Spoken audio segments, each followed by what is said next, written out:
Chapter 19, A Third Strike for a Third Out. Chapter Forward. Any departures from the norm for Gundam Seed/Gundam Seed Destiny are deliberate on my part and done with both due cause and due ass ripping from my beta reader.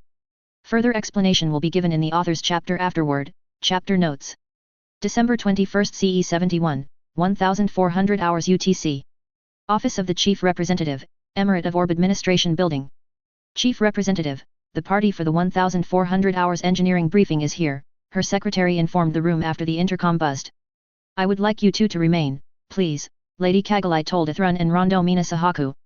Send them in, Kagalai requested over the intercom, while massaging her head against the combination of stress and headache. The door swung open, and immediately Kagalai groaned. What's that about, ma'am? The lead of the three asked. LNC Engineering, I should have realized from the start, Kagalai grumped. Labatt, Nyen, and Caldwell. Well, at least you're not getting shot at anymore. Why thank you, Milady Atha, Mayura replied. Oh sweet Haumea, you're even starting to sound magi, Rondo Mina Sahaku said, clearly shocked. Well, I do get along with my boyfriend, Mayura replied. Which fact made the proposal we have possible. Without some help from him, and a few of his technician buddies, this would have died a month ago, and she passed out folders to all three of the room occupants. Juri and Asajai already had their own. Athrun was the first to break the seal on the folder and look at the concept art. Oh holy crap, you went ahead and engineered a dropship. How? The ship in question was somewhat different from the Magi Guild 2 ships and the dimensions were way smaller. It wasn't easy, but we sort of copied the Guild 2 structural arrangement and scaled it down to 1/25th size. Juri commented. We also pulled everything not germane to flying cargo, and I mean everything such as the lavish arsenal, the fighter and small craft bays, most the crew and passenger accoutrements, everything not involved in flight or cargo hauling. The whole thing is bare bones, no frills, and won't win a speed race with the Guild 2 ships, mainly because the engines on the Guild 2 are 4 times larger than this ship entirely. On the other hand, I think I can build these here in orb at a cost of 310 million Earth dollars per ship, or less than 60 million C-bills, Mayura made her pitch. 4,000 tons gross mass when loaded, 3,000 of those tons being cargo load, Rondo Sahaku declared while speed reading through the accompanying paperwork and TRO. That's a 3-to-1 cargo ratio, better than even the stripped-down Guild 2, which chimes in at 7-to-3 cargo to ship. The difference was literally 5%, but when hauling bulk freight 5% made a huge difference in net profit per run. Fuel bunker? Kagalai asked. 100 tons standard, can be expanded by borrowing cargo space using fuel bladders. Burn rate is slightly under 4 tons per day at full load, Juri replied. Again, far more efficient than the Guild 2 ships, Rondo noted. What do you intend on doing about the engine? That's the real fun part, Asajai noted. After we got to really looking at the engines, we found the only part we can't build is the interplanetary engine fusion chambers. The bulk of the engine, the thrust vectoring conduits and such, the magnetic thrust vectoring controls they use, all of that is no more complex than the barrel assemblies on the M1A Astray sniper beam rifles. Quite a bit larger, but the same principles. That's, wow, Kagalai gaped. Seriously that simple? Seriously, Juri replied evenly. I was just as shocked. The bulk of the engine is just an immense cooling jacket and thrust vectoring pipes for the vented fusion leftovers.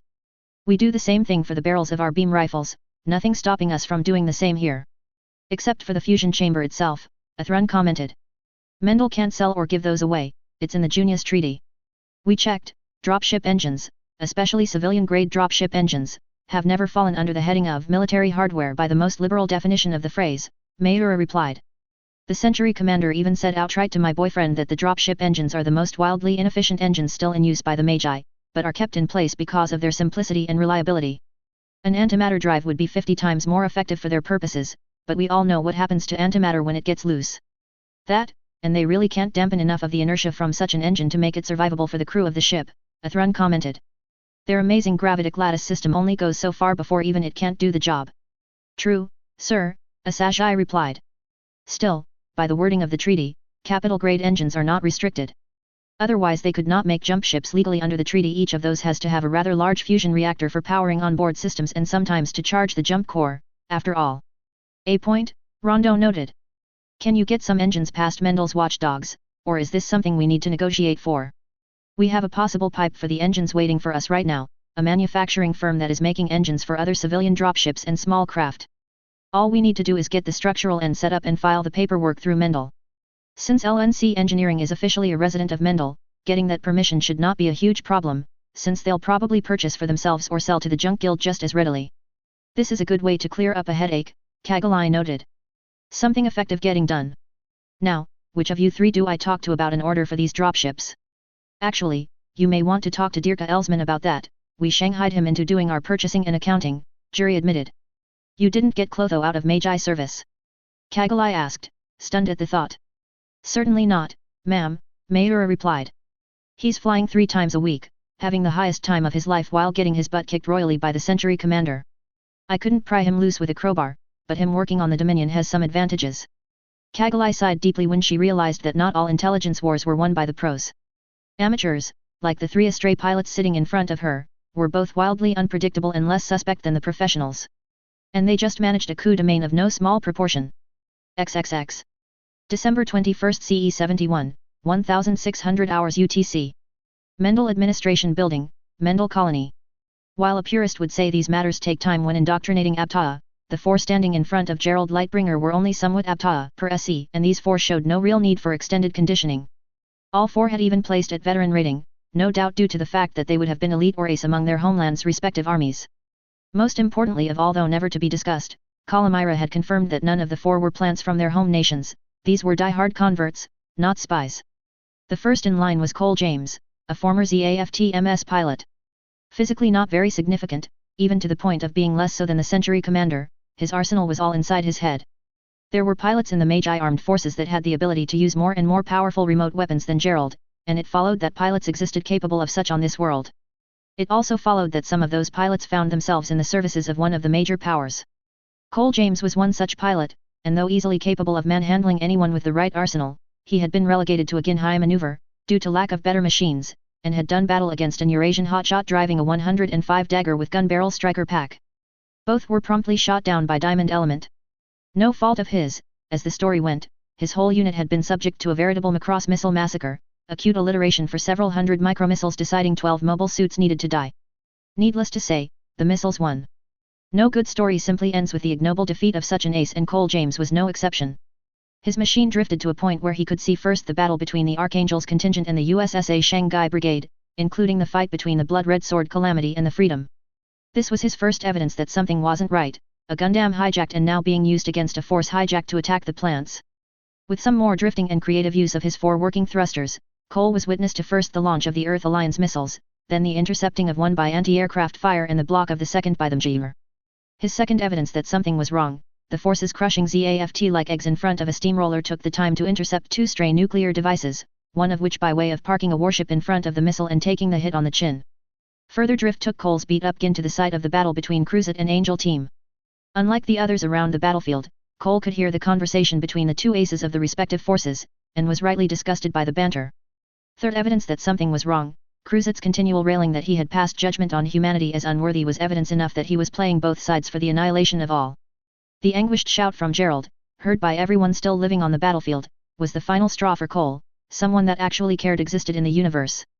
Getting into Magi society was easy enough for all 4 of the new inductees. 3 had been captured during the Battle of Jachindu, the 4th bummed a ride on one of the first dropships into Orb. They all went through the same briefing, heard the same words, all from Commander Ward, oddly enough, and came to the same conclusions, freaking crazy. It didn't take them long to decide that their talents would best serve the crazy but correct Magi in a combat fashion, and within weeks all 4 had signed up. The second in line was the real odd duck of the 4. Vihen Ra, formerly of Oceania, was a fighter pilot that had come to Mendel for the sheer challenge of flying Mendel's aero fighters, specifically the flying tank known as the Fireball. Vihen served in the Oceania Air Force and had distinguished himself stellar in combat against the hot-dropped Earth Alliance forces of Operation 8.8, where he used his grossly outdated spearhead to down 3 enemy strike daggers. Strictly speaking, it wasn't the best record, but that he had even 1 kill with a craft so pathetic was worthy of note. When the Magi first lashed out against the nuclear Omnicide threatening to overtake the world, when the first video of their Fireball and Sabutai Omni fighters came to the media outlets, Vihen knew he was looking at the wave of the future, air power that was not rendered helpless by the all-powerful mobile suit. Combined with Mendel's inherent warship strength, Vihen deduced that Mendel was now the force to beat, and more importantly the force that believed in true combined arms and mostly true honor of conduct. The kowtowing of Oceania to ZAFT and their elitism had disgusted Vihen to no end. He would have traded face punches with some of the arrogant ZAFT MS pilots, but he knew it was a losing proposition for a natural fighter pilot. Out in Mendel, coordinator or not did not matter, only that you could do as needed when needed. Thus Vihen jumped on the second dropship out of orb and never looked back. Much like Cole James, the third had also been captured during Jachindu. Emily Reach, formerly of the Earth Alliance, had jumped at the chance to get away from the depredations of the Earth Alliance. Not that she didn't like the Earth Alliance, given her homeland would always be, in her heart, at least, California. She signed up when it looked like ZAFT was in a position to overrun the Earth Alliance, and had tested into the fledgling MS program when the dual dagger had first rolled out. She specifically did not sign up to nuke the plants, which any science major could tell was a very bad thing, since a plant that landed on Earth would cause a nuclear winter. She also didn't sign up for the passes the walking dicks in her unit took at her. Being one of the 10% female population in the Earth Alliance military, she was considered a hot commodity by the men in the unit. A few times this had to be solved in a physically insistent way, up to and including a stabbing on a midshipman with a flat blade screwdriver, which resulted in her being court-martialed and confined to the brig at the time of Jachindu. She had been broken out of the brig of her derelict ship by Marines, and the midshipman had been conveniently ignored by the Marines when it came to busting him out, so that was one less pervert in existence and she wasn't losing sleep over it. Once taken prisoner, she decided that submitting to the Magi term of bond might be a good way to get a look at them. It took no more than a week for her to realize that the Magi Armed Forces was a better career than the omnicidal assholes she had signed on with. The fourth of the group was the only one not involved in the mobile forces directly. Another Earth Alliance capture, and a conversion from Blue Cosmos, Daniel Innice decided early on that the Marines that had spared him a pair of 10-gauge shotgun shells were something worth looking at. Like Emily, he chose the path of the bondsman, only rather than thinking he could worm his way in as a spy, he figured, correctly, that he could gain rank and rating in Mendel that would have been denied him in the Earth Alliance. For him, it was 3 weeks of using a blowtorch to chop up salvage and wrestling with the technicians during off shifts that settled the matter. Somehow there existed a military force that you didn't have to kiss major portions of ass to advance in, you just needed to be better at the job than the rest of the trial takers. Though a natural by blood heritage, Daniel still managed to test in after getting the crap kicked out of him by the, abbreviated, Mendel training program. And that left only the official indoctrination. Per orders from the Star Admiral, we are cutting out the usual process of the blooding ceremony due to outstanding issues with the Earth Alliance, and we really do not want them to know that we're bringing online a trickle of elite or ace personnel. As such, it be just myself and the unit commanders you will be assigned to. The door to Gerald's office popped open, and 4 sets of feet were heard to enter. Largely, the 4 of you walked in ready to do the job to which you trained. No complaints here, Gerald admitted. The Magi have a very long tradition of bringing in outsiders with new skill sets or new takes on old favorites. The earliest records of such habits predate the Empire entirely, back in the days of the First Revolution. The Emperor-to-be knew he didn't know enough, and what he didn't know others filled in the gaps. Such a combination has evolved the position the Empire now stands in, skilled in all arts we must be, and then a few more. There was a grim chuckle from 2 of the officers behind them, but the 4 inductees remained silent. Each of you 4 represents the same position, skilled of your own right, and capable to the detail to which you have tested. Each of you has completed the first step to advancement among the Magi, success in the primary trial of position to which you were challenged. I'm supposed to run a long spiel about the trial of position here, but I think the short version is best suited to this quasi-ceremony. A trial of position is the ultimate in deadwood removal tool. If you could not hack it, you would not have passed the trial. I specifically made sure that faking it to make it wasn't an option in any of your cases.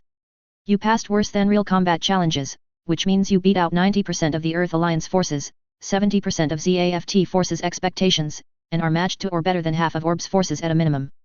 Gerald handed each of the 4 a small jeweler's box. Within these boxes are your point commander's insignia. Each of you has placed as veteran or better in your specialty, and because we have no cause to withhold rank or placement, you 4 are to be assigned immediately to units.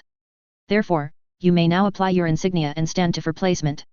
The 4 personnel each withdrew their pins and attached them to collars as was appropriate. The single silver bar of the point commander was just 1 step on their path, and Gerald was sure that path would be long and hard for all 4 of them. Cole James, as you have placed elite as a Gundam pilot new type weapons specialist, we have determined that there really is only one posting appropriate your tactical skills at this time. You have been assigned to the warship Dominion, whereupon you will take possession of the Gundam Providence I took as Isorlaw and had rebuilt. As of 1800 hours today, I hereby transfer the Providence from my personal collection to the Administrative Command Dominion, at which time you will take effective ownership of said Gundam. Cole James simply nodded, still standing at attention. Vihen Ra, as you have placed elite as an aerofighter pilot, there are 4 choices of duty station for you. In reality they are all line traps. I can readily assign you to Queen, Jack, King, or Ace element, 3 of which being cluster formations, or I can have you administratively assigned to them Jaeger for the purposes of special unit testing and evaluation. Strictly speaking, I cannot promise you action in either unit, but the likelihood that you will have to do some field testing is very high in the special unit operations groups. In the line units, combat is only an option if a certain government comes looking for a fight. The message was clear enough, and in line with Vihen's goals. He wanted to further demonstrate the sheer power of the Magi Aero fighters, and he had to be in a position of combat to do that. I request the right to serve in the Special Unit Operations Group, sir, Vihen replied evenly. Granted, Gerald replied. Next, Emily Reach, and for her he had to consult a paper with some writing on it that wasn't even Japanese. Well, short answer here, it doesn't matter where I assign you, all the mobile suit forces are being decommissioned in favor of the Gundams and Aero fighters for the time being. Certainly no insult on the MS pilots, it is simply the nature of the restrictions placed on us by the Junius Treaty. The MS forces will be recommissioned in due time, but between now and then the machines are disabled and the pilots are in sims 5 times a week. When he looked to her from the paper, she looked somewhat dejected. However, I have an interesting detail I think you might fit into that also keeps you out of a line unit and essentially in a mobile suit. It is another special operations group, but this one geared to evaluating mobile suit units purchased in or recommissioned from salvage. The team consists of 4 regular pilots, 4 veterans, 2 elites, and 2 aces. How would you like to join up as a veteran? Sir, I accept, sir, she replied immediately. Very well, you are now assigned directly to the Mjir and your base unit is the Gundam GP00 Blossom, though don't expect to have much flight time on the Blossom since you will be working mostly with other units. And that leaves only Daniel in ice, Gerald began.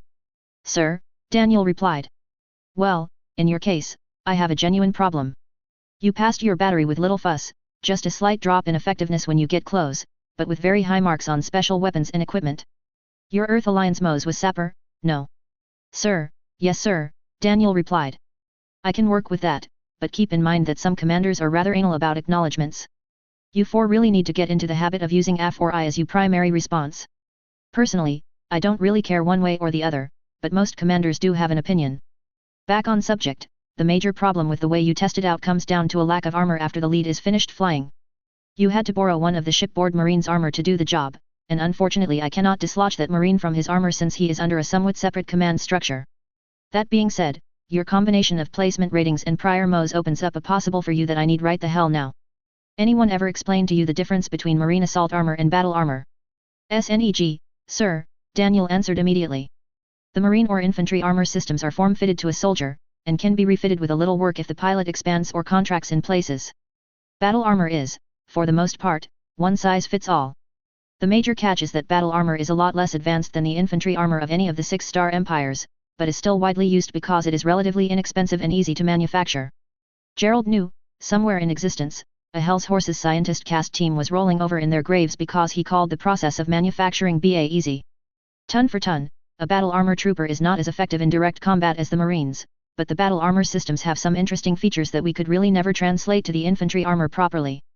One of those features is an old Magi mainstay, the ability to deploy land minefields by way of an old Capellan device called the mine dispenser canister. Never could get it to work right with the infantry armor, the jump jet system on IA would interfere with the canisters. Thus, we still have battle armor in special support units on frontline actions, and we have battle armor in second-line garrison actions for direct combat. And you want me there, Century Commander? In a word, F, Gerald said deadpan. This next repeat of the great race wars of existence is going to come down to force of numbers versus how can we counter those numbers. If we went strictly with marine armor systems, we might be able to produce and train a short trinary on nanomachine production only. There is no way in hell we can produce a machining process necessary to properly fit armor to the troopers and do it before the next outbreak of hostilities. Therefore we have to go with the process we can readily do, which means the lower level battle armor. Since the BA systems are usually rolled, stamped, and pressed, a sizable machining firm can turn out 2 or 3 battle armor systems in a day once the pressure is on.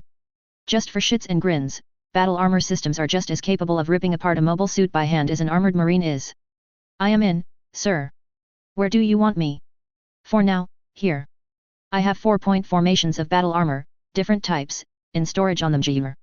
They will be transferred here by tomorrow, and I am going to work out an arrangement by which you will have a team to test these out, figure out what Mendel can do different or better in producing them. When battle comes, you will probably be guaranteed a position on the front lines. The room was silent for a minute, except for the sound of the room next door and what sounded of Japanese pop music. Questions? Gerald asked. After 10 seconds, he was convinced there were none. One last thing before I lose you to your new commanding officers. Inevitably we will be back at war with the Earth Alliance, whether declared or not does not matter. When we dropped in, we pissed on their parade something fierce, and, understandably, they are right mad about it. Institutional arrogance and all that. Enjoy these days of peace, for tomorrow may not be so peaceful. XXX. December 23 CE 71, 1400 hours UTC. New spaceport location, Jakarta, Equatorial Union. This may be the best Christmas gift the South Pacific has ever received, the former, and soon to be reinstated, nuclear engineer noted. I don't particularly agree with ZAFT's use of the N-jammer, the Mendel fusion engineer said with a low growl to voice. They may have been trying to prevent further nuclear incidents, but they completely farked a planet in the process. No sweat off their ballsack, of course, they're just preventing further loss of life. Which efforts had resulted in further loss of life due to a massive energy crisis on Terra, but in the Supreme Council chambers of ZAFT such figures counted for little. Of course, the engineer agreed. What the hell is the government's problem with Mendel? These guys are on the level, the nuke engineer thought but did not say. For some reason unbeknownst to most of the Equatorial Union, the bulk of the government above desk clerk had a seriously foul attitude about Mendel, and lacked any proper explanation as to why. Anyway, since these things have zero reliance on neutrons for continued reaction, you could park a warship-grade N-jammer right next to the reactor vessel and it'll keep running, the fusion engineer noted as a cargo mech began settling the first of 5 ICF reactor vessels on the ground near where they would be put to use. The task was simplicity itself. The original reactors at the Jakarta Industrial Power Facility had already been decommissioned and removed, since it appeared that there was no fix for the N-jammer crippling the nuclear reactions at the time they had been removed. As such, the power plant had space for 6 reactors and nothing to put there. The use of wood fire boilers had taken up one of the old reactor points, but that was a far pale from the nuclear power now denied to them. The agreements that Mendel had entered into to provide inertial containment fusion systems to all parties, hardly a huge price to pay for the L4 colonies, was the answer. Power on a massive scale, just what the Equatorial Union needed. 5 prefabricated reactor systems were now coming off one of their massive Guild 2 dropship for installation at an otherwise useless facility. What are you using to force the temporary reaction? The former nuclear engineer asked. The tritium is supercompacted by a series of 4 massively scaled down ion blasters. Somewhat similar to PPCs, somewhat similar to an ion cannon, but very efficient at causing the energy on target reaction needed for ICF. Yield should be 5,000 to 1 on this setup. Serious? Your bosses aren't afraid someone would disassemble a reactor and clone the ion blasters? Be my guest, the Mendel engineer replied. Hell, I'll even help you pull it out. If you can make it work without access to zero-G processed composites, one of which is mithril, I'll eat my hard hat. Ouch, the Equatorial nuke engineer replied. Tritium. His inquiry was directed at the supply of the necessary fuel. 1 month supply on the dropship for all 5 reactors, regular delivery service once a month of a month and a half supply until you have a 9-month backlog, after which we drop back to 1 month supplies, the Mendel engineer replied. 9 months stock on hand should be enough to weather any delays in delivery, until we can sort out the miscreants and resume transport. How are you planning to? He asked, but stymied. Our material reprocessors are extremely effective. Tritium is extracted from the salvage we pick up, from water we transport, and I heard something about setting up tritium breeding reactor operations involving fusion engines and deuterium heavy water. They say, with the right engine configurations, they can produce a gram of pure tritium an hour out of an old 125XL engine, more off larger engines, and the fusion plants that run the colonies can produce it in the kilos. I'd love to get in on that market, but... He shrugged. You're down here, assembling the engines that will use that tritium, no. The Equatorial engineer replied. Yeah, the Mendel engineer replied. Gotta be somewhere. The technicians assigned to the project began directing the cargo mechs to place the new reactor housings. The evolution of parking the new equipment took 10 minutes, a lot slower than the usual cargo dump and run for these pilots, but a necessary length of time. Each reactor represented not just a piece of operation critical hardware but also several hundred hours of nano-machining, a process not to be wasted. Explaining extraneous damage or misalignment on one of the production units would have been a difficult thing to justify to the Star Admiral. Setting the 5 housings on the ground was only the beginning of the work. Each machine needed power cables for the systems. Despite the fact that they theoretically generated power, they could not power their own systems. Each reactor needed an intake of water and an exhaust of superheated water. And the necessary control systems uplinks would be required to actually control the firing and reloading of the ICF chamber. As the technicians and assistant technicians began setting up the connections for the reactors, the Equatorial engineer noticed his Mendel counterpart humming something. It continued even as the first pipes were connected for the water/steam exchanger, enough so that his curiosity was triggered. That doesn't sound like the typical fare from your homeland, the Equatorial engineer noted. 'Tis not, the Mendel engineer replied. Vocaloid music, song's name is Russian Ukai Meltdown. I can listen to metal, but I don't particularly like it. Whatever my government's problem with Mendel is, it's probably not accurate. Never expect a government to act with logic, and that includes Mendel, the Mendel fusion engineer pronounced with the finality of a death sentence. Now, all we need is to get a proper starport built here and we can get more reactor facilities in place for you guys. XXX. December 23 CE 71, 1800 hours UTC. Nationalized, NDIA Industrial Complex, Bogota, Colombia, USSA. This isn't bad, really, Ed Harrelson commented dryly. He meant the exact opposite, and everyone knew he meant the opposite. A third of this factory got it. Large truck bomb, the security chief for the project noted unnecessarily. Dump truck? Ed asked, looking over the remaining frame of the vehicle. Yeah, full load bed of an FO explosives. An FO was a wildly simple explosive, ammonia, diesel fuel, or something similar, in this case benzene, and fertilizer. It could be mixed in large batches and was made from commercially available ingredients, making it a very popular mining blasting agent as well as a hellish improvised explosive filler. Frag from the load bed carried as far as the city, where it took out a guy mowing his lawn. Casualties? Ed asked. Well, the building and a lot of the gear inside, 19 killed, 30 wounded including the poor sod mowing his lawn, and 4 missing, presumed dead. Ed nodded solemnly. Do we have an ID on the driver? DNA tests will have to confirm it, but what our cameras got was this guy, and the security chief handed over a picture of the guy hanging out of his dump truck talking to a guard. His had been disguised as a truck coming in with more fill dirt for the construction on base, not an impossible ruse. Martinez Burkas, 41, Blue Cosmos, diagnosed inoperable lung cancer with a toe tag 6 months into a future he cut short for himself. Probably decided he wanted to go out with a bang. He certainly accomplished that. Ed looked at the speaker, a teen wearing goggles and normally found riding a dirt bike, though was not doing so now. Ah, Ricardo, he remembered from the days of the rebellion, one of the many inter-unit message couriers. Their ranks had never been harassed by the Earth Alliance, mainly because they also delivered mail for civilians and the Earth Alliance themselves. Still delivering mail. Major Harrelson, and he gave a proper though rather old-style bow. I was looking for a job assembling mobile suits, but... Yeah, they just blew apart the one functional area of the factory, Ed groused. I never accused Blue Cosmos of being stupid, and I'm not going to start today. No hope here? Ricardo asked. Unless the team from Orb can pull off a miracle, not anytime soon, Ed replied. Driver knew his shit, tossed a satchel charge up in the load bed with a 10-second fuse, while driving it into the factory structure. Ouch, Ricardo replied. Anything I can help with? Ed looked the diminutive mail carrier up and down. Head into town, find a roach coach or a few, and bring em back here. We'll need to feed a small army for a while. Roger that, be right back, the courier saluted and was on his way to his dirt bike before anything else was said. Where's the team from Orbit right now? Ed asked. Helping sort through the debris, the security chief replied.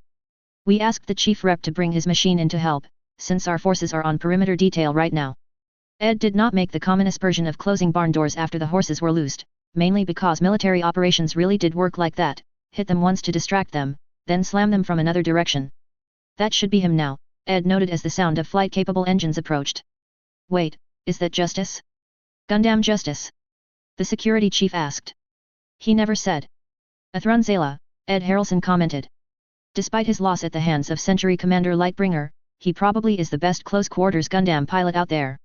I dunno, Lightbringer is kinda frightening, and so's those wackos he keeps around, the ones with the nuclear deployment Gundams.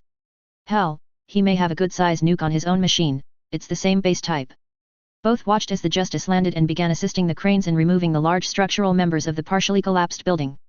Nah, they don't use those nukes on civilians, just on military targets. And they don't consider a factory to be a military target, it's industrial. That's a hell of a lot of firepower for military targets, the security chief groused. There's no kill like overkill, and Mendel loves their overkill, Ed replied. The security chief didn't hear Ed's pontification. Oh, Major, did you bring your Raider full spec with? No, why? Ed asked, looking in the direction that he was looking. Oh, shit, that's not one of ours. Alarm. Alarm. Enemy flying MS from the west. The radios they both wore screeched. It was a warning a little too late, the enemy had opened fire before the direction was noted, and the perimeter guard on the west side would be little to no threat to a competent Raider pilot. On the other hand, there was little hope for him when facing a certain Crimson Gundam. Much as Ed expected, by the time he arrived in the command bunker the west side perimeter guards were down, with 2 pilots confirmed dead and 1 bailout. The enemy was technically already inside the perimeter, but there was something else to worry about instead of tearing the rest of the facilities up. This is not good. That thing can tear us apart. It won't last long, Ed declared with the finality of a death sentence. What? The Raider full spec has a completely ballistic and missile arsenal. The Justice is armored in phase shift armor and has a fission reactor with N-jammer canceller. It is impossible for the Raider to overpower the Justice, meaning it is only a matter of time before the attacker loses. Ed picked up the radio microphone and set the radio to the pre-programmed MS frequency. Justice, this is Major Harrelson, do you read me? Go, the Justice pilot replied in a clipped fashion. The base security monitors showed he was now taking fire, but not much in the way of effective fire. Can you draw the Raider toward the north perimeter where the other MS can assist you? The answer was a long second in the coming. I think I can scare him off right now if you can cut 2 of the north border machines loose to harass him. Roger that. North Guard, move 2 MS to assist the Justice. The battle between aerial MS and Gundam began in earnest. A pair of the massive King Cobra missiles launched from the Raider full spec struck the Justice hard in the shield and shoulder, enough impact to knock it backward into the rebel they were trying to clear. Athrun was far from caught unawares, and with a simple thrust of his major jets was righted and avoided causing extra damage to the factory. The debris teams are out of the way, Justice engaging now, Athrun declared on the site radio channel. The sub-flight lifter detached from Justice and streaked upwards, nearly ballistic in its arc, though Ed could sense it was more distraction than attack. The enemy took the bait, aiming one of his machine guns up toward it and practically ignoring the actual Gundam. Athrun made the enemy pay for his oversight by driving forward and right with the Justice, a move which divided the enemy's attention and his reaction. Rather than try to engage both, the pilot of the Raider full spec panicked and bolted north, trying to clear away from the 2 contacts he was now faced with. His attempted regroup cost the rogue pilot dearly. The bolt north went between 2 tall buildings and out into a cleared area north of the factory facility, which was also where the 2 strike daggers were responding from. One of the pilots was caught off guard, but the other reacted before the Raider could capitalize. 1 shot, 2 shots, followed by 2 beams from the sub-flight lifter and the machine slammed into the ground, then skidded for nearly 100 meters. He'll self-destruct, get back from the Gundam. Athrun half shouted on the MS command frequency. Both pilots knew better than to question the judgment of an ace like Athrun Zala and both did as ordered immediately. Curiously, it did not detonate. Okay, it should have blown by now. No self-destruct charge in it. Maybe we damaged the detonator, Athrun mused. I'll check, if it blows my Gundam should survive, he noted with a hint of trepidation to voice. If it blows and you're nearby, Lady Kagalai is going to have my hide for a decoration in her stateroom, Ed Harrelson replied blandly. Let one of us handle it, amigo. You're the guest here. Yeah, I'm the guest with the only phase shift armored machine on base, Athrun replied as the Justice closed up on the downed Raider full spec. Hey, if I may ask, doesn't it seem strange that we got a freaking Raider full spec in just seconds after it shot its way into the base? One of the pilots asked. Hell no, Athrun replied immediately. Gerald Lightbringer used that trick on Kira and myself back when we were training with the Magi forces. Hell, he even used it on Kagalai a few times. Shove the enemy in one direction, away from their strong side and right into the crosshairs of your allies. Nothing particularly special about it. Athrun's Gundam edged closer to the enemy machine, careful to always be braced so that if it did blow he would have the most armor in front of the cockpit and nuclear engine. When he finally closed up to touching distance, Athrun drove the shield under the prone Raider and flipped it face up to inspect the cockpit area. That's answer enough, one of the strike dagger pilots commented. Looks like I got M in the cockpit. That you did, Athrun replied evenly. What would be left of the pilot in such a case could be collected in a matchbox, given the energy output of even the Earth Alliance's crude stopgap beam rifles. Major Harrelson, looks like your country is enriched to the tune of 1 Raider full spec. I don't recognize the markings, so you may want to get an intelligence team in here to go over it. Already on the way, Ed replied. Well, between this thing and the truck bomb, your factory has seen better days, Athrun commented as he panned his cameras over the base facility. It's not beyond hope, though. I think we can get you guys online here in a few. XXX. December 24 CE 71, 0600 hours UTC. ZAFT Military Station Jachindu. I don't get it, sir. The monitor construction I can fathom, we build M, we learn how they're built, we profit. May take a while, but we profit. This shipyard and jump ship project, what does that get us? Besides a lot of wasted time, effort, and a very big target for the EA to shoot at, that is. You just hit one nail on the head, Isaac replied calmly, though inside he was getting frustrated on having to repeat himself time and time again. The more we do, the more notional allies we have, the bigger the target. The bigger the target, the less inclined they are willing to try. They refers to who? The engineer replied. In this case, the Earth Alliance, Isaac replied. I won't bullshit you, I don't particularly trust Mendel, but at the same time I do believe they are acting rational within a certain, call it a rulebook for their intentions. They have some strict guides, some loose guides, but once you get past those few limits all that remains is wide open territory. How does that apply to this? Simple. They will do what they can to achieve their objectives, Isaac said quietly. They have to play by their rules, but anything else is fair game. They have no real reason to do battle with ZAFT, since we aren't doing anything really atrocious by their standards, so they should leave us alone or help us. Earth Alliance is another story. If they don't reign in Blue Cosmos, it's going to get very exciting in what remains of their lives before Mendel cuts their lives short. Okay, you're not the first person to say that, but it still doesn't help understand what this is for, the engineer replied. They're giving us a way out of the continual threat of annihilation while they build a way to return home. Isaac broke down the intentions to their simplest form. I think it's a fair trade-off, don't you? What about the Earth Alliance? They'll act like spoiled brats if Mendel doesn't appease them somehow. Supposedly, the EA is on the hook for the bulk of the low-level and mid-level labor for this project, welders, equipment operators, zero-G techs, such. Mendel provides the expertise and some high-level force, we provide some of the mid-level work and most of the high-level muscle along with Orb. Or, at least in theory that is how it is supposed to work. And that's the rub, the engineer noted. Who's going to cooperate? If it's just us, Orb, and Mendel, screw the Earth Alliance. We'll replace them with a couple of the neutral parties if they don't want to cooperate. Call it a default on contract obligations. Anyway, the chairman says we get to it, so why are we arguing this? I dunno, hoping you had a logical answer to why we're grinding gears on this, the engineer replied. Anyways, Mendel's engineers are top-notch and I'm obligated to give them credit for it. The design they have for the shipyard is costly as hell, but most of it is prefabricated construction. We build it in chunks, tow it to the build site, and assemble it there. Like how costly? Isaac asked. Oh, let's just say that between you and I, assuming we were pulling equivalent Mendel wages, would take over 2 million years to pay it off, assuming 0% interest on the loan. Sweet Jesus, Isaac grumped. What's the dollar figure? 86 billion C-bills, but this is the kind of facility that you buy once and just maintain it for the next 10,000 years, that's no joke, my Mendel counterpart is planning on 10,000 years for maintenance and upkeep. Call it 450 billion Earth dollars. Thankfully, most of the big-ticket items, such as factory blocks and the actual shipyard bays, are all being fabricated by Mendel using a hybrid of zero-G extrusion and nano-machining. That will reduce time, material, and labor costs exponentially on the fabrication side, but assembling the bitch is still going to be a problem.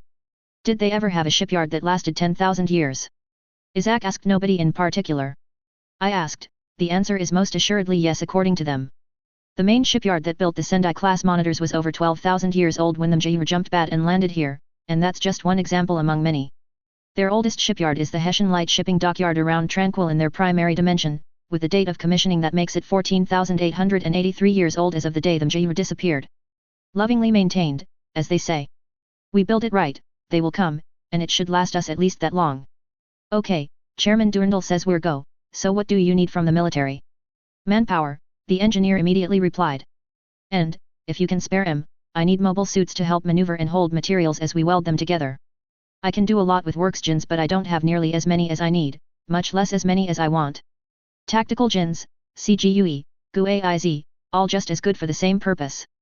Isaac considered what he had available and how to employ it. Phone calls would be a requirement, since his own command was a bit nebulous, but he figured he could get the people in place. We can do the mobile forces, but how are we going to do the towing? Last I checked, none of our ships are rated for towing anything more than a couple thousand tons each. The Junk Guild has tow capacity, and one of the new monitor designs coming out of Mendel to be manufactured here has a dedicated towing variant. Isaac ticks off some points on his fingers. Okay, that's construction, manpower, and transport. What about materials? We're getting some online from Mendel, but we need more. The bulk of that will have to wait until they open up asteroid mining. What do we need for that? Isaac asked. Efficient transport to and from the asteroid belt, the engineer replied immediately. I know Mendel is the only group with that right now, no need mentioning it, sir. He noted after seeing Isaac's soured expression. Again, that is why I recommended a high priority on the monitors. Yes, this holds higher political significance, but getting the material, manpower, and resources to do it is the big problem for the next year minimum. Message received, Isaac said.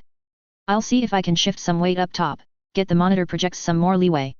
It appears most of what must be done hinges on them anyway. Well, if we want to see this done inside our natural lives, we may want to expedite it before Blue Cosmos really gets up on their hind legs. XXX. December 24 CE 71, 0900 hours UTC. Open seas south of Hawaiian Islands. A BATC system, Battle Automated Training Computer, made the big difference between just plain training and something close enough to the real thing. James made sure he brought one along with him to help in training when he was off duty. When he packed the thing into his supply allotment, he wasn't expecting to use it to help train his mechanic in the art of mobile warfare, but it turned out that was what the kid wanted more than to fix the machines. More than that, James had to admit that the runt was damn good at it. Once the telemetry and neural interpreter bugs were worked out for his piloting profile, Woody had taken only about a week of 4-hour training sessions to break even with ZAFT ground forces. Strictly speaking, James had to admit that wasn't a huge thing to talk about, since he considered a band of Magi 4th graders armed with popsicle sticks to be able to break even with ZAFT, but it was a damn sight better than the average for Omni-Mech pilots. James estimated that Woody would be ready for his first crack at a trial of position by late February, maybe early March. The point of transition, Woody noted when the enemy mobile suits realized that he was north of them instead of east. A quick shift in torso direction relative to his walking axis and the massive blood ASP had its guns to bear on the target. Willie was using the same variant as James was riding, one which traded in the primary variant's heavy lasers and gauze rifles for ER lasers, an ERP-C, and LRM launchers. The enemy had range to their advantage. The strike dagger beam rifles were good to about 2 km in atmosphere, whereas the ER medium lasers carried in profusion on the blood ASP were only effective to 1,500 meters. On the other hand, the ER particle cannon outranged the opposition at 2,300 meters and the LRMs were natively lethal at 2,100 meters.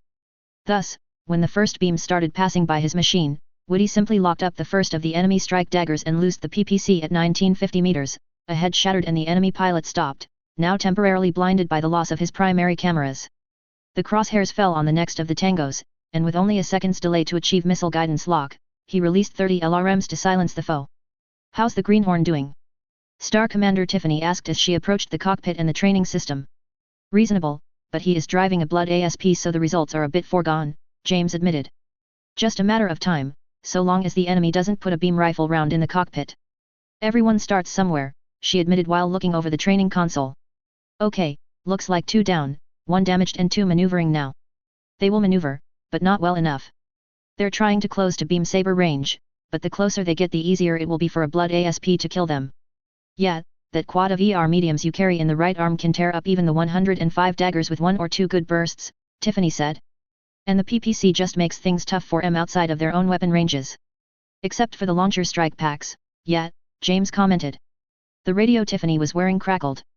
The same thing happened inside James' helmet. Since he was on standby rotation, he had to be ready to deploy in a moment's notice, though he was wearing a simple neuro helmet and not the usual pilot's armor. "Ground control, this is Crimson 4, do we have a couple of Spengler-class aircraft carriers due to make a house call today?" "Negative Crimson 4, there should be no Earth Alliance forces in the area," the ground tower replied. "Then you may want to ask the EA why they're charging right at us, cause I got a pair of M northeast of the Gigafloat and headed right for us." "Woody, Sims cancelled, we got company." "Jump out," James ordered. "Sir." "Either jump out or climb in back, some EA pukes are about to drop by." "Man." SC Tiffany was already headed for her machine, and the ready team of Marines were filing out of their adopted barracks for action. "Roger that." Woody unbuckled himself from the seat and climbed backwards over the command couch into the short storage bay behind the seat. "Attention Gigafloat mass driver and all personnel on board, this is the mercenary unit Black Hand. We are under contract to capture the Gigafloat intact. Surrender immediately and you will not be fired upon. All resisting parties will be destroyed, including the Serpent Tail and Crimson Guard mercenary units." "Black Hand lead from Crimson Guard lead, come back," Tiffany replied from the cockpit of her Cauldron Born. "This is Black 6, state your piece honey." The enemy CO sounded older and somewhat wizened, a dangerous combination in Magi parlance. Clan warriors may have considered the old soldiers to be incapable to the task, but Magi could and readily did prove that the older ones were the most dangerous of all.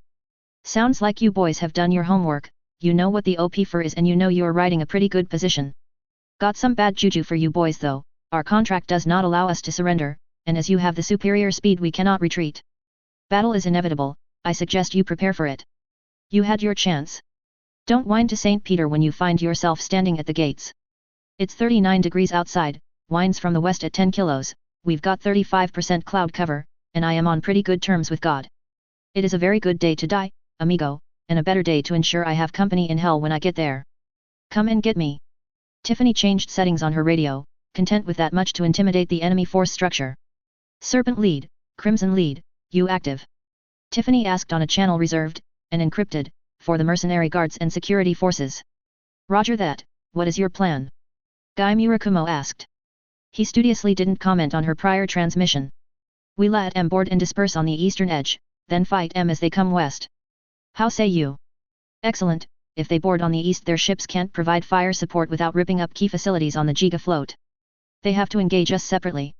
And engaging us separately means mobile suits at best, marine boarding parties at worst, James commented as he finished cinching into the cockpit harnesses.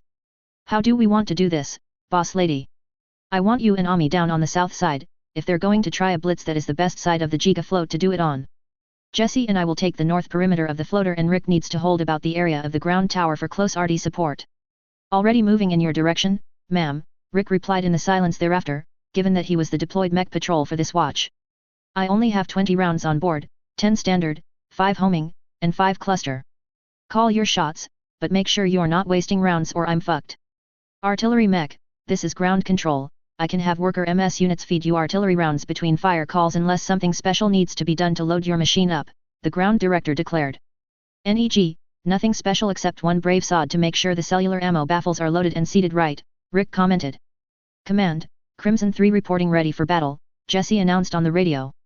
I heard the plan, I'll be waiting for you at the truck bay 3-5-0 meters east of the central command facility. Command, Crimson 4, we've got a biggest problem down here on the south side, Ami declared. What? How big a problem? Tiffany asked. Oh, about 100,000 tons, give or take. X. Captain, something's not right here, Tina commented with a very worried tone. Helm, put the ship down already, the captain ordered. Tina, what's wrong? Something, I'm not sure what's going on, but flight control is not responding to my calls for update. She paused for a few seconds, then gasped. Captain, the Earth Alliance is trying to storm the Giga float. Con, sensors, we just got zipped by a naval radar set, 0-7-5 at 15 kilometers. Confirmed track, they know we're here. The ship, Guild 2 class dropship GDS 954522, no hull name, rattled as it landed on its ordered location. Unlike the first time it came to Earth, it did not creak and groan as it had in months past, most of the problems had been fixed. Not that such was a consolation to the command staff, given what Tina just told them.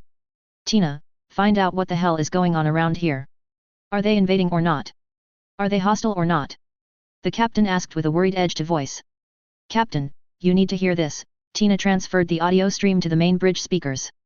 Golf Delta Sierra 9-5-4-9-2-2, this is Crimson Guard Mercenary Unit, the Giga float is about to become a battlefield. Request you leave immediately by Vector 2-2-0 at best speed, reroute to Onogora in Orb territory. Do not, repeat, do not allow your ship to be captured. Crimson Guard, this is 954-922, the captain began on her bridge growler set to the transmitting frequency. We cannot take off at this time. Enemy has search radars active and I guarantee even their lackluster gunnery officers can hit this big frigging target of a ship, the captain said. We'll remain on deck, and if they so much as scratch my paint I'll show them why the other star empires call the guild ships battle globes. This is gonna get messy, the Crimson Guard speaker noted coldly. X. Admiral, looks like they landed a dropship but they haven't deployed anything from it. There won't be anything coming out of that ship, the Admiral said. Those Guild 2 class ships like that one are set up specifically for hauling freight. The only way they can haul military units is in crates in the holds. The Admiral was silent for a few moments. They are, however, armed ships. Don't get too close or you'll take damage. Should we fire on it? The WEPS officer asked. No, we're facing mercenaries, not the Mendel Empire itself. That dropship is a Mendel asset. If we fire on it, that would be all the excuse Mendel would need to renege on their treaty obligations, the Admiral admitted. We'll capture it and ransom it back to them, however. A quarter of the value of the ship and contents should come out to somewhere near 5 billion Earth dollars or so. A few whistles accompanied their planning. 5 bill is real money, boss man, the helmsman commented. Admiral, we're close enough to deploy the new prototypes, the Mobile Forces commander said. No, hold off on that for now.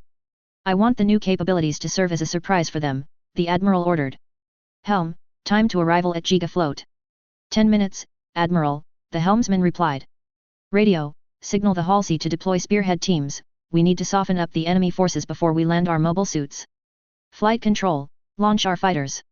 Roger that, and the fight controllers began issuing takeoff instructions to the 6 waiting fighters, 3 on the ship's catapults and 3 on the VTOL landing platforms at the stern, 1, of the ship. The Halsey followed suit within seconds, first with 3 that loosed from the STOL catapults, then with 3 more that took off from the rear landing deck. Whole squadron of fighters, the Admiral said, looking at the 12 fighters as they formed up and prepared to move in on the Giga float. We get to see what their vaunted battle mechs are worth, et? The radar operator asked. Indeed, the Admiral replied. Indeed. X. Fighters inbound, read types as spearhead fighters, Tiffany said. Let M take a pass, get comfortable with the thought of strafing us, then bust M in the chops on the second flyby. Follow. 2 copies, 3 Rogers your last, 4, 5, couldn't shoot M down anyways. Command, Marines 3, we're approaching the east side dockyard. What do you want us to do?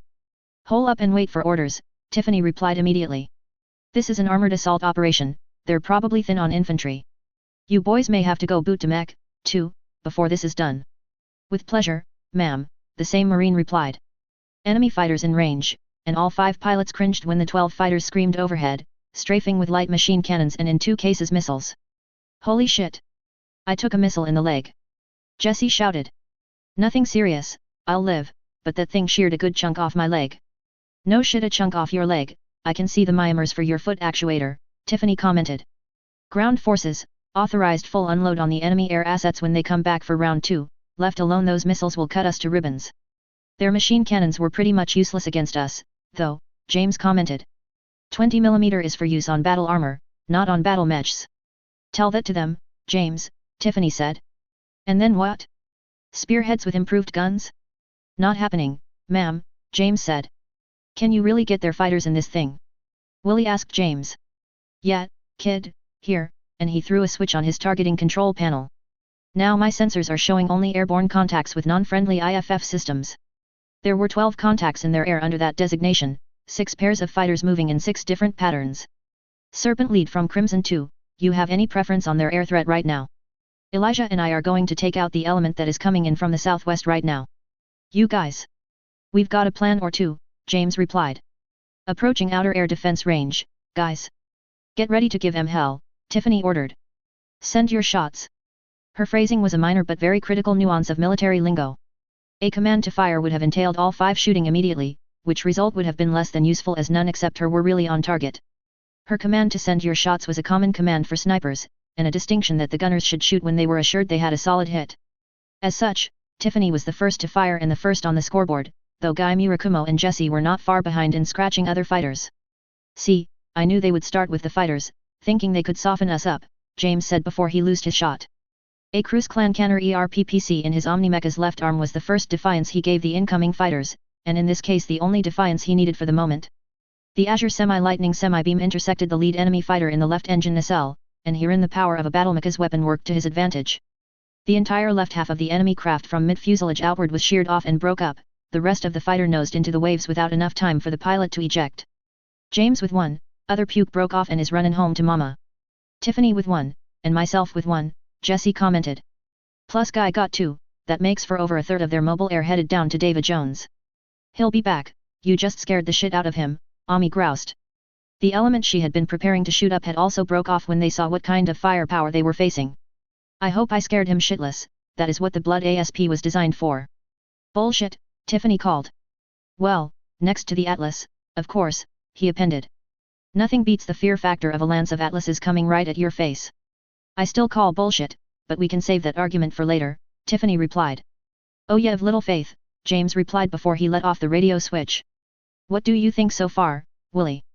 That sound you didn't hear over the PPC was the sound of me creaming myself, Woody replied deadpan.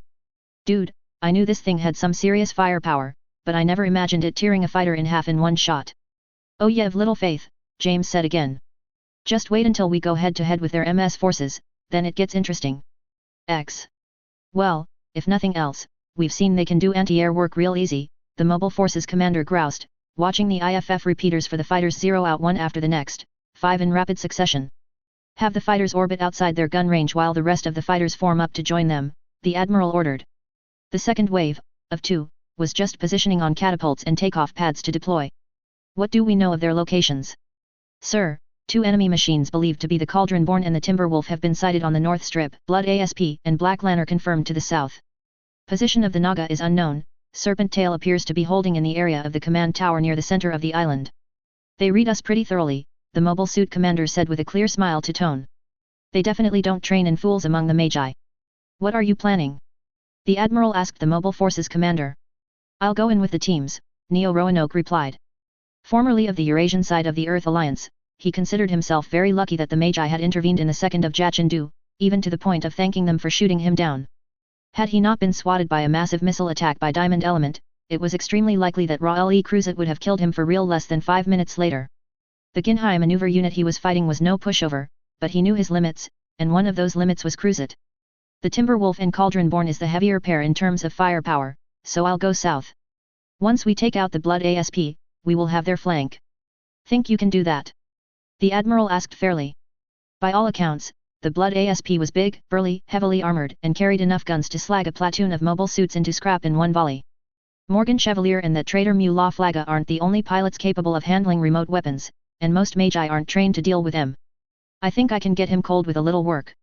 Neo was referring to the use of the gun barrel striker pack for the 105 daggers, though their effectiveness would be diminished inside the atmosphere. The gun barrels could be fired from their mounts on the pack, but were not designed to separate and maneuver in atmosphere.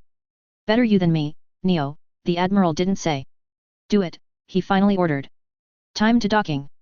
2 minutes, sir, the helmsman replied. Flight control, have the Halsey launch a platoon of the strike daggers early and one platoon from our carrier as well, so we can establish a beachhead before the carriers are in range of their guns, Neo ordered. The flight controllers were fast to relay those orders and get units moving. Anything else I need to be aware of before I head out? Neo asked in the silence of the bridge before he opened the bulkhead door. Avoid shooting at that dropship and avoid damaging or destroying critical facilities. Anything else is fair game, the Admiral ordered. Fair enough, sir. See you down on the float after the shooting is over. X. Incoming, strike daggers deploying from the carriers, count 2 lances of the buggers, the ground control tower declared. Once they land, keep us apprised of where they are, Tiffany requested. Well, they're on the east side docks right now, the ground controller noted. They landed and spread out, they haven't done anything since. They know we have an artillery mech around here and they aren't going to provoke us into using it. Rick couldn't sound any more disappointed in James' opinion. Also means they know what our artillery doctrine looks like. Must have taken bondsman someone who knows our artillery doctrine inside and out, probably a spotter-trained MS pilot. They did, Tiffany commented bleakly. MS pilot, I dated the guy once, nothing spectacular. Decent in the cockpit, but trained expert on artillery, airstrike, and suborbital support. They know that part of our playbook real well, it goes without saying Sutherland isn't exactly using bondsmen for whipping boys. A bit of cruel truth, Rick commented. Control, what are they doing now? Waiting for the carriers to dock, which will happen in about a minute. Tiffany? Call a shot. NEG, we save that surprise until they come looking for trouble, Tiffany replied. She would never understand the magnitude of her mistake. Your call, boss, Rick replied. He was clearly unhappy with the thought of not firing on a known and immobile threat. Sniper element is up on the ground tower, we have good field. Enemy shipping is pulling into place right now, dropping load ramps. Tally 8 strike daggers so far, now I show another 8 strike daggers coming out of the ships, so call that 4 lances strike daggers. Bloody wonderful, we're about to get overwhelmed by the numbers, Tiffany replied. Crimson 5, call a shot, she ordered. Standing by, Rick replied. On the east docks, put 1 conventional and 1 cluster round at their muster point 100 meters inland. 1 salvo, then secure for move. Setting up, Rick replied. 4 seconds later, 2 shots away. Command, snipers, last machines are out of the carriers. 4 dual daggers, 2 buster daggers, and 2 105 daggers, one with a launcher strike, another with some strange shit that kinda looks like the ass end of a Mobius Zero. Gun barrel striker pack, rare hardware. Are they leaning in any direction? If anything, toward the south, but looks like a company of the strike daggers are postured north. Arty splash, stand by. The common shell landed first among the enemy, a simple large explosive round with several hundred meters radius of blast. 3. His aim was dead on and the shell landed within 2 meters of where he intended it land, though the results were not as expected since the enemy had begun moving in the intervening seconds. The second shell deflected slightly south and east, and because it missed the target point it ended up doing more damage than intended. How's my aim? Can they feel me now? Rick asked. Standard shell got 2 of the strike daggers postured north, cluster shell got part of one of the vehicle bays, but also landed damn near on top of their southbound formation. I count 3 southern strike daggers down for the count and damage to just about every other machine in the south formation. God loves the cannon cockers, Rick said with a clear smile to Tone. X. God loves the cannon cockers, Neo groused in a severely pissed off tone. His 105 dagger had been far enough away from the centroid of the pattern to avoid being crippled like one of the dual daggers, but was close enough that the cluster round had somewhat damaged both his armor and the gun barrel striker. At least we aren't driving tanks, or we'd be dead men right now. The same couldn't be said of 2 of his strike dagger pilots. Lewis, can you move and shoot? Yeah, boss, I can for a while, but I'm leaking hydraulics somewhere south of my hip plates. 4 minutes and I'm not going anywhere, the severely damaged dual dagger pilot replied. 4 minutes should be enough. Move it up, people, they won't be over long in sending another airmail can of who pass. Sir, they're probably waiting for us down this way, one of the Buster Dagger pilots noted. Should we try to snipe them? No, we have to move fast before the artillery comes in for round 2. Prepare to blitz this corner, he ordered. 5 seconds. This is gonna suck, the one undamaged dual daggers pilot groaned. Now! Neo shouted, suiting actions to words as he charged around the corner with his shield forward and facing the direction of threat. The fighters took it as cue to begin their second dance as well, and as one the remaining 19 spearhead fighters stopped orbiting outside gun range and closed in. Neo needed only one look at what was going on to properly understand what happened. The Blood ASP was facing right at him, the Black Lancer was facing outward with its stubby gun arms aimed to the sky. Captain Roanoke began to order the fighters to break off, but before he could properly open his mouth to speak 2 of them had been blotted from the sky with laser fire, and missiles intercepted a third less than 2 seconds later. 3 fighters on 1 salvo? They can't be human. Not even ZAFT is that good. Hit M. Neo shouted. Close in and hammer on M. It's the only way we're going to win this one. He suited actions to words with his own machine. The top 2 gun barrels on his striker pack popped open and loosed rail gun rounds as he brought the machine gun up and ripped a burst at the Black Lancer. Most of the rounds fell short at the intervening distance, but a few of them did manage to drill into the 55-ton Omnimech at range.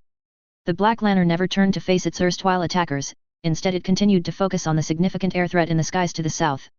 The ground action came down to the Blood ASP, and Neo had to admit to himself that seeing one in real life was far less abstract and far more terrifying than looking at recon photos. Especially when its first action was to fire off long-range missiles in a huge stream from 2 shoulder-mounted packs. Thankfully, most of the missiles went over the advancing mobile suits, though part of one of the salvos clipped the remaining strike dagger in his company and brought it down. Holy shit, sir! How many missiles did that thing just fire at us? The senior Buster Dagger pilot asked before he returned fire with a sniper shot. The long-range beam missed between its legs, though it did stir the enemy pilot to moving, straight at the oncoming mobile suits. I dunno, but I don't intend to find out if it has a second volley waiting, Neo said. A second shot from the other Buster Dagger struck it off-center and caused the whole machine to jolt, but not enough to penetrate or knock it down. This is disturbing, one of the dual dagger pilots commented. No, that's disturbing, and the 105 dagger pilot with the launcher strike pack simply pointed at the orange glow of an artillery rocket coming their way. Oh shit! Neo hunkered down and swiveled his shield backward, placing his defense behind him where the shell threatened to land. A few were able to follow suit, but most simply took the blast in the ass since the shell landed a mere 50 meters behind them. Oh man, their artillery really knows how to lead us. Rush their mechs. They won't use artillery on themselves. X. That was Rick. Woody asked after the echo of the shell blast faded. That, my friend, is the power and precision of artillery, James confirmed with a savage grin. Nearly every battle since the Industrial Revolution has been decided by artillery. He who has the best and most guns wins. Wow, I didn't know that, Willie filed the lesson away. Due to the nature of their objective, they can't use artillery themselves cruise missiles from their carriers because they don't want to rip up the gigafloat since those missiles would make the Arrow 4 rockets look like firecrackers. We have fire superiority, now to use it. James thumbed the missile launch trigger on his throttle, loosing another herd of 30 LRMs into their formation. He followed those missiles in himself, intent to close up and finish this attack wave off once and for all. A&D. Okay, Buster Dagger dies first, he commented as his crosshairs passed over said machine as it stood up. The PPC spoke loud and violent, the Azure Streak chopped into the upper left arm of the Buster Dagger and flayed it down to a nub, the severed half landed on the ground along with the gun launcher. Wow, that was nuts. I thought those things were supposed to be beam resistant. Woody commented. Supposed to be is the operational phrase there, comrade, James replied. Man, not having much luck with my missiles today. Well, just have to go in direct fire on their asses. He depressed the radio button on the bottom end of his control stick. Rick, loft me a homing shell, I'll be in position to tag someone in 10 seconds. Heading your way now, and a standard headed northbound, Rick replied. Hey. James asked the window in front of him. I coulda swore I busted that punk already, James groused as a dual dagger tried flanking him to the right. Your funeral, buddy, he said before the right arm tracked outward a bit. All 4 lasers fired in ripple into the chest of the machine, though it didn't appear to slow down appreciably even with the left torso flayed open. Damn, that's some tough armor. They really are beam resistant, then, Woody commented. Round in range for tag guidance, Rick informed him. We'll sort this one out, and James activated the tag laser to guide the missile in the rest of the way. With a little work he had the IR beam centered on the dual dagger, though he received a bark from its shoulder-mounted cannon for his effort. Well, that was interesting, cannon just tore a chunk out of my right arm armor. Splash, Rick informed him, meaning the artillery round should have landed. And it did. Woody could just barely see the missile slam into the upper chest of the dual dagger and loose its fury. The homing arrow 4 round obliterated the head and shoulders off the machine, where the remnant of the dual dagger fell backwards, unmoving. Artillery, it's what's for dinner, bitch, James sneered at the deceased dual dagger. Who's next? The enemy answered for him, a crippled dual dagger and the surviving buster dagger tag-teamed him with missiles. 3 hits, followed by a burst from a gun launcher and the 175mm RPG from the dual dagger's beam rifle provided enough coaxing to knock down the blood ASP-4. Shit. When the blood ASP hit the ground, Woody slammed into the back of the cockpit bulkhead with what he thought was enough force to fracture his ribs. Oh man, James, you all right? I'll live, he groused. Time to get up and get back to it. X. Damn good shooting, you two. Neo shouted. I'll finish him off. So now WH no freaking way. The buster dagger pilot shouted, looking at the blood ASP as it struggled to stand. Impossible. No machine of war can keep coming like that. Hit it. Hit it again. Yes, sir. The buster dagger linked its weapons together in the anti-armor shotgun mode and tracked in on the enemy from hell. A blast caused something in the semi-standing machine to cook off, with a huge gout of flame blowing out of the back of the machine and the entire right arm was severed and sent flying. 5. Ha. Got the fucker. That you did, Neo sighed, then wiped the sweat from his face. But fuck if I'll ever underestimate a battle mech in my life again. We need to take that thing apart, see what they did right so we can apply it to our machines. Now for the Black Lantern, I take it. Hold, Neo requested. North Team, this is Roanoke. What's your status? Sir, we got cut to ribbons up here, but we got both the fuckers. I have 1 strike dagger undamaged and 1 beat up, but the rest of the company is in pieces behind us.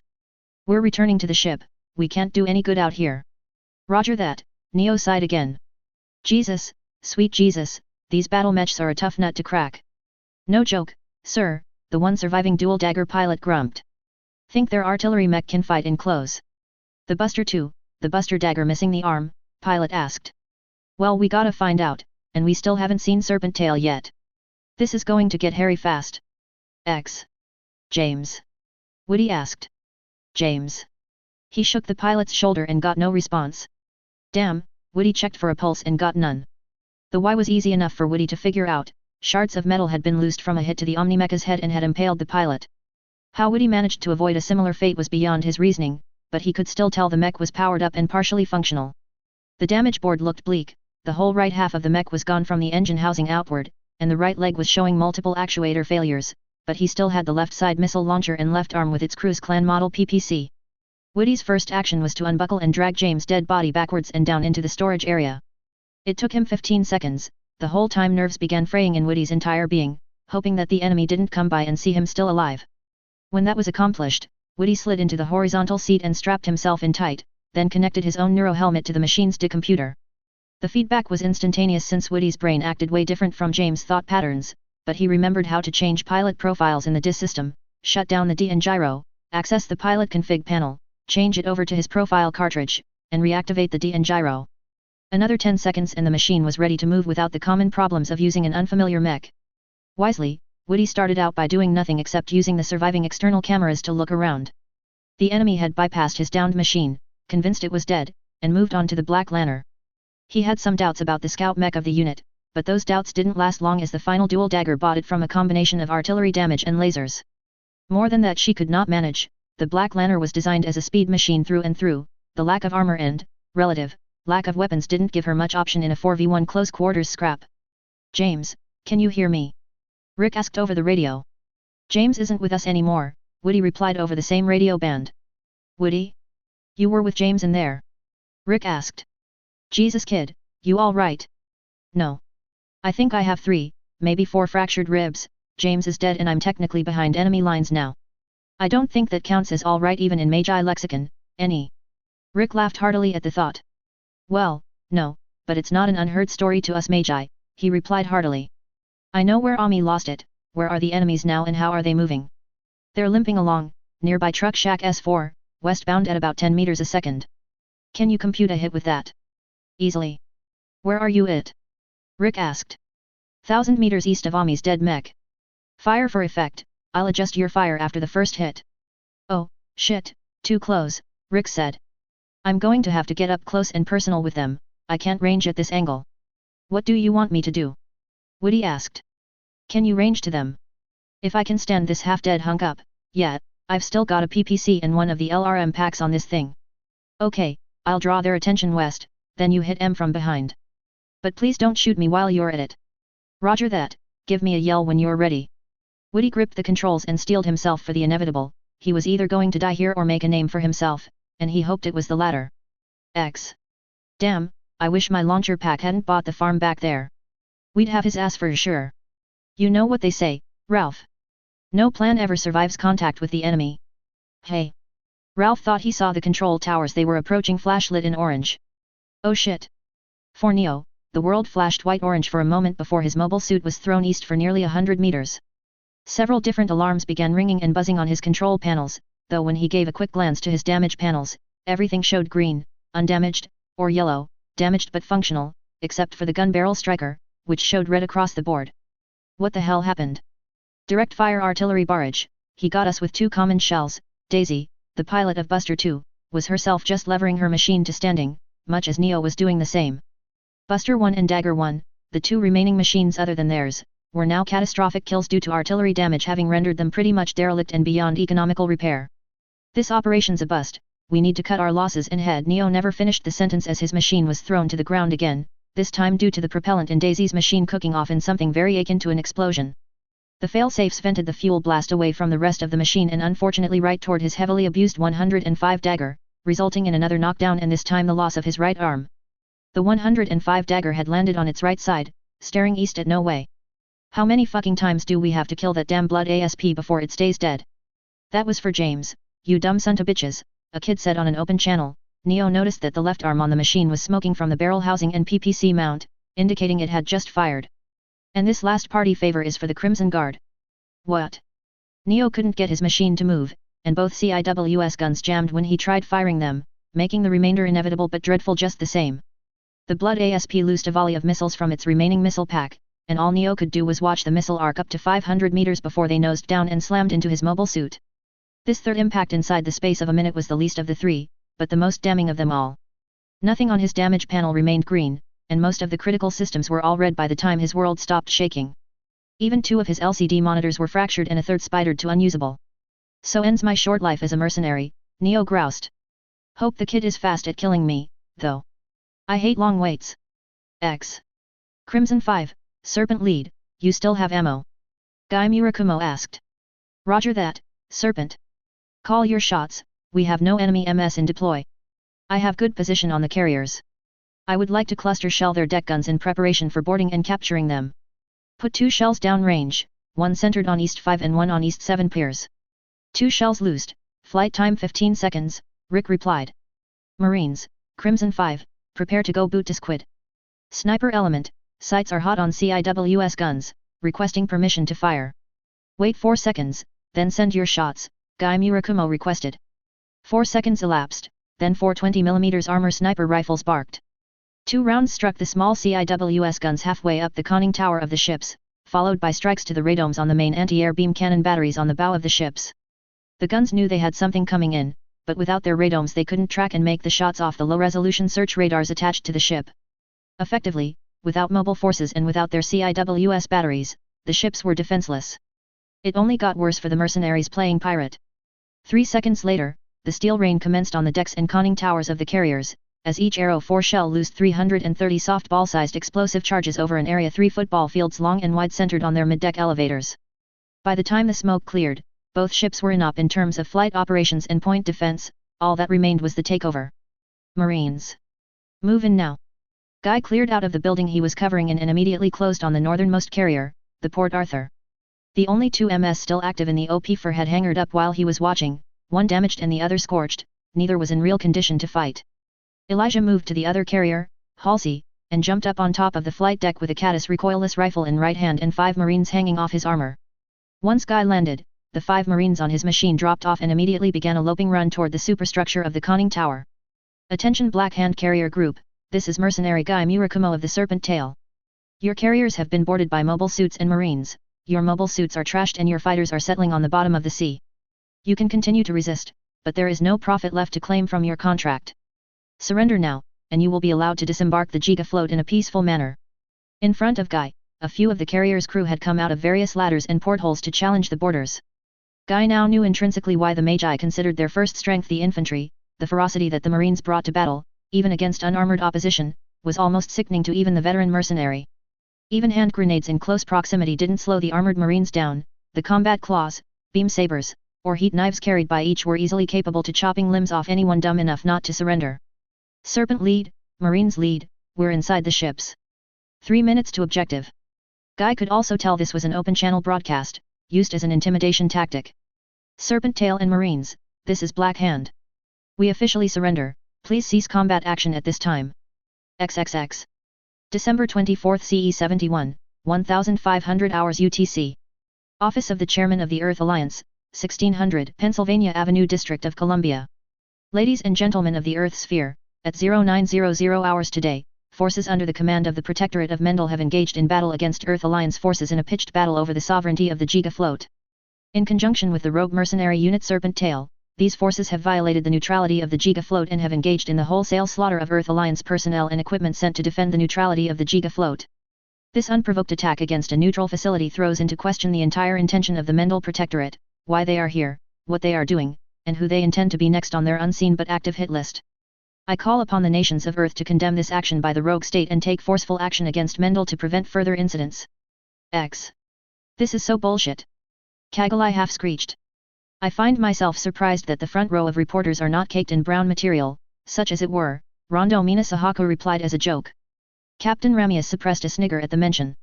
Unaroma Siren was silent as they listened to the statement in the assembly hall. Lady Sahaku, what do you know about this incident? Colonel Kisaka asked. 2 carrier mercenary unit against a nova of Omnimechs and Marines plus Serpent Tail's 2 machines. Only 2 Omnimechs and Serpent Tail survived, with 3 Magi pilots dead, 1 new recruit and 1 laid up in the hospital for a month. You've seen the kid's story, right? Yeah, better him than me, Kagalai admitted silently. The thought of taking over an Omnimech with less than a full month's training unsettled even her stomach, much less the thought of doing it while in the middle of a war zone. So, the Earth Alliance demands action from the world. What do we do about it? Kagalai asked for the Council's opinion. Denounce the real pirates of this incident, Lady Odessa Feldrealda replied immediately. These Black Hand mercenaries were operating under contract to the Earth Alliance, so we denounce them. We don't speak directly against the Earth Alliance, but we drop the hint that we knew who was pulling strings for what reason. I recommend we offer our support to the Gigafloat for extended security contract, given most of their mercenary forces were just slain, Ezekiel Senvanaz replied. Possibly the Takemi Kazuchi. Colonel. Rondo Mina asked Kisaka. Takemi Kazuchi and 3 or 4 escorts until things cool down, Kisaka replied. You're awfully silent, Yuna, Unago, Kagalai prompted. I think it's a mistake going against the Earth Alliance, Yuna replied. A grave mistake.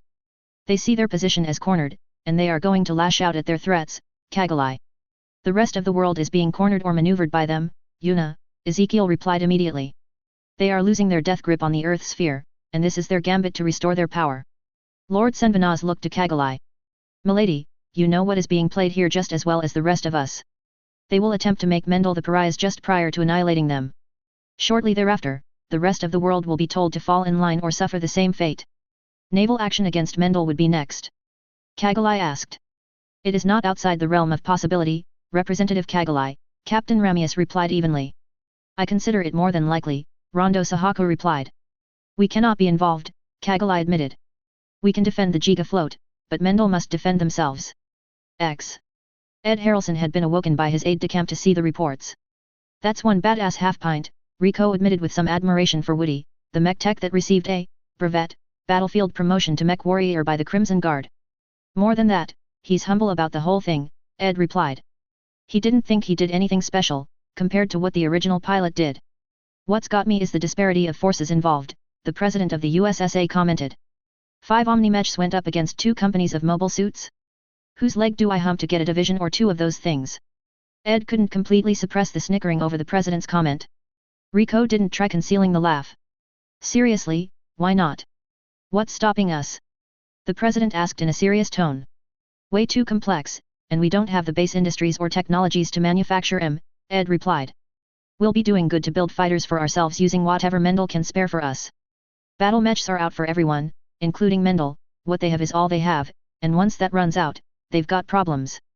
Thankfully, they do have MS capabilities and the ability to manufacture aerospace components or units, so they won't be completely defenseless in 5 years. Makes sense, and you think our path to independence is on the wings of fighters? The president asked. It is, Ed replied. Or on the treads of main battle tanks that would make the Earth Alliance quake in their jackboots. We're already getting manufacturing online with Mendel and Orb. In the next 6 months we will be in a position to begin pounding out our own units, made here in the USSA for the use of the USSA. Outstanding, the president replied, and meant it. He was already getting pressure from the EA, not concerning this incident yet, but an intent to join the Earth Alliance against Mendel. Now, the EA wants action, what do we do? I vote you head up to Washington, visit with Reisman, and boot his ass up between his shoulders on international television, Rico opined. Even the president had a good laugh at such an absurd but mentally hilarious course of actions. Seriously, sir, offer the Gigafloat Corporation any aid we can give, Ed Harrelson replied.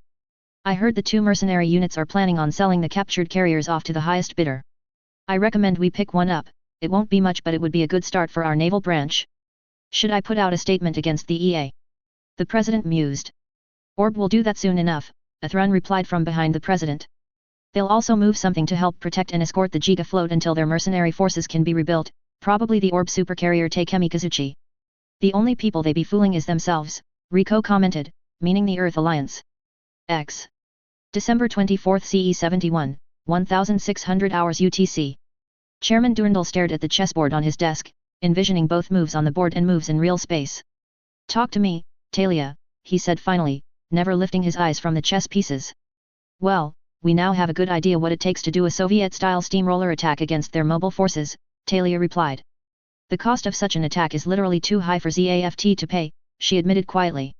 The Earth Alliance paid 12-1 casualties against the Crimson Guard mercenaries, sir, Isaac clarified what Talia meant. I should make clear note that the blossoming Mendel mercenary units did not think all that highly of the Crimson Guard, standing opinion prior to today was that they were simply another rote line unit among a bunch of them. And now? Durandal asked. There is some criticism for their choice of tactics, but general consensus is they died like Magi should have, outnumbered and outgunned but never outclassed. Oh, by the way, they still took the enemy to hell with them. This last part was not so much for the chairman so much as it was for the black uniformed officers behind the chairman, who to a man were scowling at Isaac for some reason. What lesson can we learn from this engagement? Chairman Durandal asked. Artillery, both Talia and Isaac replied immediately, then looked to each other with sheepish grins. Oh. Durandal was skeptical, mainly because the black uniform officers behind him had presented report after report of how wasteful artillery was when wagered against the efficiency of mobile suits. Isaac had read those same reports, and was well prepared to make this play. Well, sir, think of it this way. Half the enemy ground forces were killed by one of the Omni-Mechs. That Omni-Mech was the Naga artillery Omni-Mech, before any of the talking heads behind you say it, the Earth Alliance forces did not die of the dumps. They got caught in front of a steel wall of 4 frontline Omni-Mechs and were held in place long enough for the artillery to rip them apart. They did the same thing to us at the 2nd of Jachindu, a wall of mobile armors and Gundams supported by warships that tore everything foolish enough to get close to shreds. If you need any more evidence, I can refer you to Talia's bondsman, who while not the best still knows a lot of good ones where artillery beat out mobile suits time and time again. I am beginning to believe that bias may have been involved in my prior musings on the subject, Chairman Durandal replied. Sir, I still think I could have taken down that Naga in close with again, one of the officers behind the chairman declared. Isaac laughed heartily at the thought.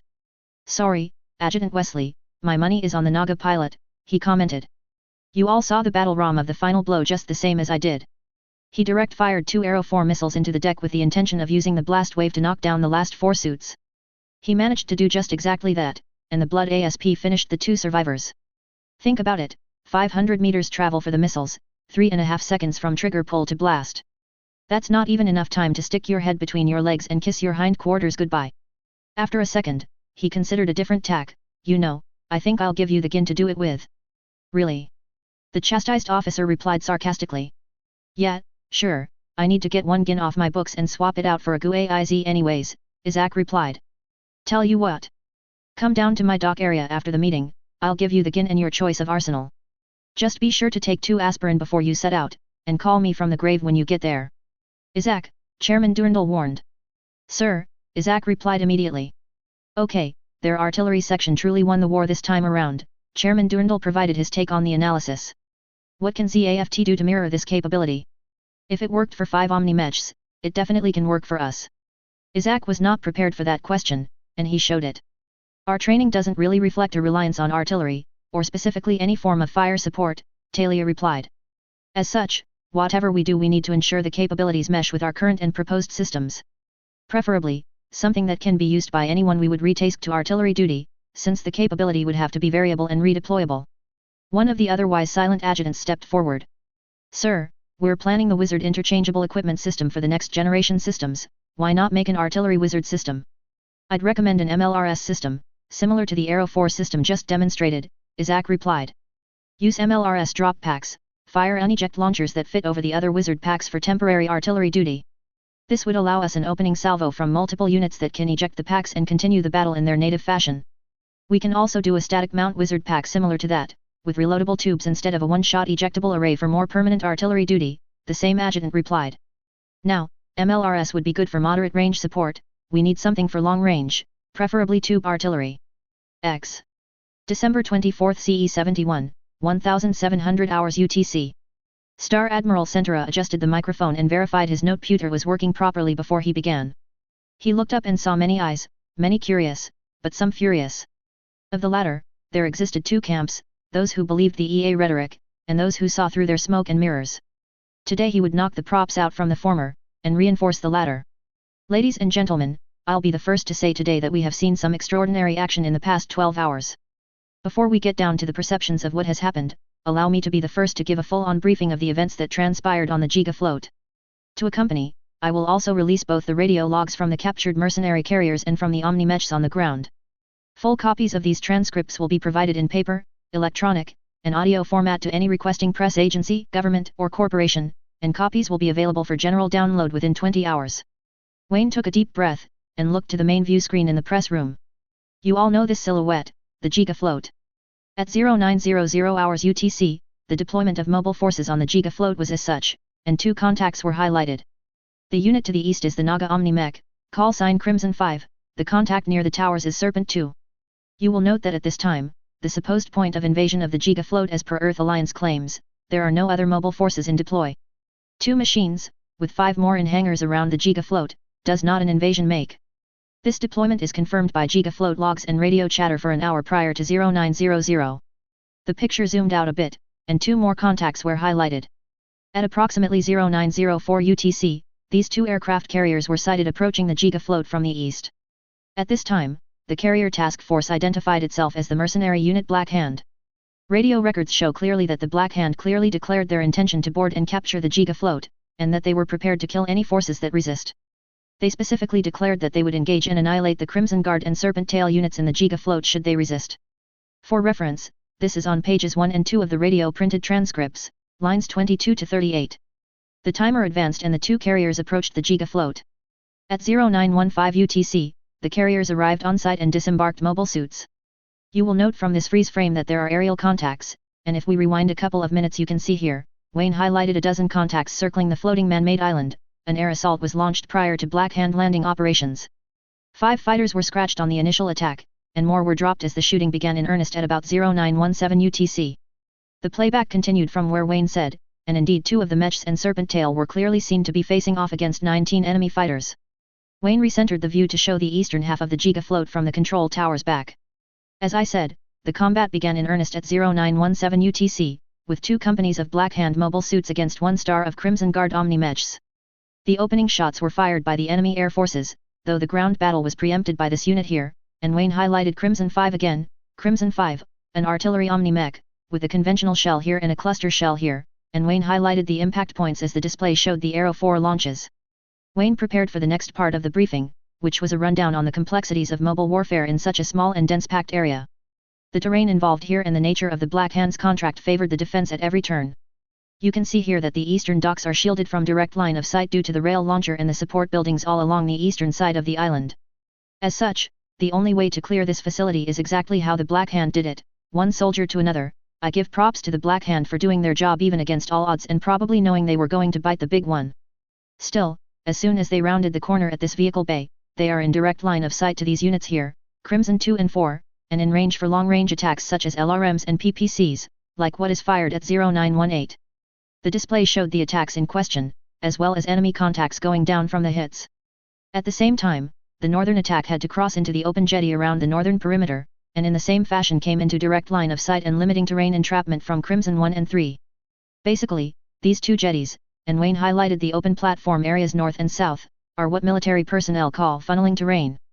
For the Black Hand to get to their objective, they have to go through this funnel, and basically they were running a gauntlet in the face of a 95-ton Omni-Mech in the south and a 75-ton Omni-Mech in the north.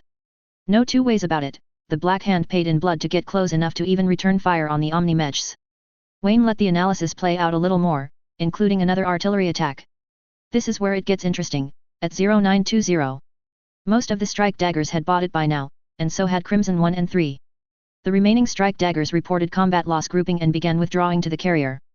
Note here the presence of Serpent Lead and Serpent 2, and Wayne highlighted them as they moved slowly through the interior alleyways. The 2 MS of Serpent Tail had been using the ground battle as cover to swat the enemy air force and prevent their using strafing attacks against the Omni-Mechs, but when the air targets ran out they began moving along the central alleyways toward the carriers. Keep that in mind, Serpent Tail did not take the carriers by deceit. By luring them in and jumping them, they closed in under their noses and jumped them just after the ground war was concluded. You'll see what really happened here in a few moments. Wayne reconfigured the display and centered on the southern battle. Also at 0920, the battle took a turn for the nasty down here in the south. Crimson 2 closed up on the enemy formation to deal out some in-your-face punishment, and it did so pretty efficiently with the assistance of the artillery unit. To point, the display showed the A4 homing round strike the dual dagger, which grayed out to show a kill. However, a close-in assault from several of the enemy machines knocked the Blood ASP down here. When the pilot attempted to clamber his machine to standing, a blast from this Buster Dagger tore open the armor on its right side and detonated an ammo reserve in the machine. Battle records show that the ammo detonated counted up as 2.5 tons of LRMs, with half a ton of those LRMs having been exhausted prior. That blast sheared the entire right half of the mech off from the engine housing outward, and part of the enemy attack also struck the cockpit, killing the pilot but not the mechanic in the back of the cockpit. The view continued a bit more.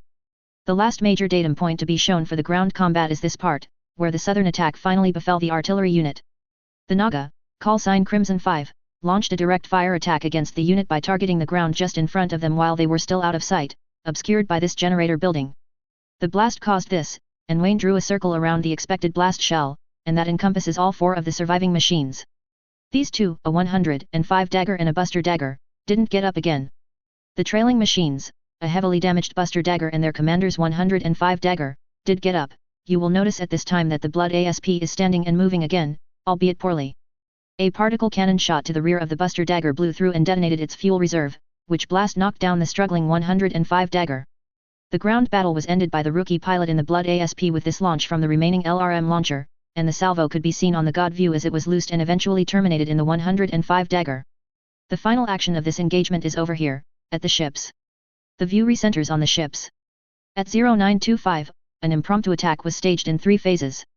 First, snipers from the Marines of Crimson Guard fired on and disabled the primary defensive CIWS weapons on the ships, in preparation for phases 2 and 3. Second, 2 cluster artillery shells were used on the targets, 1 per ship, to damage and render disabled any other weapons systems and slash or kill exposed personnel. Third, once the firecrackers died down, Serpent Tail boarded the ships with a mech mobile marine force and captured the ships. At the point that the Marines entered the superstructure of the Port Arthur, the Commander Task Force Black Hand surrendered. Combat action ceased when he surrendered. Wayne braced himself for the next part of the briefing. This is where the Earth Alliance really began perverting the truth. Now, in after-action operations, a total of 14 of the mobile suit pilots were recovered alive and 9 of the spearhead pilots were also recovered. Additionally, the crews of the Halsey and Port Arthur have been removed from their ships and are presently held prisoner on the Giga float by the remnants of Crimson Guard. The ships, as per their contract with the Junk Guild, are technically the ISOR law of the capturing units. Serpent Tail has agreed to split the value of the ships and salvaged mobile suits 50-50 with the Crimson Guard, so that comes out to just shy of $2 billion Earth per mercenary unit. The crews and captured MS pilots will be returned to their parent nations forthwith, and as of 1,600 hours the Crimson Guard was working on routing transport for them through Jakarta in the Equatorial Union. Wayne prepared for the onslaught that his next statement would bring.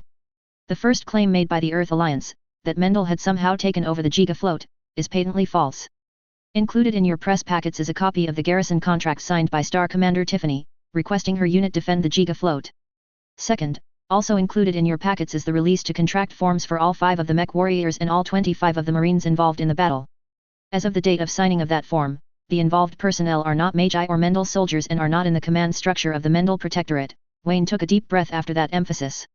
When a Magi soldier signs the release to contract, they are gone, they are their own unit and they can do whatever they want. Some units may maintain reciprocal unit maintenance contracts, though this is considered a civilian contract service and is not related to Magi military operations. As such I refuse the claim that the Magi military was involved in this battle, and furthermore I claim insult from the Earth Alliance for accusing us of an operation against a civilian party that we do business with.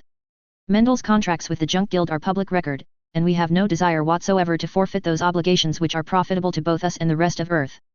There was a short stir among the press pool, but most were silent. Second, the direct accusation that Mendel has slaughtered captured Earth Alliance personnel is also patently false and extremely insulting. While I have no particular love for the Earth Alliance, I also have no outstanding trial of annihilation against the Earth Alliance. Therefore, any Earth Alliance personnel captured in operations against Mendel will be treated as per the Geneva Convention, now and furthermore unless I am ordered to do otherwise. Note clearly that this protection does not extend to Blue Cosmos or Earth Alliance personnel caught in clandestine espionage, sabotage, or terrorism operations, nor does such protection apply to Earth Alliance regulars captured in the process of committing war crimes. I will not countenance the slaughter of civilians, regardless of who does it or why. This also caused a bit of a stir, but less so than the prior statement. Finally, in following with the statements from the other nations of this world, Mendel calls upon the Earth Alliance to back off their present inflammatory and baseless rhetoric forthwith. Orb, the United States of South America, ZAFT, Scandinavia, and South Africa have all spoken against this incident and the accompanying press pandering from the Earth Alliance, with further statements expected within the hour. Though the Black Hands contract details are classified and no hard copy was recovered, it is fairly obvious that the only persons in need of a mass driver are the Earth Alliance. It has been an unstated but understood caveat of the treaties that any nation on Earth, with the exception of the Atlantic and Eurasian federations, may call upon Mendel for dropship service at going contract rates. Several nations have taken advantage of this service, namely the USSA for food exports and Orb for material imports. The Earth Alliance primary member states are excluded from this service due to the rampant and uncontained presence of Blue Cosmos in said nations. I will not risk multi-billion C-bill dropships over potentially hostile territory. Therefore, the only nation that has a logical need for mass drivers is the Earth Alliance, because they singularly lack any other way to supply their lunar military bases. The claim that Mendel has any need for the Giga float is so obviously false that it does not even bear mentioning. Why would Mendel need a mass driver when we have no land holdings on the planet below and Mendel has 30 dropships at our beck and call? There was a brief assent to Wayne's point. The Crimson Guard sold their lives dearly in defense of the Junk Guild and their autonomy, and the Black Hand did the same in service of their employers' whims. I salute their actions as a soldier, though as an administration officer my only position is that I am thankful that the Junk Guild Giga float facility retains its autonomy. This battle was a battle between opposed mercenary factions and nothing more. I suggest this matter be left solely at that. XXX. December 26 CE 71, 0600 hours UTC. Warship off Anim. Natarl Bajaruel had to admit she liked this turn of fate. In months or years past, all she had to look forward to was being under the command of someone who didn't know jack shit about naval warfare, Azrael, or someone whom was indecisive about who to fight, Ramius. The former was dead and the latter now served Orb, a curious turn of fate that had not really turned up at her inquiries. Natarl suspected some of that was Admiral Sutherland, the rest was the fact that she held intrinsic intelligence value in having survived the wrath of the Magi. The battle on the Giga float in the wee hours of Christmas Eve was simply reminder to Natarl, the awesome striking power and hard carapace of Magi forces writ visible even in their dedicated land systems. Her officers had gone over a 4-hour analysis of the battle in step-by-step detail, understanding everything that could be gleaned from the reports and footage shown. By the time everything was said and done, Her officers were convinced that 2 Trinores of Omnimechs could theoretically bring down an Archangel-class ship if circumstances favored them. Which result didn't surprise Natarl. She figured that a Trinary of Fireball Arrow fighters could do the same in conventional engagement. As of the day after Christmas, the only standing question was will they, won't they, in pertaining to the extremely sharp statement from Mendel. Natarl was surprised that the Star Admiral had been that vehement in ripping the Earth Alliance, and specifically Chairman Reisman, up one side and down the other. The hell of it was, Captain Badgeruel agreed with Mendel by the numbers. They had no need for the Giga Float, they had lucrative contracts with the junk guild they wanted to maintain, and the Earth Alliance had a track record of doing things just exactly like what they had tried doing to the Giga Float. Mercenary or not, the Black Hand formation had been operating at the behest of the Earth Alliance, even if nobody could find the contract.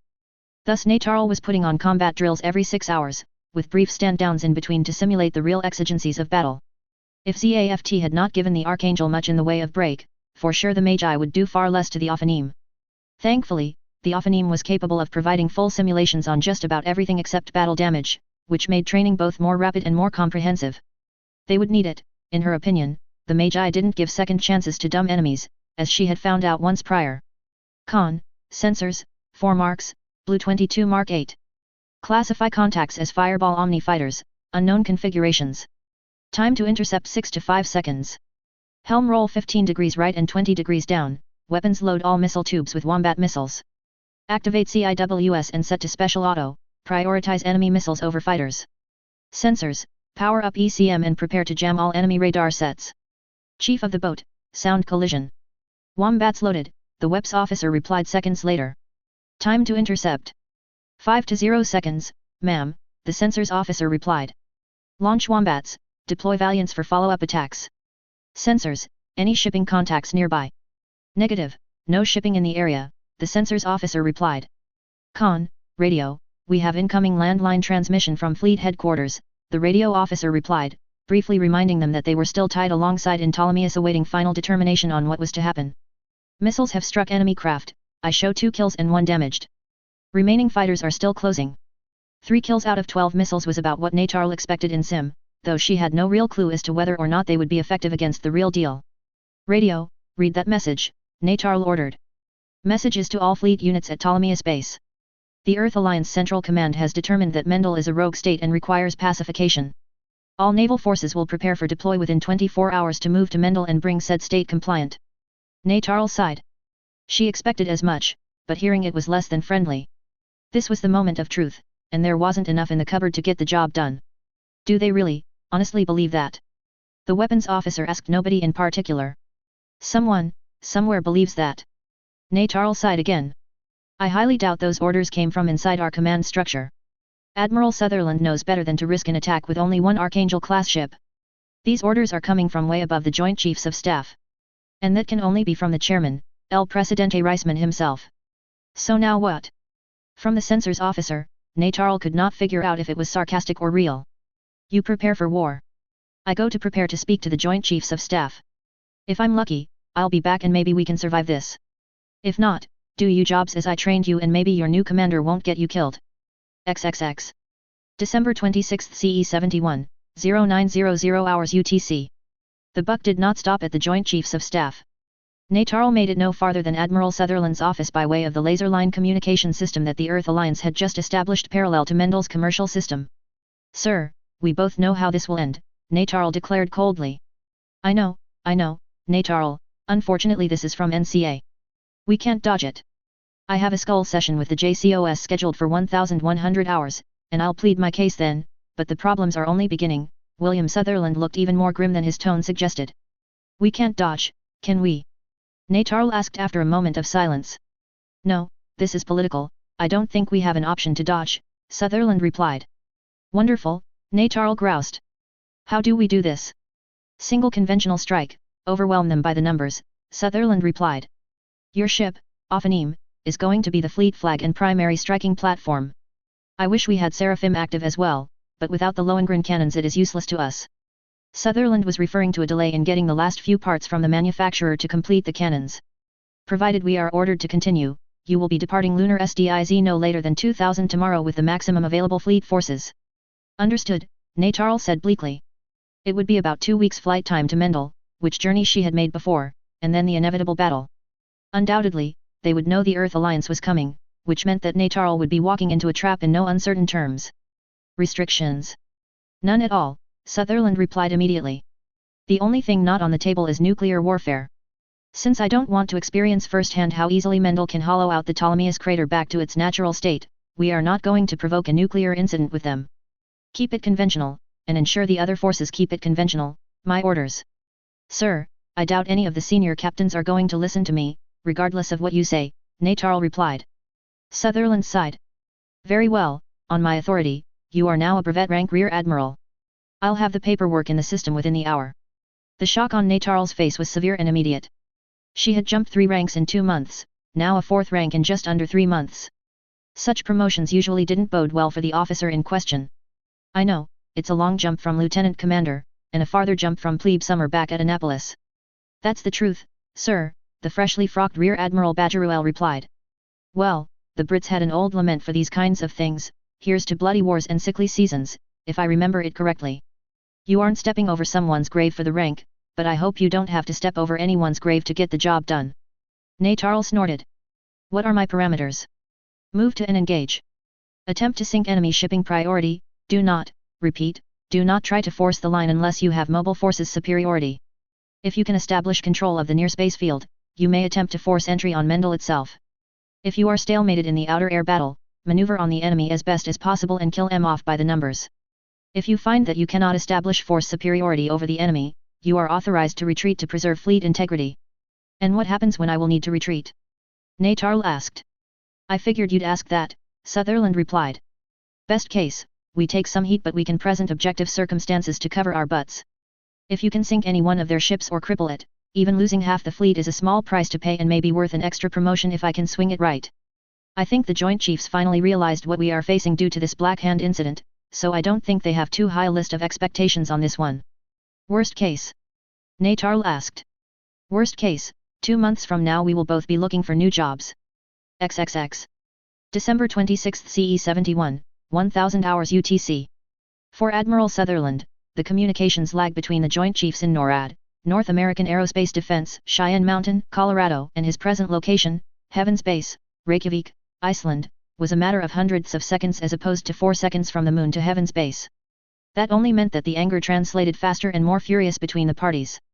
Look, Admiral, I've read your reports. Multiple times. I even have a copy of your main naval analysis and recommendations right here, and the Joint Chief of the Navy held up copy 9 of 32 of said report. The problem is, as you so artfully put it, political dunderheads. I was the first at bat to try and quash this abortion of an operation concept, and even I got shot down. I hope they realize that only if God intervenes on our behalf will we have anything approaching a victory scenario, Sutherland said. They don't, the Joint Chief of the Mobile Forces replied deadpan. They don't see the objective circumstances, all they see is a small and numerically insignificant barricade to their goals. And those are what? Sutherland asked. You are Blue Cosmos just the same as we are, Sutherland, the JC of Naval Operations replied. I don't think it is hard to imagine. Indeed sir, I even have my BC ID card, and Sutherland pulled it out of his pocket to show the camera link. I don't expect this card to stop incoming shitloads of ordnance, which is exactly what will happen if we follow through with this abortion as you phrased it, sir. All right, you've made your point, Sutherland, the Joint Chief of Staff, Earth Alliance Military replied. We have to go through with this, no two ways about it. What will happen? Honest answer, or do I dance? Sutherland asked. Save the two-step for the unenlightened. I want the real deal. We go out there, we get the shit kicked out of us, what's left of the fleet comes home in pieces. End of story. Numbers, the JC of the Navy requested. 80% losses as a floor figure. Higher if God doesn't intervene in our favor. Slightly lower if my force commander pulls out before they are decisively engaged or trapped. We get a good look at Mendel from a distance, but we definitely don't get close enough to damage the colony and definitely not close enough to storm it. Expected results. The same JC replied. Worst case, mobile forces casualties, not even enough to knock them below the maximum allowed in the treaty. Best case, Badgeruel can sink one of their ships but pays for it with the Ophanim. You don't think Ophanim is coming back? The JC of the Eurasian Mobile Forces requested. They took out Dominion and Thrones faster than Bruce Lee took down Chuck Norris in Way of the Dragon. Sutherland was exaggerating, but the principle held in all their minds. Back when this collection of motley officers had been in the academy, Way of the Dragon was a popular classic movie for the class, they all knew what he was talking about, and what he intended as the inevitable result. When we do this, we'll be marching right into an ambush, regardless of how careful we are about it. The first target on their list will be anything capable of punching significant holes in the ships, 105s with launcher packs, buster daggers, Agamemnon and Archangel-class ships. After that, they'll move on to the lesser forces, such as 105 daggers with other packs, dual daggers, strike daggers, Nelson and Drake ships. One thing you can't accuse Mendel of is being stupid, and they will start with the most threatening units we have. I read you, Sutherland, the JC of Eurasian Forces replied. I have a special unit at Art Satchel right now, strike daggers led by a Hyperion Gundam. I don't think it will help much, but I'll have him come over to your side for the OP. Anything is better than nothing, Sutherland replied. Also, we'll deploy some other new units with you as well, including the Cosmo Grasper prototypes and a spare strike Gundam. Do what you can, but if you have to walk away, do it. This conflict is going to drag out for years, maybe even decades. We can take some losses, but the less the better for when we finally do get into it. Understood, sir. Anything else? Tell Rear Admiral Badgeruel that it will be a permanent promotion if she can sink any of their warships. Author's chapter afterward. This is where the echoes of the past battles and present policies catch up to everyone. It will be messy for everyone, trust me on that. First off, Orb's espionage ring is beginning to pay dividends, even if it is not necessarily the spies that are actually delivering the payouts.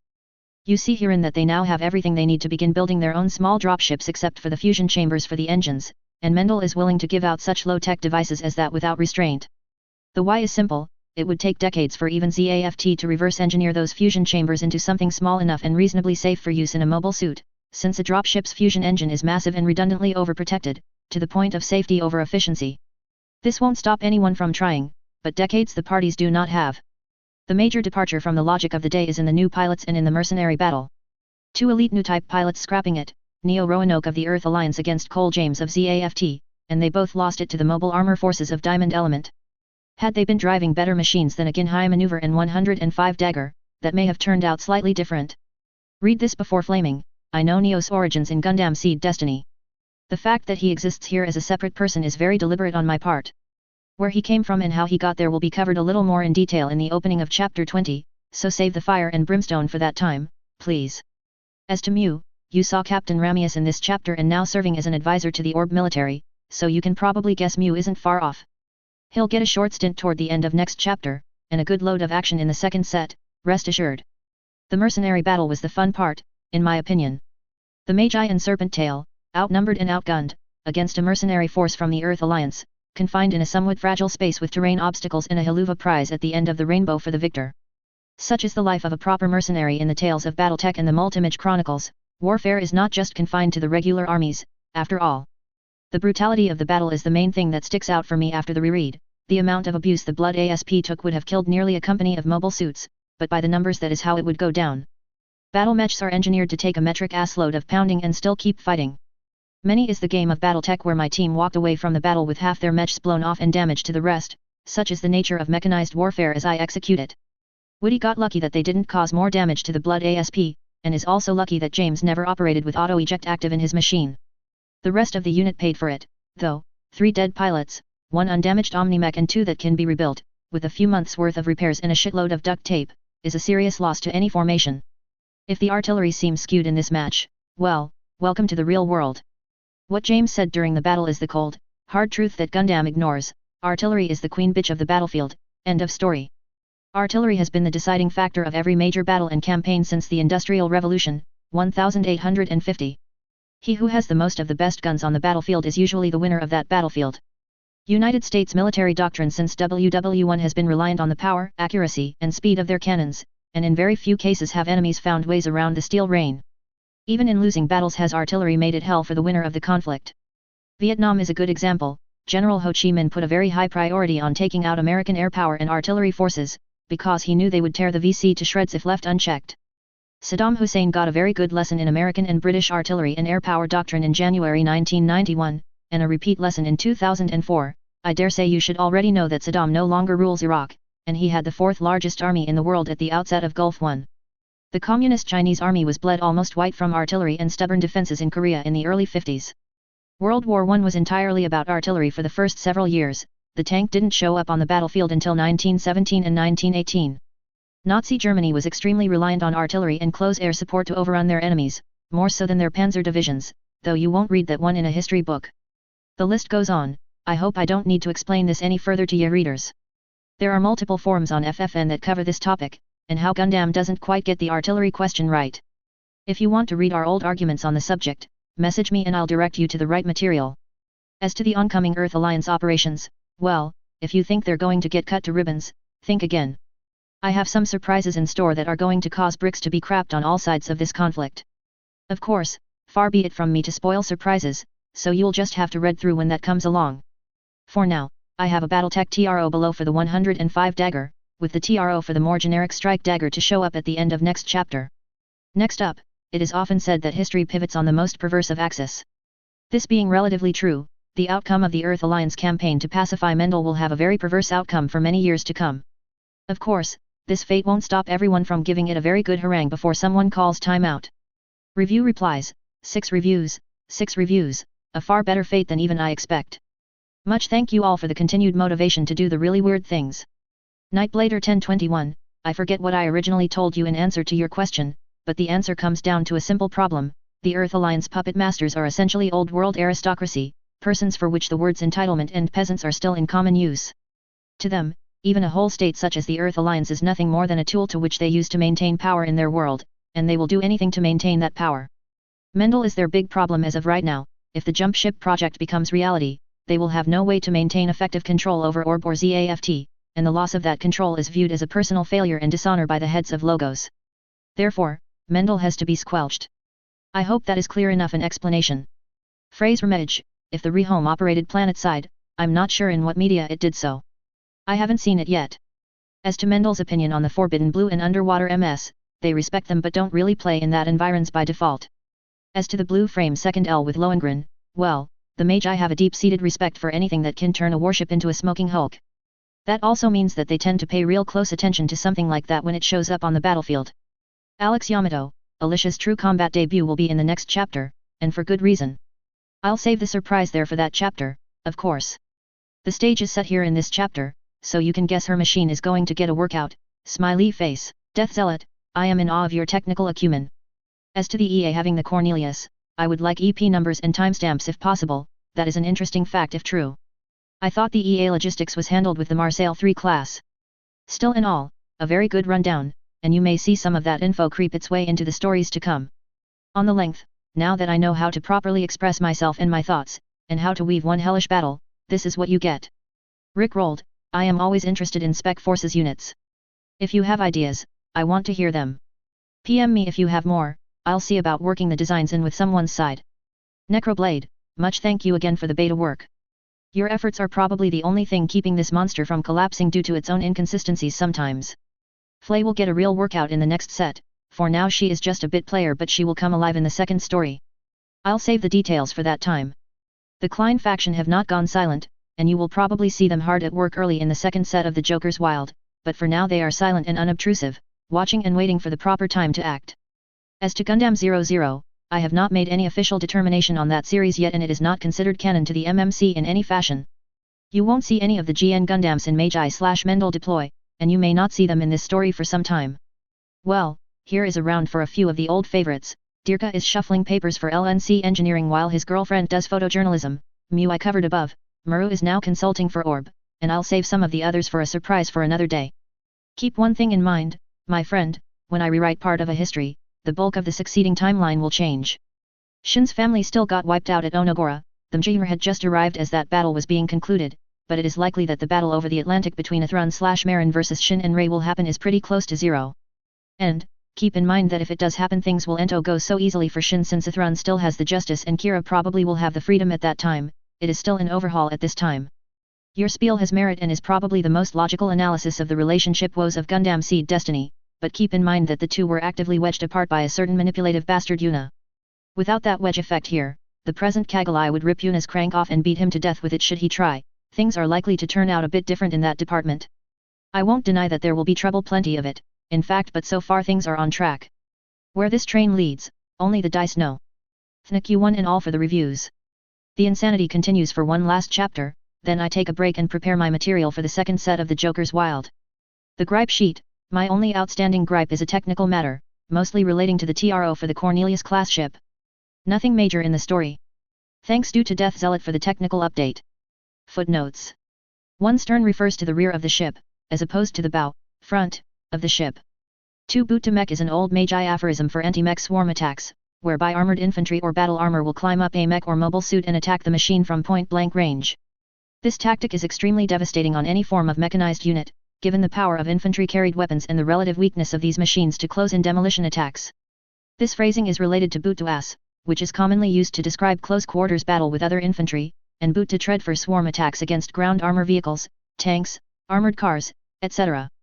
For armored marines, a variant of this name exists for boarding enemy shipping, boot to squid. In the highly unlikely but theoretically possible event that armored marines end up swarming VTOL craft or fighters, this is commonly called boot to wing, flying holy shit kung fu, or just plain crazy. 3. BattleTech 4th edition, maximum tech artillery rules. Long tom and arrow 4He rounds have a 3 hex radius, 5 hex diameter from point of impact. Under my scaling for writing, this translates to 500 meters diameter. It only gets worse from there, however. Cluster rounds have a 5 hex radius, which translates to 900 meters swath of destruction, roughly equivalent to an IRL cluster bomb. 4. This rule exists in any version of BattleTech. Any more than 20 damage will force a piloting roll check, with every 20 points beyond the first 20 adds an extra +1 to the to-hit roll to stay standing. Since James took 72 points of damage, 2 missiles from the Buster Dagger, 15 each, 1 missile from the Long Dagger, 10, the 175mm rocket-propelled grenade, 20, and 12 points of LBX-style damage from the gun launcher, that amounts to a +2 penalty. James' native piloting skill is 3, and he rolled a 4, so he hit the ground. Once he hit, 2 more pilot checks occur, 1 to check for damage from the fall, and 1 to check for pilot injury. The damage check came up 10, so no extra damage to the mech from the fall, but the pilot roll for pilot injury came back 2, so he didn't dodge a serious impact. Woody, not accustomed to piloting yet in the vagaries of falling mechs, rolled a 5 when his piloting skill is only 7, so he took damage as well. 5. Ammo explosion, directed away from the rest of the machine by case, cellular ammunition storage equipment. The Buster Dagger managed to cook off 2 and a partial tons of LRMs in this location. It wasn't pretty, but it saved the rest of the mech from shredding out.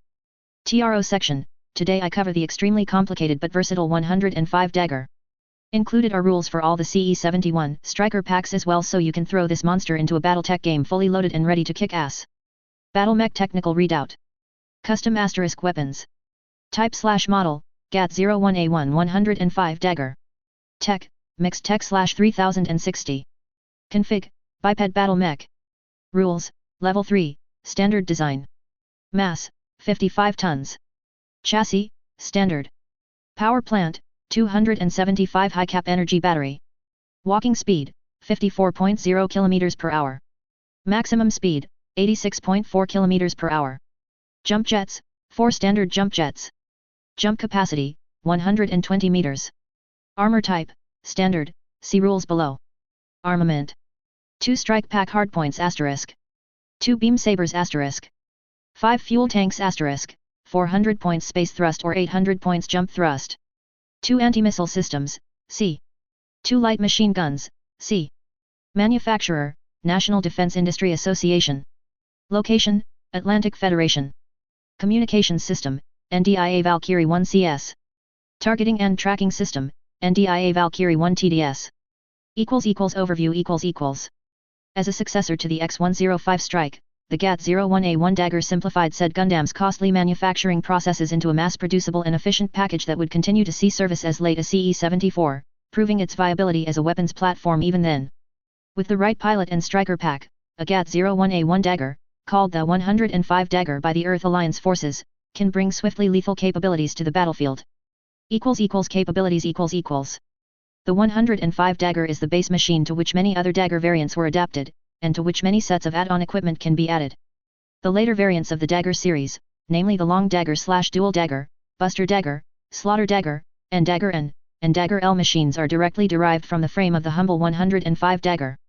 This commonality of origin gives the Earth Alliance some amount of commonality of parts between the machines, allowing for simplified logistics and ease of field maintenance at least on the inside of the machines in question. Also due to the commonality of systems, the arsenal on the machines are somewhat cross-compatible among the later variants of the Daggers, though are not backwards compatible with the original 105 Dagger system. Thus, while, in theory, a Dagger L could carry both its standard beam rifle and the GAU-8M2 machine gun commonly used by the 105 Dagger. The latter machine could not use the beam rifle from the newer variants without extensive modification. In terms of performance and defensive capability, the 105 Dagger is a major step forward compared to the stopgap strike dagger machines predominantly in use by the Earth Alliance during CE71. Even without a striker pack, the 105 Daggers have increased speed and deploy time over the strike daggers. Adding a strike pack only increases their range, maneuverability, and staying power. For defense, the 105 Dagger uses a modified version of the laminated armor in use on the Archangel-class ships, which when combined with a thin layer of ablative heat-resistant gel is resistant to multiple strikes of beam weapons. Though not a true copy of the X-105 strike Gundam, the 105 Dagger is mildly resistant to ballistic and missile fire, though not to the extent of its progenitor. The hard-mount weapons on the 105 Dagger are mostly meant for close-in work, not as a primary method of offense. The, arguably, longest-range static weapons on the machine are the Eagle Stallion 2 CIWS guns mounted in the head, though these are more commonly used to intercept missiles and not as a form of offense.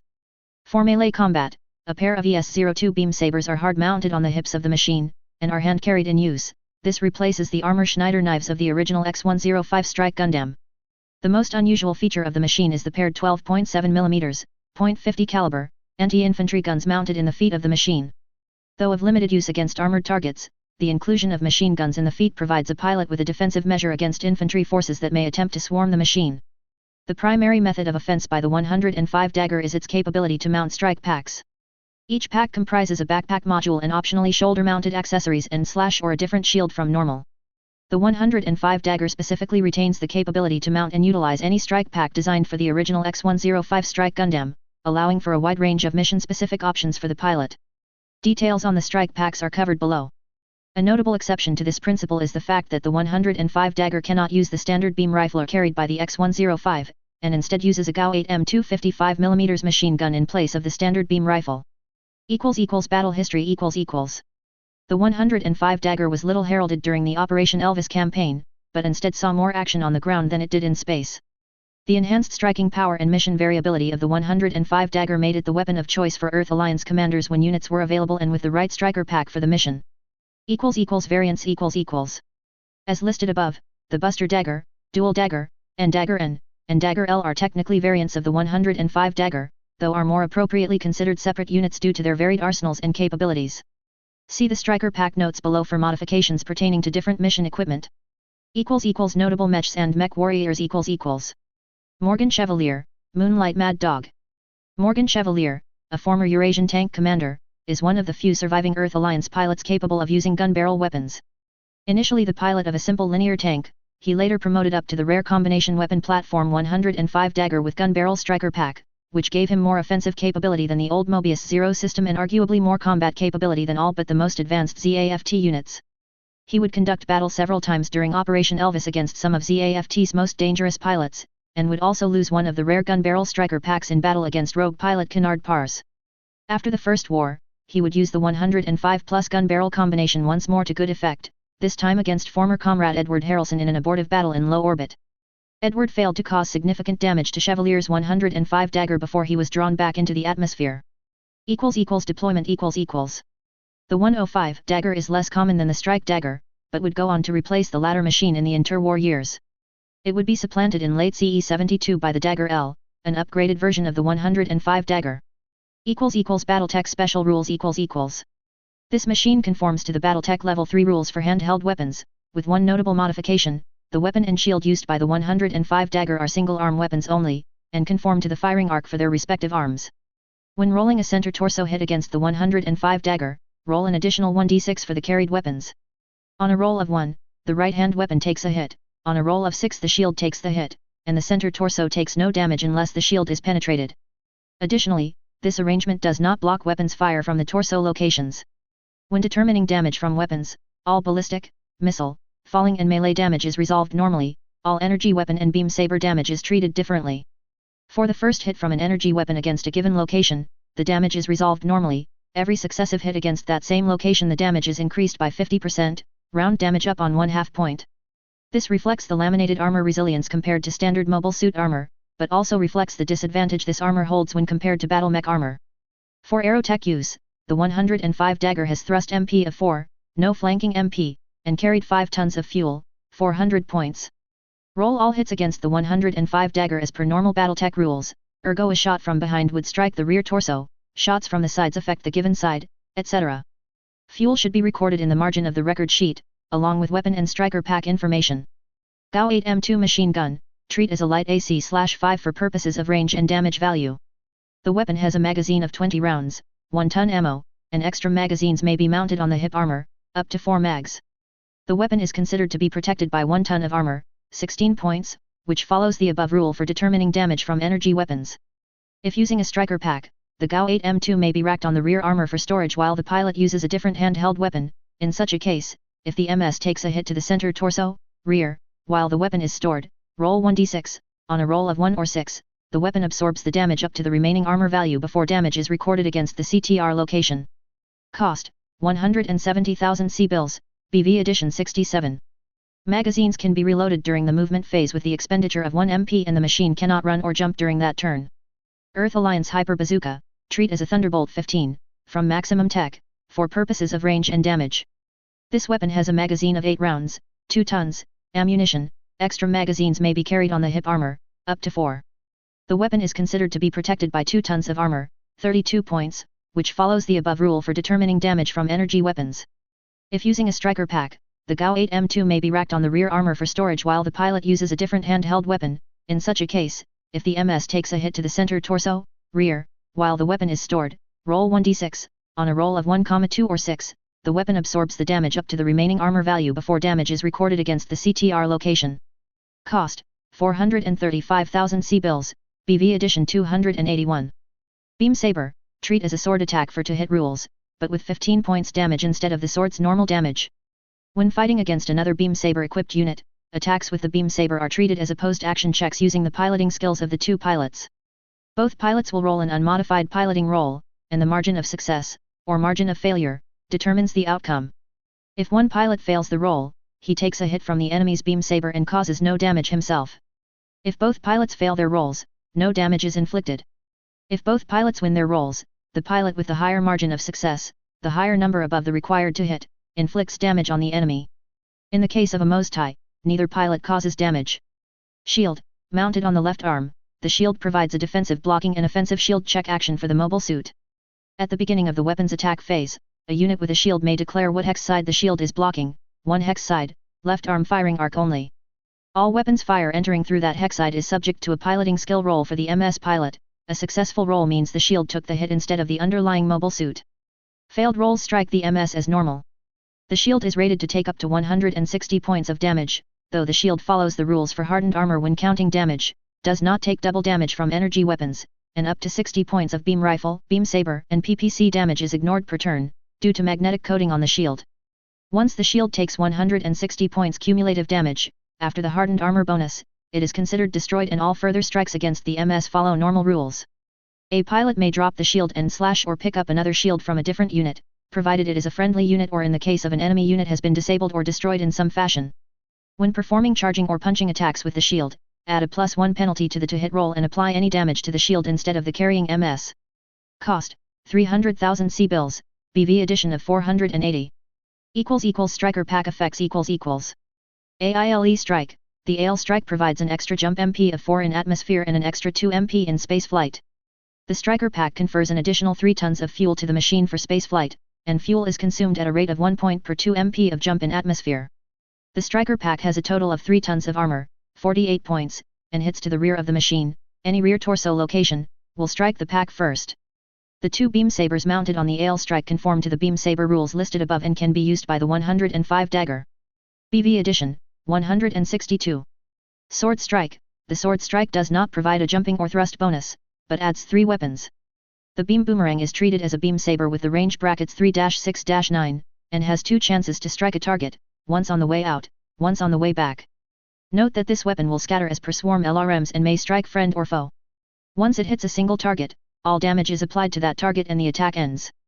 The Schwartz-Uhr anti-ship sword causes 50 points of damage and is treated as a clubbing attack with a +1 to hit penalty. The Panzereisen rocket anchor causes 5 damage to the target it hits, has a range of April 8, 12, and will lock onto a target machine in the same fashion as a claw from the tactical handbook, ergo, once struck the controlling player chooses when to let go. When so grappled, a target machine may not move away from the 105 dagger unless the machine is 1 weight class or more heavier than the 105 dagger, in which case the 105 dagger must make a piloting skill roll to avoid being dragged to the ground, or dragged along with the enemy machine when in space. The backpack extension for the sword strike has 1 ton of armor, 16 points, the left shoulder extension has 1 ton armor, 16 points, and the left arm extension takes damage first on a left arm hit 1d6 roll of 6. The shield/rocket anchor combination follows the shield rules above, except the pilot roll for blocking damage comes with a +2 penalty due to the small size of the shield. BV Edition, 350. Launcher Strike. The Launcher Strike does not provide a jumping or thrust bonus, but does add an extra ton of fuel to the MS. The 3 integral weapons to the Launcher Strike are usable at the same time, since 2 are static mounted and 1 requires the left hand only. A shield may be mounted on the right arm of the launcher dagger and conforms to all rules above except that the arc used for determining blocks or punches is the right arm. The anti-ship Vulcan is treated as an AC/10 with 1 ton of ammo. The paired grenade launchers follow the rules for one-shot Thunderbolt 20 missile launchers from Maximum Tech.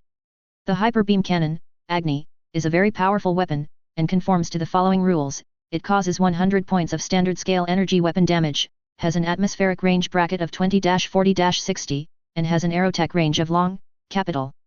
The Agni is not without its drawbacks, however, it is limited to only the forward firing arc, it suffers a +1 to hit penalty, and has a maximum amount of 30 shots before it runs out of energy. This is negated if the 105 dagger has a fusion or fission engine. The backpack mount is integral to the launcher strike, and once the 2 tons of armor, 32 points, is penetrated the Agni cannon is rendered unusable. The right shoulder weapons pod also has 2 tons of armor and on a hit to the right arm will take damage on a separate 1d6 roll of 5 or 6.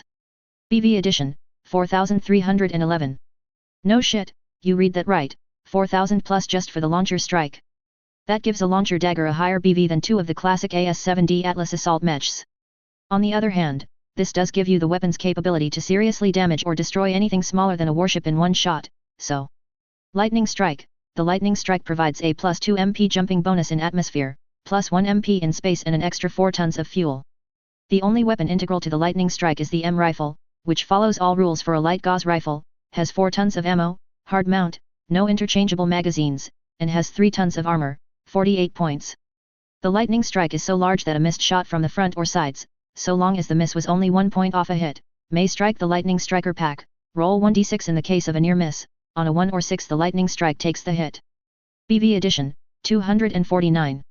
IWSP Strike. The Integrated Weapons Strike Pack is arguably the best pack for anti-MS work, due to its varied arsenal and extensive movement bonuses.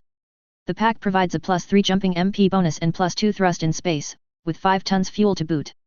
The pack comes standard with 2 AC/10S integral, 4 tons ammo total, 2 light gauze rifles, 4 tons ammo, and 2 anti-ship swords, 40 points damage each, resolve as hatchet attack and both can be used if so chosen.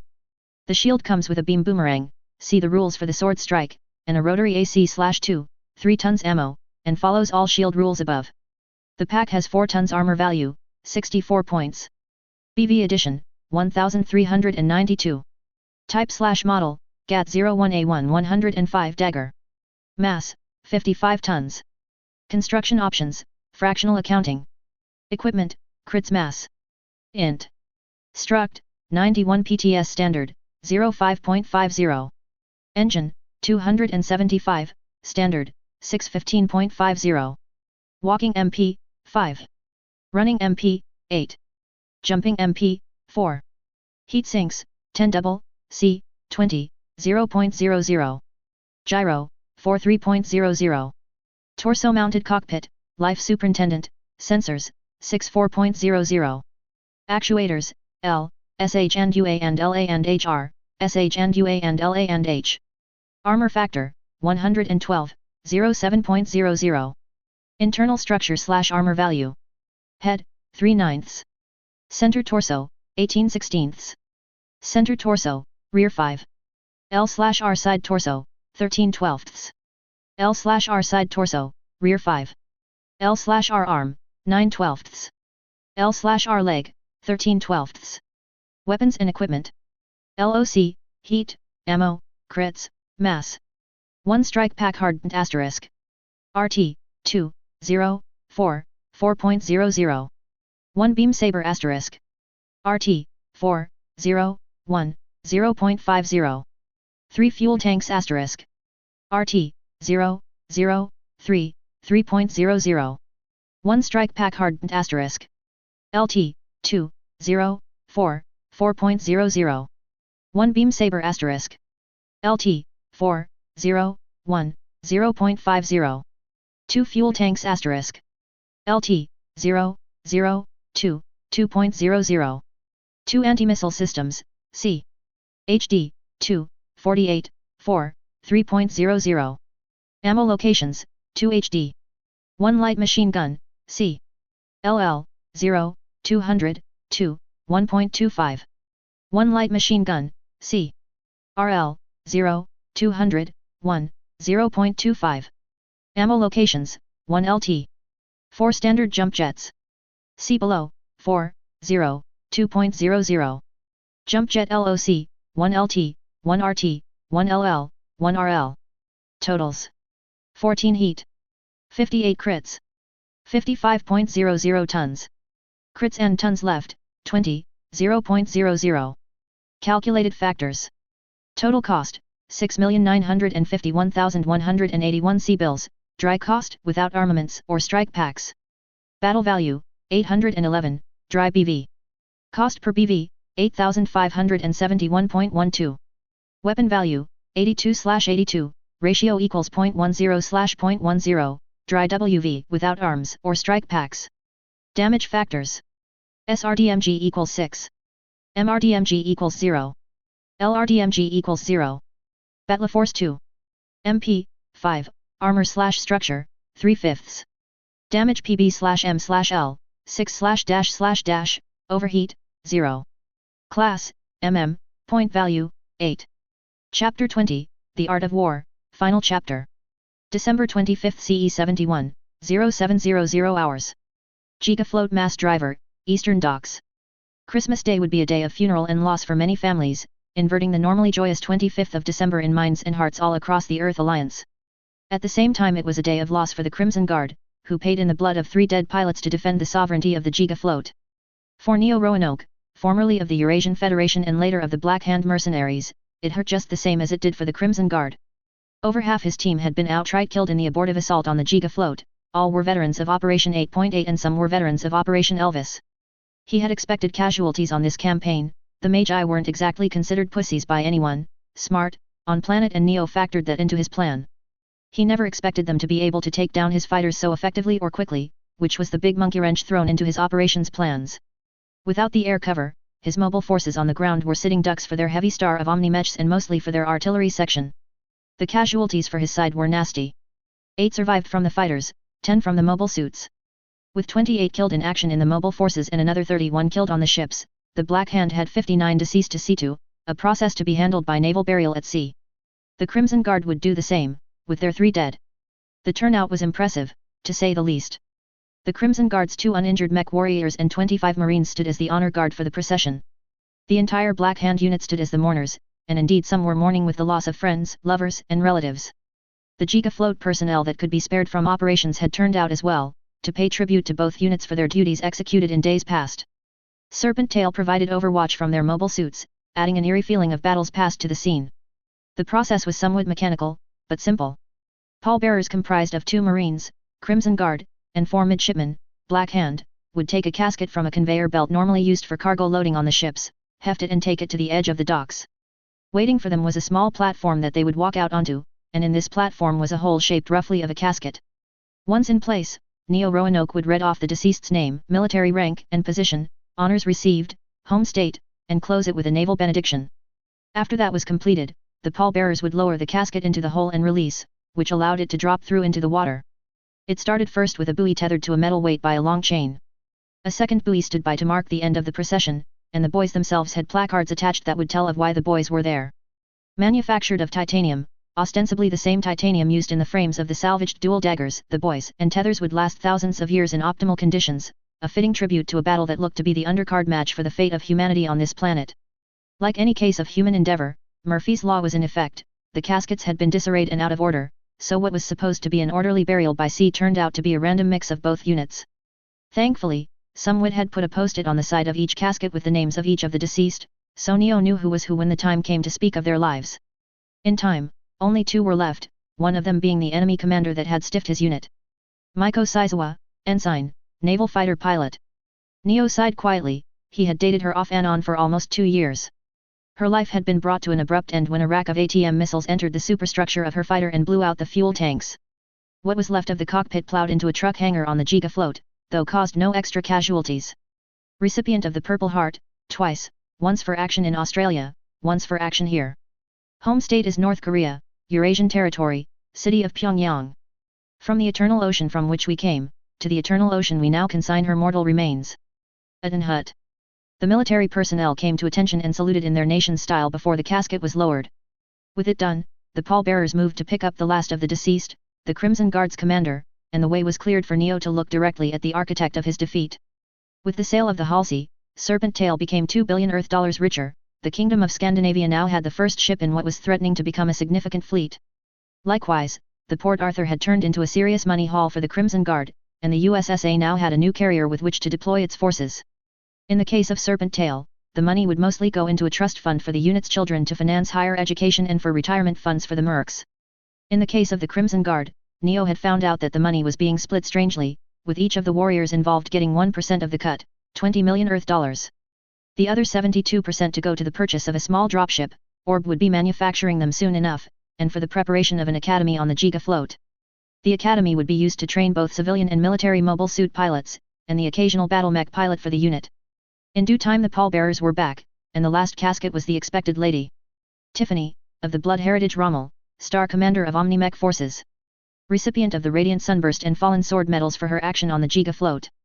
Her home world was Dada, Multimage Dimension B110207, the northern prefecture of Poseidon. Born on a planet of seas, slain on a planet of seas, and now returned to the seas from which we come. Aten Hut. The personnel came to attention once again. The casket was lowered, then the pallbearers came to attention and saluted. Marines, ready arms.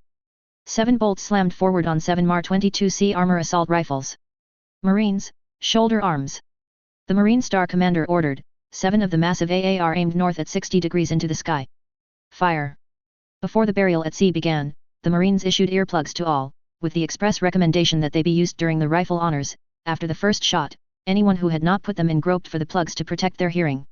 Fire. Neo noticed from the sound of the shots that the actions of the weapons were also loud and heavy, akin to the bolt on a 12.7mm sniper rifle, where you could hear the action cycle just as loud as the sound of the shot itself. Fire. Once the last echoes of the shots faded, the Marines brought their rifles down and racked them, each rifle fitting into a clamp point on the back of their right shoulder plate with the handle of the weapon hanging down about hip level.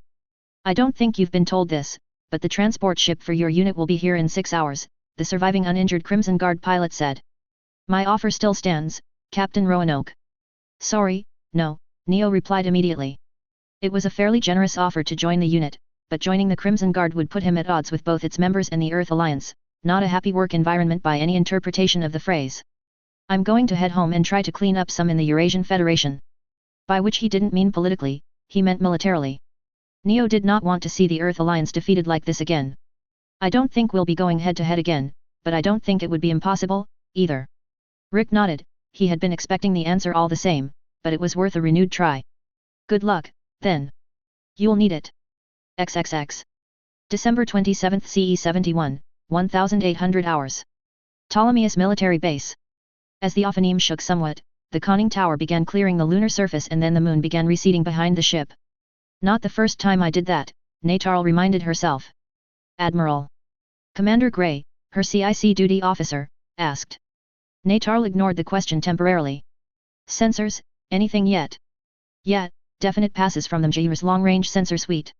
Whether or not they can identify us with N-jammer interference is doubtable, the sensor officer replied. If you have to make mention of that theory, we both can assume it's bullshit, Commander Gray replied coldly. The Magi went through both sides in Jachindu, and everyone could tell they were doing it by sensors. He looked at the readings on his own panel. 4 blips had occurred in 10 seconds, then 4 blips in 5 seconds, the latter signaled that the ships were being dwelled on. Admiral, Mendel's made us. They're hitting us with sensors slightly less than once a second. I figured as much, Natarl replied. Rest of fleet. Forming up now. We'll be ready to go here in about an hour. This is where it begins, Natarl replied. Much as we figured, they know we are coming. All we can do is hope we can overwhelm them. That should be simple enough, they can't muster our forces without violating the treaty, the weapons officer replied. I underestimated them once by assuming just exactly that, Webs. I don't intend to make that mistake again, but I don't think they'll give us a chance to repeat it, either. Force of numbers doesn't mean jack to Magi, they fought 3,500 years of war on the wrong end of 4-to-1 odds and still won. If you want to sit there and tell me we can win over them by sheer numbers, I suggest you correct that misconception or call your relief and get to writing up your resignation. X. Duty on the Mjir had changed drastically since the ship had been stood down. The monolithic ship now had more people inside the hull for the express purpose of modifying the jump core than for the purpose of crewing the ship. The bridge duty had been cut down to a quarter of the common personnel for the routine, with only 5 sensor operators and 2 weapons officers. The only bridge station still crewed fully was the maintenance controllers, and they were busy around the clock with the present operation to gut the jump core. Commander Ward still commanded the ship, but right now was not part of his duty rotation. As such, the commanding officer of the con was a lieutenant who was sitting in the lap of a warrant officer at the weapons panel. The sensors officers were politely ignoring what was going on over there, since it wasn't an unheard of happening on the ship nowadays. Duty on the Mjir was more or less a joke again, not by fiat of the Admiralty but of the status of decommissioned rating for the ship. For the most part, a crew member's actual duties in a duty rotation could be squeezed into less than 2 hours of the 8 they were on duty. Not all the sensors operators were screwing around, however. The Mjir still had the longest range sensors of the fleet, and it only took 3 of the 5 operators to really pay attention to the major threat zones, 1 for Artemis, 1 for the Moon, and 1 for close into the colonies. The other 2 were working on word find puzzles generated by the computer. The active duty would rotate among the 5 persons every hour until shift relief came in. Well, at least they're being less noisy than last week, the sensors officer for Artemis commented. True, the new recruit for the ship's sensors replied. She had joined just after Mendel had been taken over by the Magi, and loved her job. Where else did you get paid the equivalent of 37,500 Earth dollars to look at screens and give the occasional orders to mobile suit pilots? Basic training only took her a month and a half to test out. She was extremely fit and athletic, but not very well versed in use of firearms or military procedure, and the sensor training was OJT. Got a boyfriend? The older sensor operator asked. Had one, he ditched me for some tart before I left Copernicus. Hope he liked the slut, I know she was seeing 2 other guys at the same time he ditched me.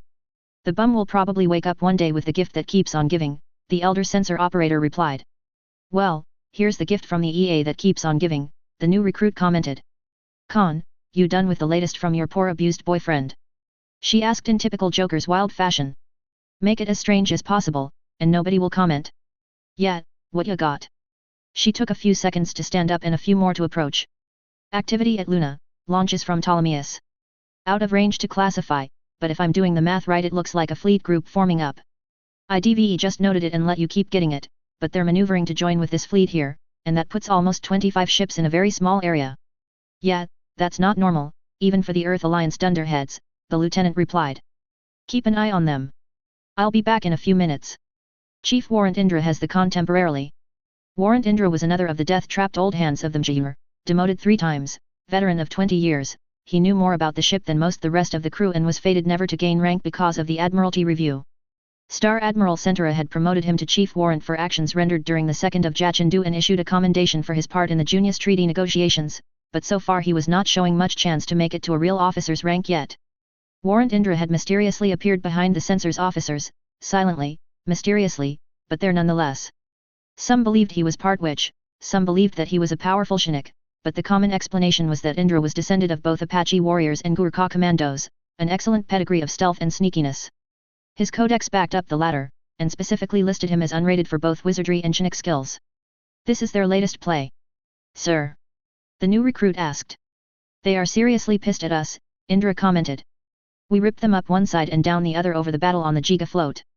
It may have driven those of their command structure already mentally unstable to completely over the edge. They will want to lash out for the insult. That is what this is over? We bruised their feelings and now they attack us. The recruit asked. It may be, Indra replied evenly. They have broken orbit. Plot their course. The rookie began the process of plotting their course, a simple 2-minute venture at this range. The results came out to what both expected, they would come to Mendel in about 2 weeks. Looks like they are coming here. Figured as much, Indra replied. The sound of the bridge blast doors was indication that the lieutenant had returned. Boss, they be coming our way. Who is? The voice of Commander Ward asked. Both the rookie sensors officer and chief warrant officer Indra bolted to attention. As you were. What's the news of the day? Fleet formed up in lunar orbit and broke course, present thrust pattern suggests they be coming here. Where is Lieutenant Wicks? Commander Ward asked. Went to the head a couple minutes ago, Commander, Indra said. Can't blame her for that, Commander Ward groused. Both the rookie and the chief warrant figured he was looking for a reason to bust her chops, since she tended to be the least efficient of the officers on the ship nowadays. Things still got done, per se, but not at the expected brisk clip of the commander's rulebook. I have the con.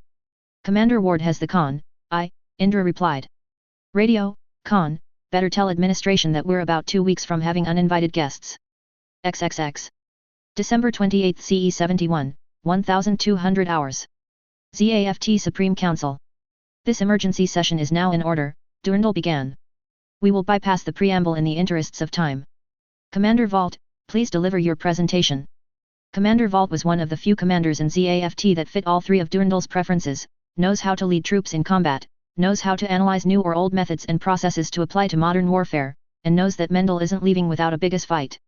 Unfortunately, as per his briefing to be delivered, this was likely to be that one biggest fight for Mendel.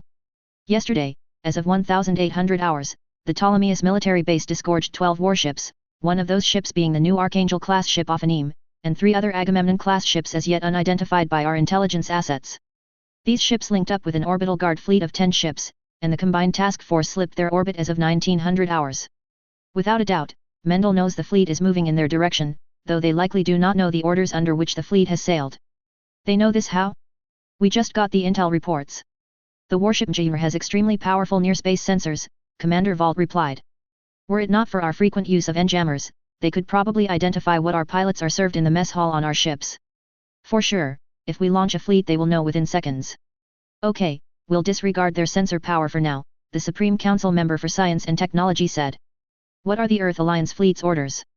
The Earth Alliance has a finding, Mendel is now declared a rogue state.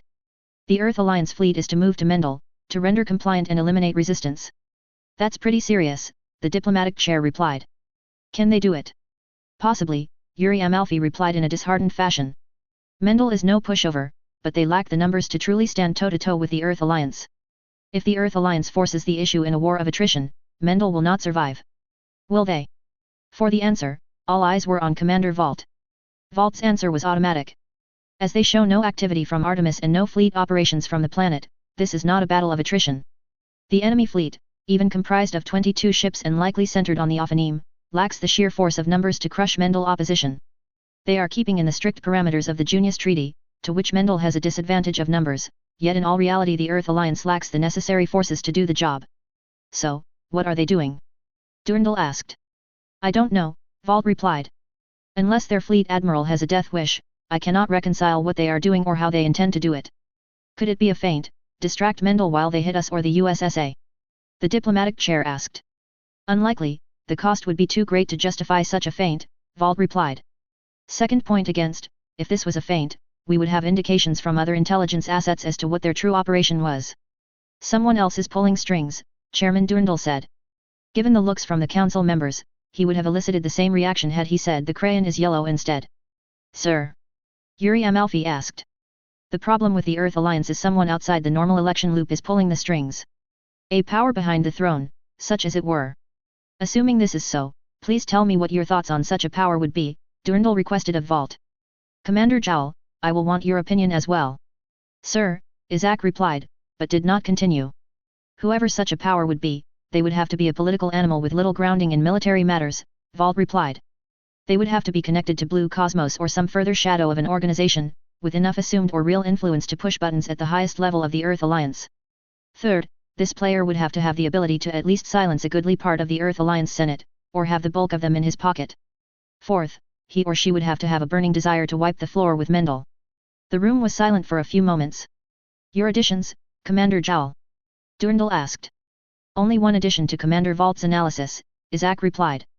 I would look for this person to be either old world aristocracy or high-end business, or possibly both. First, the National Defense Industry Association is of sufficient influence to push buttons, but none of our intel assets in the NDIA twigged to this operation. Second, this person has to have connections at the highest levels, and that typically means company CEOs and old world nobility. Third, their motive is going to be simple, Mendel has yanked their influence from their hands and given it to the smaller nations, empowered the beleaguered if you want to phrase it that way. They want that influence back. A possible fourth, though I wager it only 50-50 odds, is this person is going to be a megalomaniac and possibly a sociopath. He or she wants power over everyone and everything they can grasp, and they will do whatever it takes to get that power. And the first obstacle to that power, that influence, is Mendel. Nuclear attack?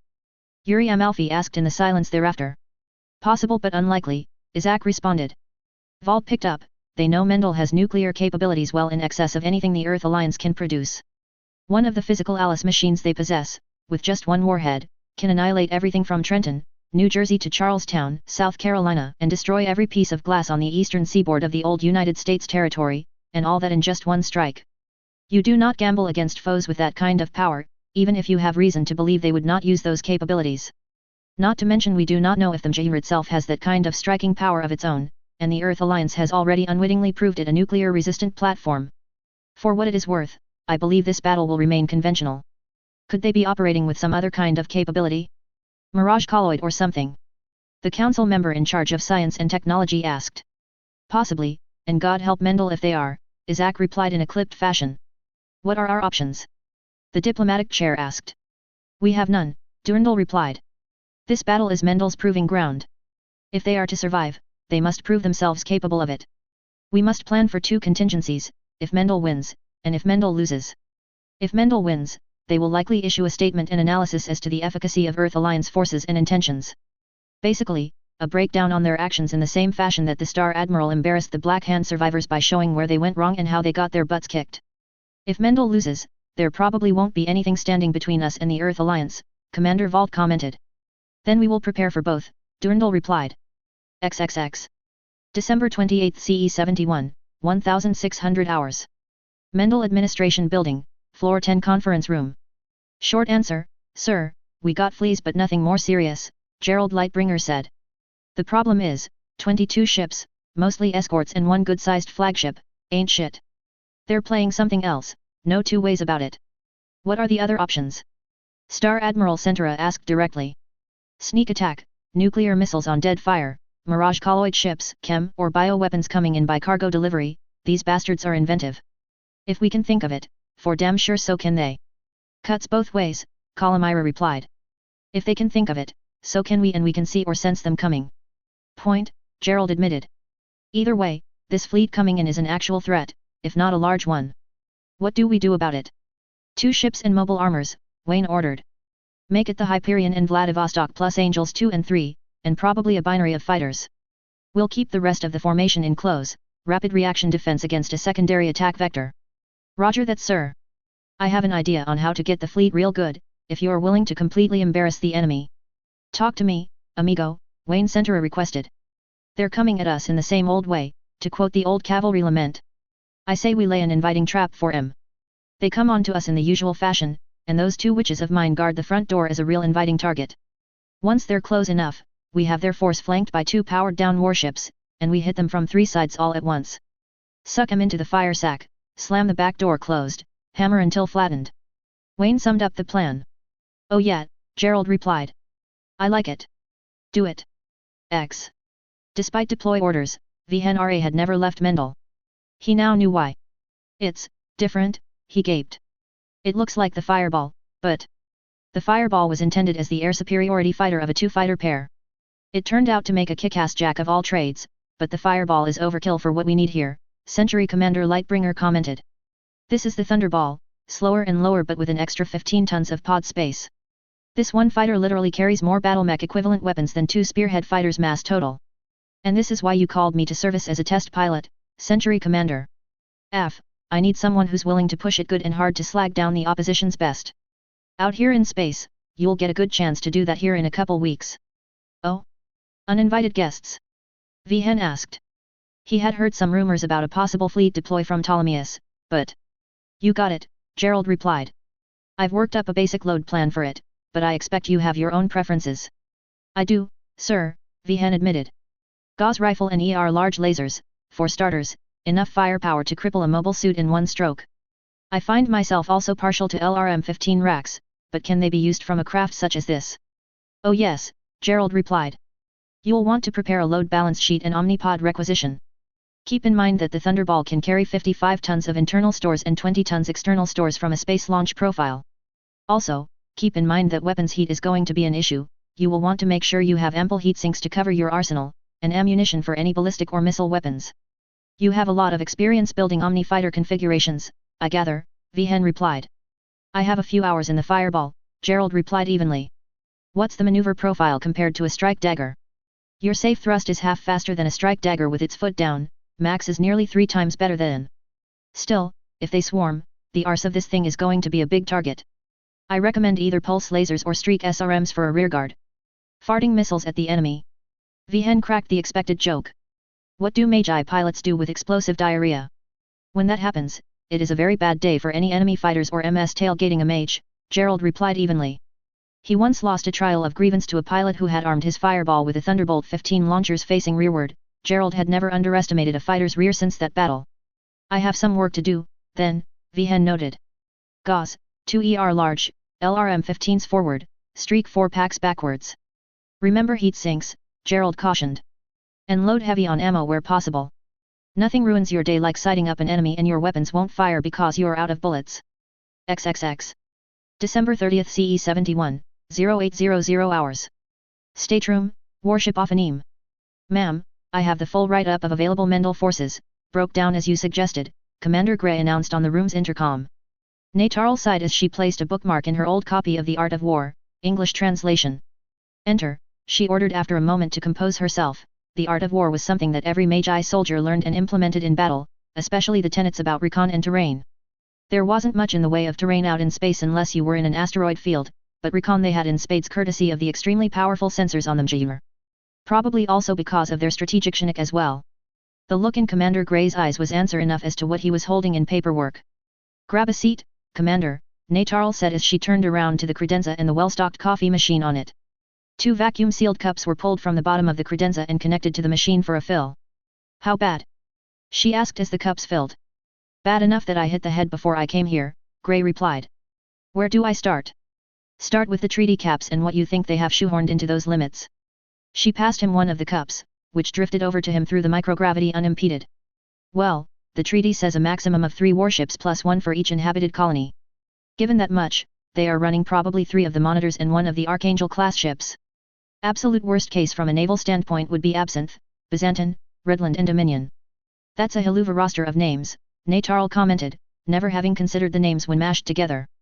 Hiluva roster of firepower, as well. Just in a straight-up naval engagement, those 4 ships have our fleet outgunned almost 2 to 1. Now, from a mobile forces standpoint, hell would come to us in the form of Montgomery, Vladivostok, Hyperion, and Dominion. As you know, Montgomery and Vladivostok are their main long-range interceptors for mobile forces, and also very capable of putting a heavy hood in on our ships just the same. I personally wouldn't want to be on the receiving end of those teleoperated Kraken missiles. Get used to the thought, we'll be going up against just exactly that, Natarl rebuffed him. Mobile forces for this scenario. Heavy on fighters, he replied. Treaty says 100 machines plus 20 per inhabited colony, double that in fighters but a quarter in mobile armors. I'm assuming they have 2 stars of mobile armors, 4 binaries of Gundams, and 4 trinaries of fighters. 2 trinaries, Natarl corrected. A fighter point is 2 fighters, 15 points to a trinary, 30 fighters per trinary total. She paused. Oh, yeah, you're right, that would be 4 trinaries, 120 fighters total. And that is a Hiluva lot of Hoopass, Commander Gray replied. 4 trinaries of fighters is more firepower than our fleet carries total. Add it up, we're outgunned somewhere between 3 to 1 and 5 to 1. That's pretty bad, Natarl said. Maybe. Admiral. Commander Gray asked. Why didn't I think of that before we departed lunar orbit? Natarl berated herself. We can do this. How? Gray asked. We call them to trial. We will have to argue from a point of operational weakness, which will definitely leave the fleet feeling undersized in the at least one department, but we can probably even out the battle or maybe give ourselves an advantage. Trial by combat? Play their own game against them? Isn't that a losing proposition? One-on-one, hell yes, Natarl replied. Our best might be able to match their average in a one-on-one scrap, though I'd still probably bet on the Magi. Inventive bastards. Anyway, the purpose of the batchall is to even the playing field, such as it is or would be. If we argue a position of weakness but a necessity to engage in trial, we can stack the deck in our favor and use their own arrogance against them. Oh. Gray half grunted, half-queried. It only took a moment, oh, followed by an evil smile. Oh yeah, we force them to bid too low, and they won't win. You got it, Natarl replied. Continue, please. Well, it only gets worse from here, Commander Grey replied evenly. Assuming they were to meet us on level terms, that would be all 6 of their monitors, Dominion, thrones and a dozen mobile armors or so. Figure the ships themselves carry enough forces to match our mobile complement, so, colossal loser, no two ways about it. And worst case. Natarl cringed in anticipation, even so. The whole kin of who pass, starting with them Jair and working your way down the ladder. Of course, any one of those ladder rungs could be used as a very effective bludgeon on us, but you have more experience in that than I do. That's what it amounts to, Natarl affirmed. Our only way to win this is by trial. Now, I need to figure up a decent excuse for trial and get this ball rolling. XXX. December 31st CE 71, 1000 hours. Office of the Chief Representative, Central Administration Building, Emirate of Orb. Suffice it to say, the assault wave coming from Ptolemaeus's mincemeat, Rondo Mina Sahaku replied. Mendel already knows they are coming, no doubt they already have a plan for turning those ships into salvage. The problem comes from a second vector, and that is where Colonel Kisaka comes in. Kisaka nodded, his face grim. Over the past 6 months, factions inside the NDIA have been producing large quantities of both mirage colloid gas and the necessary control systems to cover up one extremely large object. Now, this being said, we have no intelligence that the Earth Alliance is pulling the same stunt as ZAFT did, build a very big superweapon and hide it by MC. Intelligence lack aside, would they do it? Yes, no and no, Kisaka replied honestly. Yes, they would build such a weapon on general drive alone, no, they would not hide it by mirage colloid, no, they would not build it space mobile after seeing what Mendel did to Genesis. They would want such a device land-based, preferably in solid rock and preferably somewhere they can easily deploy whole squads of forces to guard it. Somewhere on the moon, then, Rondo Mina Sahaku replied. They have 3 good bases, Art Satchel for the Eurasians, Ptolemaeus, and Daedalus. We've heard some noise about new construction at Daedalus, but most of that appears to be more tenders for Nelson-class ships. Art Satchel and Ptolemaeus are pretty much unaffected. Okay, if they're not hiding a superweapon, what are they hiding? Kagalai asked fairly. Either a new base, which is a waste of mirage colloid since it will be eventually found one way or the other, or a lot of warships, Ledinir Kisaka opined. My present guess would be the latter. The Earth Alliance is famous for being obtuse, but hiding an immobile collection of structures is pushing the bounds of stupidity. Further evidence? The chief rep asked. Definitely. A few of the Nelsons converted over to mercenary units have disappeared literally, and there seems to be a trend of supply launches from Art Satchel with no intended ship. That indicates something is up there which is not visible. I'm not sure if the Magi have twigged to this thought, mainly because our surveillance is less mechanical than theirs. So you think there is a second fleet up there, cloaked under mirage colloid, that may or may not be gunning for the Magi? How do we convey that thought to them? We don't have any real options, ma'am, Rondo replied. We can't put this out on the LLOC, satellites, we don't want to twig the Earth Alliance to our sources. And hand delivering a warning is out, their next dropship arrival isn't scheduled for 3 weeks, Kisaka said with a worried tone.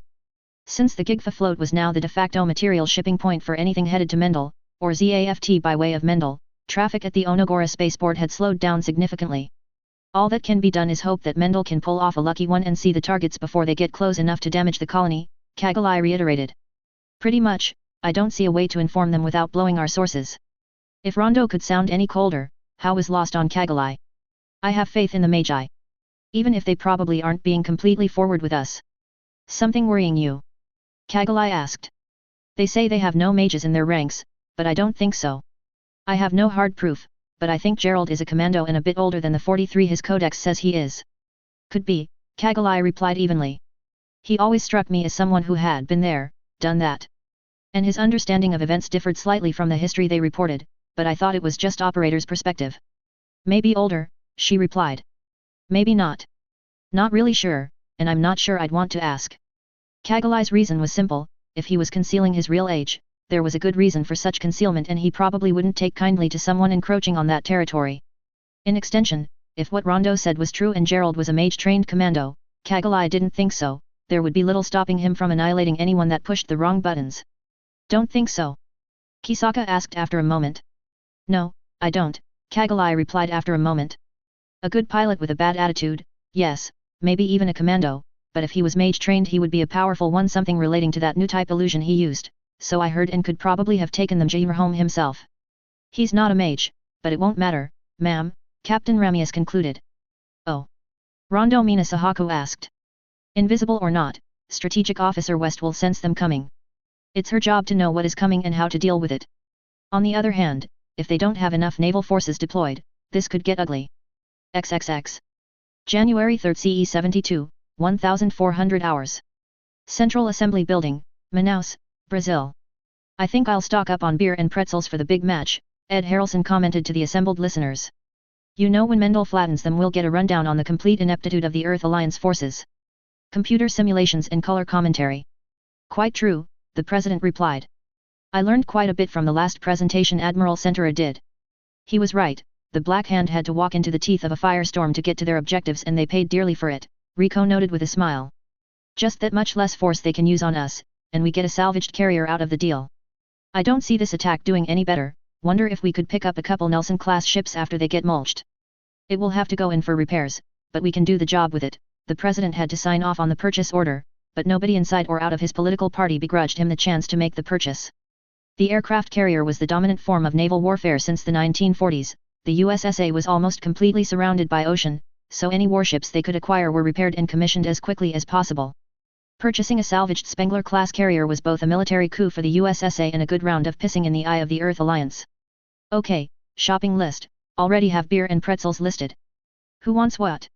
Ed asked the assembled persons, a legal pad and pen at the ready to take down the party supplies. Vodka and Jello, Rico replied immediately.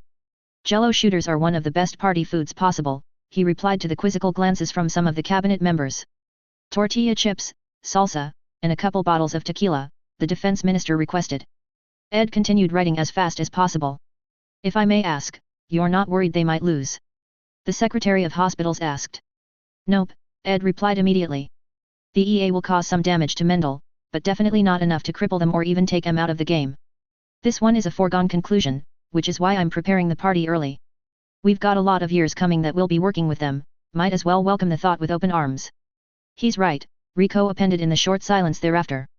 Mendel will take losses, but the EA can't afford to throw whole fleets away, not for long, at least. This crap keeps up, I see their military establishment rebelling against their puppet masters in a year or two. Get some hot dogs and buns, I'll bring a grill in tomorrow, the Minister of Science and Technology commented. Nachos. The Minister of the Treasury asked. Ed dutifully added that entry to the list. El Presidente. Ed asked after a moment. I'll whip up some baked beans and scalloped potatoes, the President replied. Get me the beans, 10 pounds of potatoes, 3 pounds of ham cubes, 2 pounds of Colby cheese, a half gallon of milk, and 2 sticks of butter. 2. Will do, sir, Ed commented, making fast and furious shorthand notes of the list and hoping that he could understand it when he got to the store a couple days prior to the shooting match. You know, the flagship of this fleet is the Ophanim, is that going to make a difference? The Minister of Defense asked plaintively. The room went silent after a moment, everyone knew what a nightmare facing down an Archangel-class ship would be, even to Mendel. Captain's supposed to be a veteran, Natarl Bajaruel. Ed grimaced, thinking about it. It'll skew the kills on both sides, but I think Mendel will still win, he replied after a moment. How positive of that are you? The Secretary of Hospitals asked on the heels of Ed's answer. Better than 60-40, Secretary, Ed replied. Remember, Mendel has 2 Archangel-class ships themselves and 6 monitors capable of tearing an Archangel to shreds. To Admiral Halberton, the Archangel and its G-weapons were supposed to level the playing field, but to Mendel it's just another ship. Long on engine, reasonable of armor and short on gun is how one of their Marines described the class. They aren't impressed, and the Earth Alliance should know it. XXX. January 10 CE 72, 0600 hours. Warship Jr, Mendel SDIZ. Con, sensors, I show Tango Fleet at location Sierra 1, just entering the Mendel Space Defense Identification Zone at this time. Radio, Con, any announcement of intentions from the fleet? Commander Ward asked. Negative, fleet is under radio silence, minor radar systems for close proximity only, the electronics warfare officer replied since the radio panel was not staffed at the moment. Very well, we assume hostile intent. Chief of the boat, sound General Quarters. General Quarters, General Quarters, all hands to your battle stations. The Chief Petty Officer ordered over the ship's PA system in parallel to the battle theme of Ghost Opera by the band Camelot. Radio, Con, by landline, please forward to Fleet Command that Tango Fleet has crossed the demarc line. Message sent, sir, the Camo officer replied. Con, radio, we have traffic from Command. Read it, Commander Ward ordered. Sir, it's a row warning. We have orders to engage any threat that appears to be moving on the colonies or any civilian craft in Mendel SDIZ. Mjr is released Condition 1 rules of engagement unless enemy forces begin parley. Acknowledge orders. By now, the bridge was up to full staffing, or as close as the bridge would be to full with a heavily depleted crew complement. Weapon officer, all stations and all armaments active in 2 minutes. Set all local control terminals to special auto and all fire commands to bridge delegated. AI, you can cover the weapon control stations. Already ready, sir, the ship's artificial intelligence unit replied. Be warned, without gunners and gunner technicians, once a weapon goes down we're talking days for the nanomachine hives to fix em. Understood, can't be helped, Commander Ward groused. Helm, be ready for sudden movement orders. Sound collision at any time we are at risk for impacts, do not wait for my orders. Electronic warfare, as soon as something locks us up, you are authorized to jam it solid. I take it you are already jamming their long-range search systems. Commander Ward, the EWO team replied. Sensors, crank it up to standard and start looking everywhere for possible threats. They aren't just dumb enough to waltz up and ring our doorbell, they have to have a plan B, plan C, and probably a plan D for good measure. Roger that, sir, the sensors officers replied. Hands reached up to the power control panels for the banks of sensors and turned the arrays up to 50% standard power and in one case to 100. It would be the latter that made the difference this day.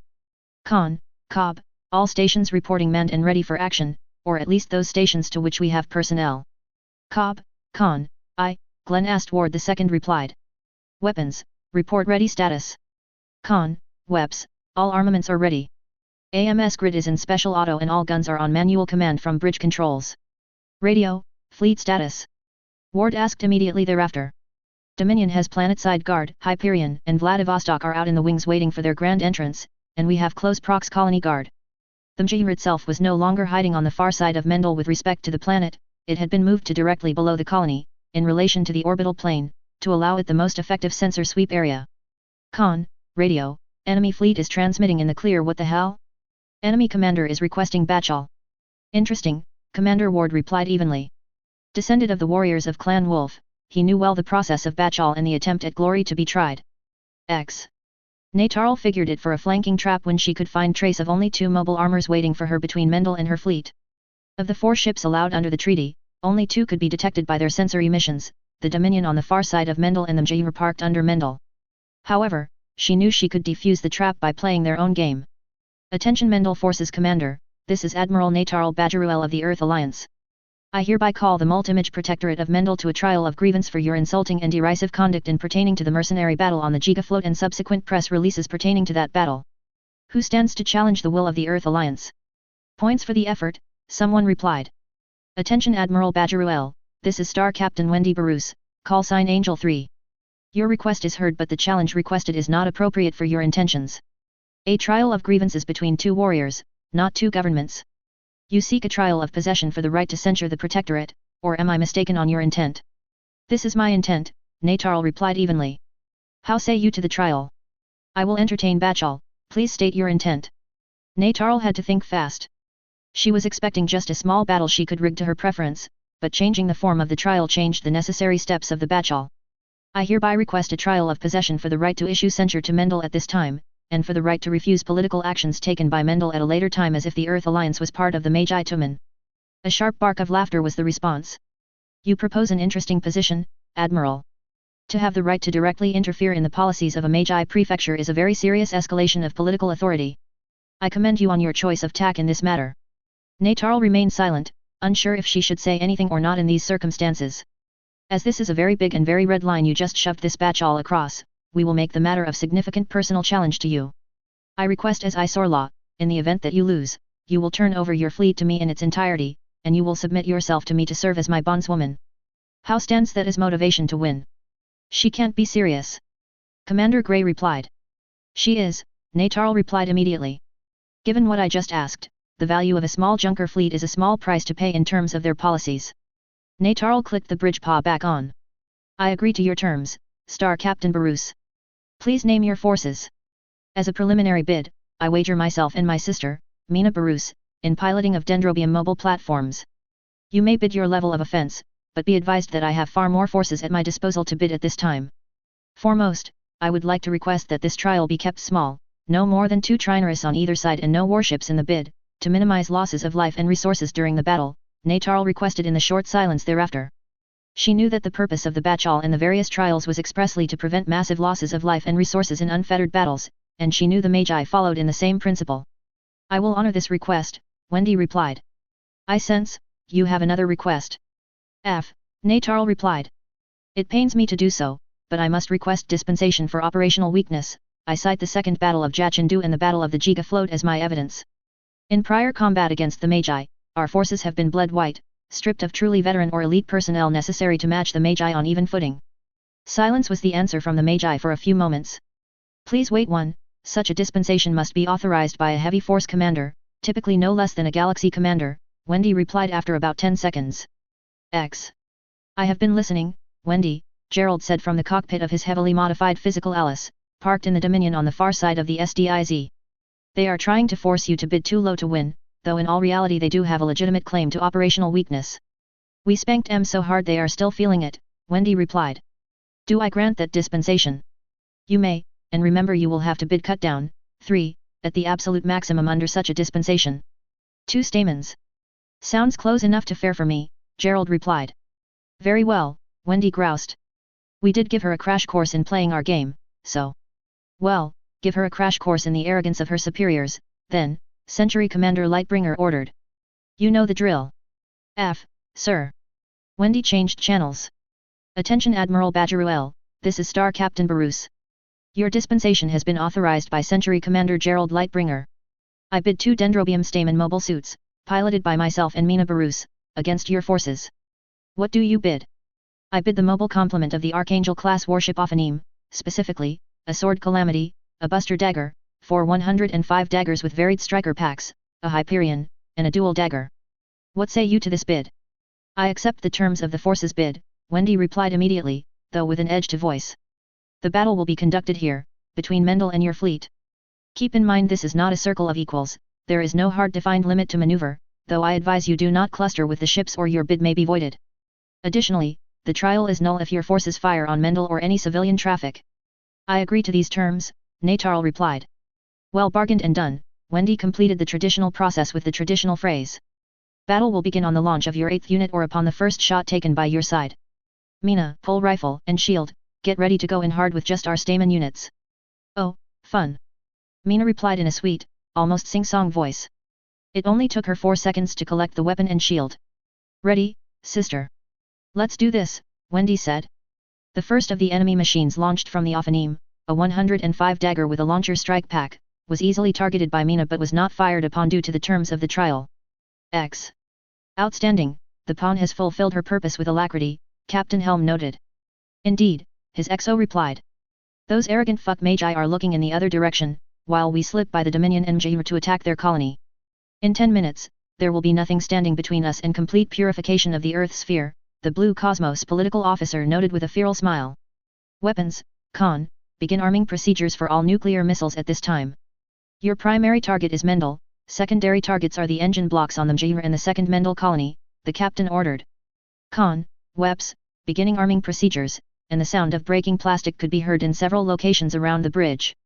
The arming codes necessary for each missile were sealed in an acrylic break-open packet, each missile requiring 4 codes to completely arm plus a custom-fitted arming key that had to be inserted and turned on the missile's control panel itself. Each missile would take about 40 seconds to arm, just as they had done so in practice numerous times. The other 2 fleet groups would be arming their missiles right now, just as we are, Captain Helm told the BC political officer. We will not make the same mistake twice, 1 missile or 2 is not ample to ensure the job is done right. We will give them the rain of fire this time around.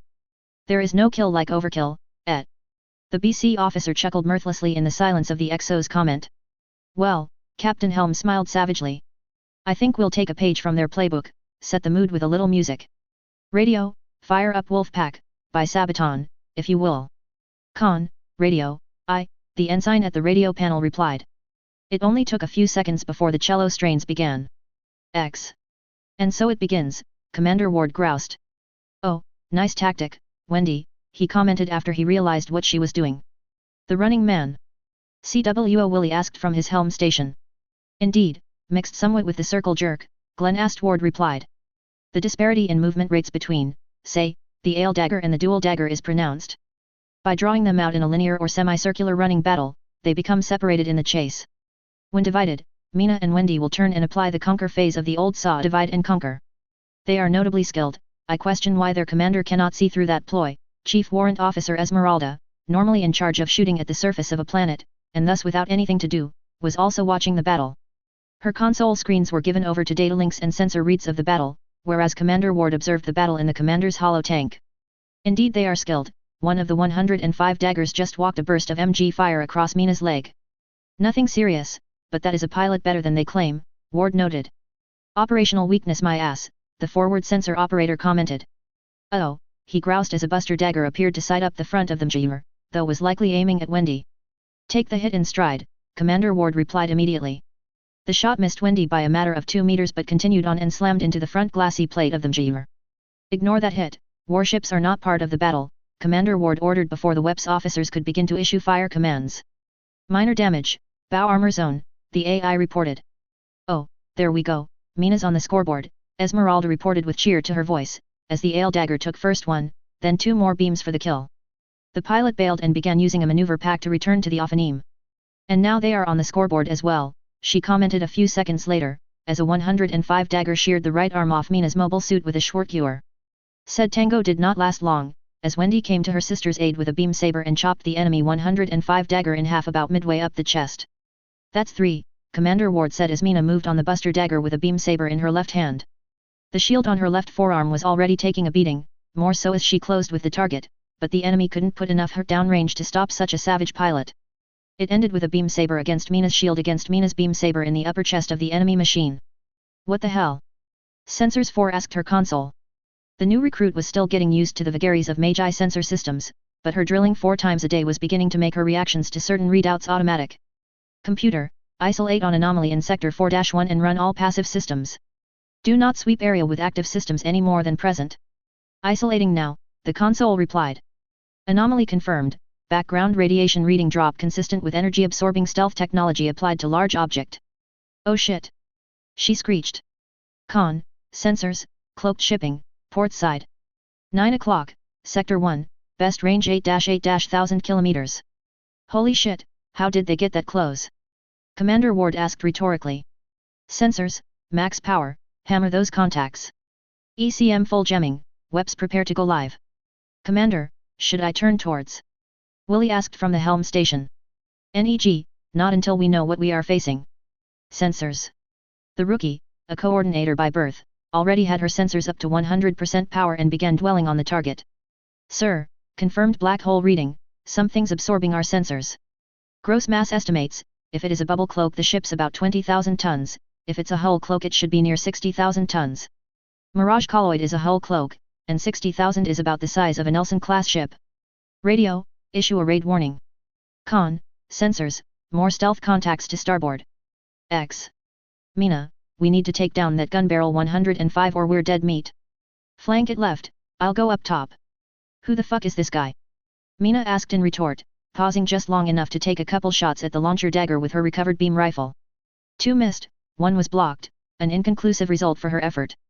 Whoa, shit, Mjir just went hot on his sensors, Wendy said in shock as her sensor and ECM panels lit up bright. Raid warning, raid warning, raid warning. Mjir has detected cloaked ships in vicinity of Mendel. All available forces close on Mendel colony for final protective fire. Mina figured something was wrong, given her radio panel showed the transmission was on the guard frequency, an open channel available to everyone in space. What the hell? A guy asked on the same frequency. They ain't ours. We don't have any ships in that area. What the hell's going on? A somewhat disoriented sounding lady asked. All Earth Alliance forces, this is Admiral Bajaruel, break contact and return to fleet immediately. Something is seriously not right here. Admiral Bajaruel, Star Captain Barus, what's going on here? Wendy asked. I am suspending combat actions until we know what the hell is going on, Natarl replied. Those ships aren't part of my fleet, and I won't have them interfering in our trial. Thank you, Wendy replied sincerely. Mjir, SC Barus, did you copy last? Roger that, stand by, the Mjir radio operator replied. X. Control, what mobile forces do we have available? Commander Ward asked.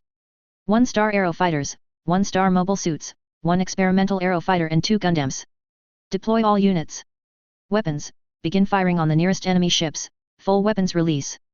Releasing missile launch authorization, AI has teleoperation control for all Kraken, Barracuda, White Shark, and Killer Whale missiles, the weapons lieutenant ordered.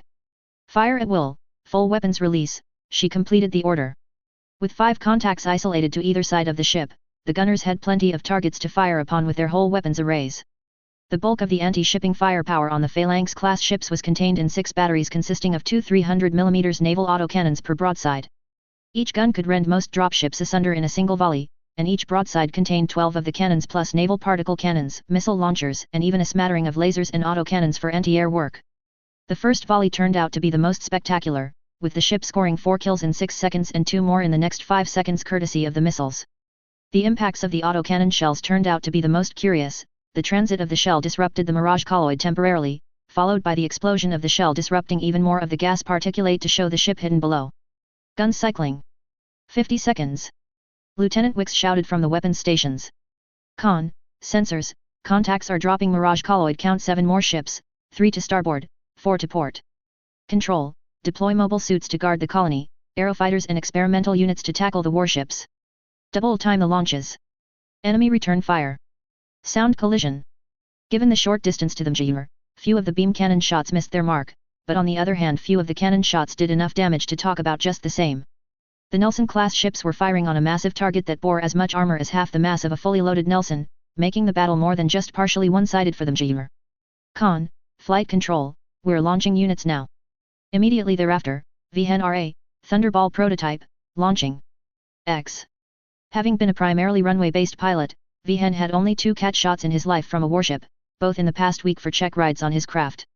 The catapults were not used for training flights to help force the pilots to learn how to build inertia from a cold start, a sadly common mission requirement according to most of the veteran Magi pilots. Today was a different day, and the catapult ejected him into space with a full load of armaments on his craft and in his craft. Externally, a mix of missiles for multiple range brackets came out to 19,950 kilograms of payload, the bulk of that mass in long-range interceptor missiles, Phoenix IIM space-capable extreme-range missiles. Internally, his craft massed in at 100,120 kilos, or just a hair over 100 tons with full load. Thunderball, control, you are authorized unlimited operations area and weapons free. Keep them off the colony, pilot, his controller ordered. F, command, VNRA replied immediately. TDS online, building shoot list now, he commented mostly to himself. Within 3 seconds, the computer had targeted every object short of the Mendel debris field, what remained of it, and immediately stripped out all friendly, neutral, or civilian contacts, leaving only the enemy warships and MS to target. The range factors worked to his favor, all the enemies were in at least his medium-range missile profile just after launch, and his long-range heavy weapons profile for internal mount weapons. Beam shots from the enemy strike daggers missed his machine wildly. Vihen could not tell if they were shooting at him, shooting in his general direction, or shooting at the warship. The nearest of the enemy machines, freshly launched from a Nelson-class ship, became his first target with a few basic jinks of his fighter. The gauze rifle in the nose of his fighter spoke first, followed by both large lasers, one mounted in each wing. One of the lasers missed in the gap between the target's right arm and right torso area, but the other laser in the gauze rifle struck the upper chest of the machine. What remained of the machine began lazily rolling in place, now bereft of both maneuvering power and offensive ability. Next on Vihen's list of interesting things to shoot happened to be a dual dagger without the advanced Fortressa armor system. Lacking the advanced armor, Mendel's Combat Intelligence Service determined it to be only marginally more threatening than the mass-produced strike daggers. Add the armor, it becomes potentially lethal. In this case, Vihen targeted the unit with 2 medium-range space intercept missiles and both internal mount LRM-15 missile packs. The flight time of 6 seconds gave the enemy time to squirm, but no human pilot was capable of pulling a 40 gravity stiffy like what the pilot tried and failed to do. The last second and a half of flight time was against a non-maneuvering target until the intercept. The propellant cook-off in the targeted machine only added to the fireworks. Mayflies have longer life expectancies than these pukes, Vihen commented to nobody in particular. So who is next? His answer came from 2 of the Nelson-class ships, 6 missiles aimed at his craft from each ship. I should have stayed in bed this morning, he groused before he hammered the throttle to try and dodge the missiles. X. Emily Reach, you are cleared on Catapult Mike 6 Sierra for immediate launch. Once you are clear of the ship you are assigned unrestricted operations zone with full release. Emily Reach on Blossom, Roger, you're last, Emily replied as she mounted up the catapult. All systems verified, ready to go, all weapons internal tests green. Blossom will be launching momentarily. Emily, the effective MS commander for the formation, prompted. Go, Emily replied. Focus on dealing with the enemy MS foremost, the Mjir can handle the warships. If we have to, we can take out the ships after we have taken out the mobile forces. I will join you shortly. Roger that, Alicia, Emily replied. Blossom, launching now. Emily shoved forward on the throttles. Once the thrust from her system exceeded a certain amount, the catapult automatically tripped and added its force to her launch. Blossom, control, please begin BizScan of area and upload results to the Mjir. We think there are more ships or cloaked units out here than are visible. Roger that, activating Biz. 30 seconds. Emily took the time while the scan was working to unlock and use her beam sniper rifle. Unlike the original Gundam Blossom, she was not limited to just the beam sniper rifle and 2 beam saber/beam gun weapons, it had been modified to use the entire gamut of weapons available to the Magi. More was the better that the Blossom she was piloting also had an extra 3 hardpoints for weapons, including a beam rifle, a guided missile launcher, and a ballistic sniper rifle. 20 seconds, Emily read off the sensor analysis panel while she sighted up the first enemy to receive her ministrations. A lousy strike dagger pilot scored lucky on the first shot with a block from his shield, but not on the second as it clipped his chest and annihilated all important quasi-modal cortex required of the Earth Alliance machines. Mama said there'd be days like this, I just never thought there'd be so many or so rough as this, she said while transitioning to another strike dagger for a shot. This pilot appeared and acted a little more veteran than the first, with 3 blocks from her long-range beam rifle. His eagerness to close with Emily left him open to maneuver warfare, and Emily took advantage of it by going upward on the orbital plane and shooting down at him before he could rotate his shield back in place. One good shot to his arse caused the enemy pilot to lose control and start spinning erratically, a second shot removed the right arm and prevented further offense. 10 seconds, Emily counted off before she squared up to a Raider full spec. The pilot in question was more than capable of dodging around the beam rifle shots at range, giving him an advantage over Emily until she put the beam sniper rifle away and pulled the standard beam rifle. The Raiders paired GAU-8M2 machine guns got it close to the Blossom, though when in close the beam rifle had an almost zero travel time. One shot removed the entire right shoulder and arm assembly as well as put a hole in the subwing surface, with the second shot against the left arm to sever it just below the elbow. A follow-up shot knocked the main battery out, rendering it powerless and causing it to drift in the general direction of the Mjir. Bingo! Biz radar is on, results in 10 seconds. As a result of the extreme use of Minovsky particles, the sensor picture fuzzed up for everyone, including the Magi, but not enough to cripple accuracy. X. Control, Alicia Yamato, show call sign as Unicorn and operating with 0, 4. Control Rogers your last, Unicorn. Declare status. Control, Unicorn, requesting launch authorization. Unicorn, Control, clear for launch on Mike 7 Sierra, be advised enemy shipping has closed to 7-7,000 kilometers at this time. When you launch, you will be in range to their guns, if not to the mobile suits. Unicorn Rogers your last, Star Commander Yamato replied in a somewhat disinterested fashion, the range to the enemies was only going to get smaller, and that because the Earth Alliance might as well have learned their gunnery from the A-Team. Any mage that shot like they did would be sent back to basic training, she figured. Alicia Yamato, Gundam XXCQ mod, launching. Once outside the ship, Alicia could easily detect the massive Minovsky interference caused by Emily's Biz sensor suite. Given the sensors on her machine were not set up to read the interference caused between Minovsky particles and solid objects, all she could do was wait for a read from Emily and shoot down the more visibly irate enemies in the area. For her, this turned out to be a strike dagger foolish enough to draw beam saber and attempt to close, to which Alicia drew her modified machine's main CQB weapon, a copy of the Schwarzkeuer from the Strike Gundam. The first clash was technically a draw for the two pilots, though the impact of going against a massive beam blade jammed the shoulder and elbow joints on the strike dagger's right arm. When the second clash began, the pilot was unable to block the larger Gundam and was cleaved in half from right shoulder to left waist. Control, Unicorn, my sector is clear at this time, Alicia reported, with the bulk of the enemy forces having been silenced by the Mjir or by the Thunderball prior to her launch. Any news? NEG, not yet, still waiting for the report from the Blossom, her controller replied. Enemy fleet's port and starboard appear to be withdrawing. Do not engage unless necessary. Roger that, standing by, Alicia replied. System, verify charge for satellite cannons. Satellite cannons charged and inactive, maximum blast 25 seconds, the monotone computer voice replied. Unicorn, Control, we have a third fleet identified by the strategic Chinook directly aft of Mendel, roughly halfway between the Dominion and the Mjir. You are authorized to engage and destroy all assets. Unicorn, Thunderball, this is Lightbringer. I have no assets in the area, for the next 2 minutes you are it. The Mjir is facing the wrong way to support you, delay those ships until reinforcements arrive, Quiaf. F, sir. Alicia replied. Emily, I need the locations of those ships, pronto. Shit. Emily shouted a second thereafter. My C3 is not working. Can you target a NAV point? I can try, Alicia replied dubiously. The navigation point system was not designed to provide targeting telemetry, but it could be finagled to provide at least a static reference for shooting actions. And, more to the point, the NAV system worked completely independent of the C3 network, meaning if a pilot had a problem with their integral C3 or IDM/IVAS systems, they could still convey information by way of the NAV point telemetry systems. Okay, setting some NAV points on the ships, Emily replied. Okay, here, X1 to X6 are their ships. Alicia tripped the toggle for her heat fins and satellite cannons, transforming her modified Gundam from a close-quarters specialist into a weapon of naval destruction. With the fins and cannons deployed, her maneuvering options were reduced drastically. The main boosters would shear off the lower 4 fins if used, but she also had the theoretical power to severely damage them, much less any lesser ship. The enemy realized what she was doing just the same. Several beams were loosed from the target area, all but confirming the presence of ships under cloak, though none of the shots approached close enough to Alicia to really chance hitting her. Lackluster gunners, she thought before she finished locking up the muzzle of one of the firing ships. 2 mobile suits departed the Mirage colloid, one a strike dagger, the other a 105 dagger, and both began closing on her.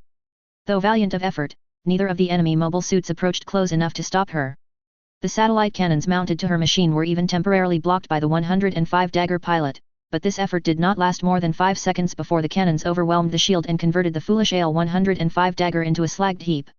Once past the enemy MS, Alicia swept the paired satellite cannons counterclockwise around the NAV points, in the process killing 3 ships and damaging 1 more.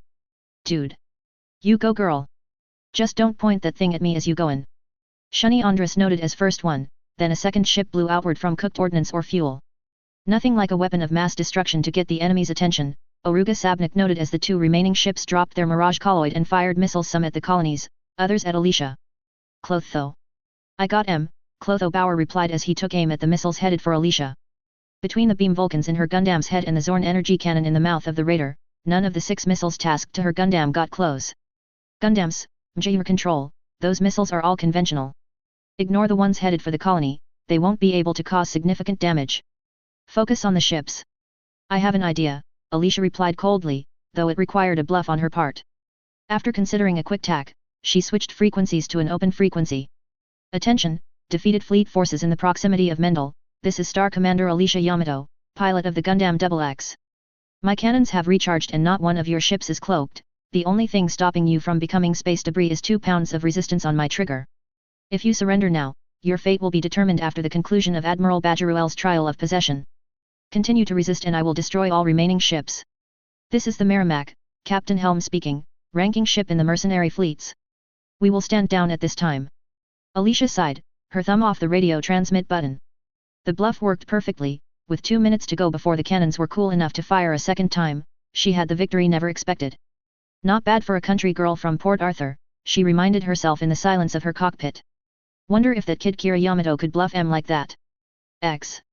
Wendy, Gerald, Sensors and Strategic Officer report all clear around the colony. You may resume combat when appropriate. Roger that, sir, Wendy Barus replied. Attention Admiral Bajaruel, according to our numerous assets, the trial area is clear. We may resume at your leisure. This apparently shocked the Admiral. I thought Mendel considered outside interference in the involved parties to disqualify the trial. NEG, since neither my sister nor I was fired upon, this trial is still considered valid. Unless you wish to forfeit your ISOR law, I suggest you continue. Roger that, Natarl replied. Colonel Chevalier, resume combat. Let's get back to it, honey, Morgan Chevalier replied. I think we'll enjoy making you a bondsman, Mina replied in almost a savage fashion. Okay, that sounded wrong, the colonel replied. Wendy simply chuckled as she moved laterally and vertically to get a good angle on the launcher 105 dagger.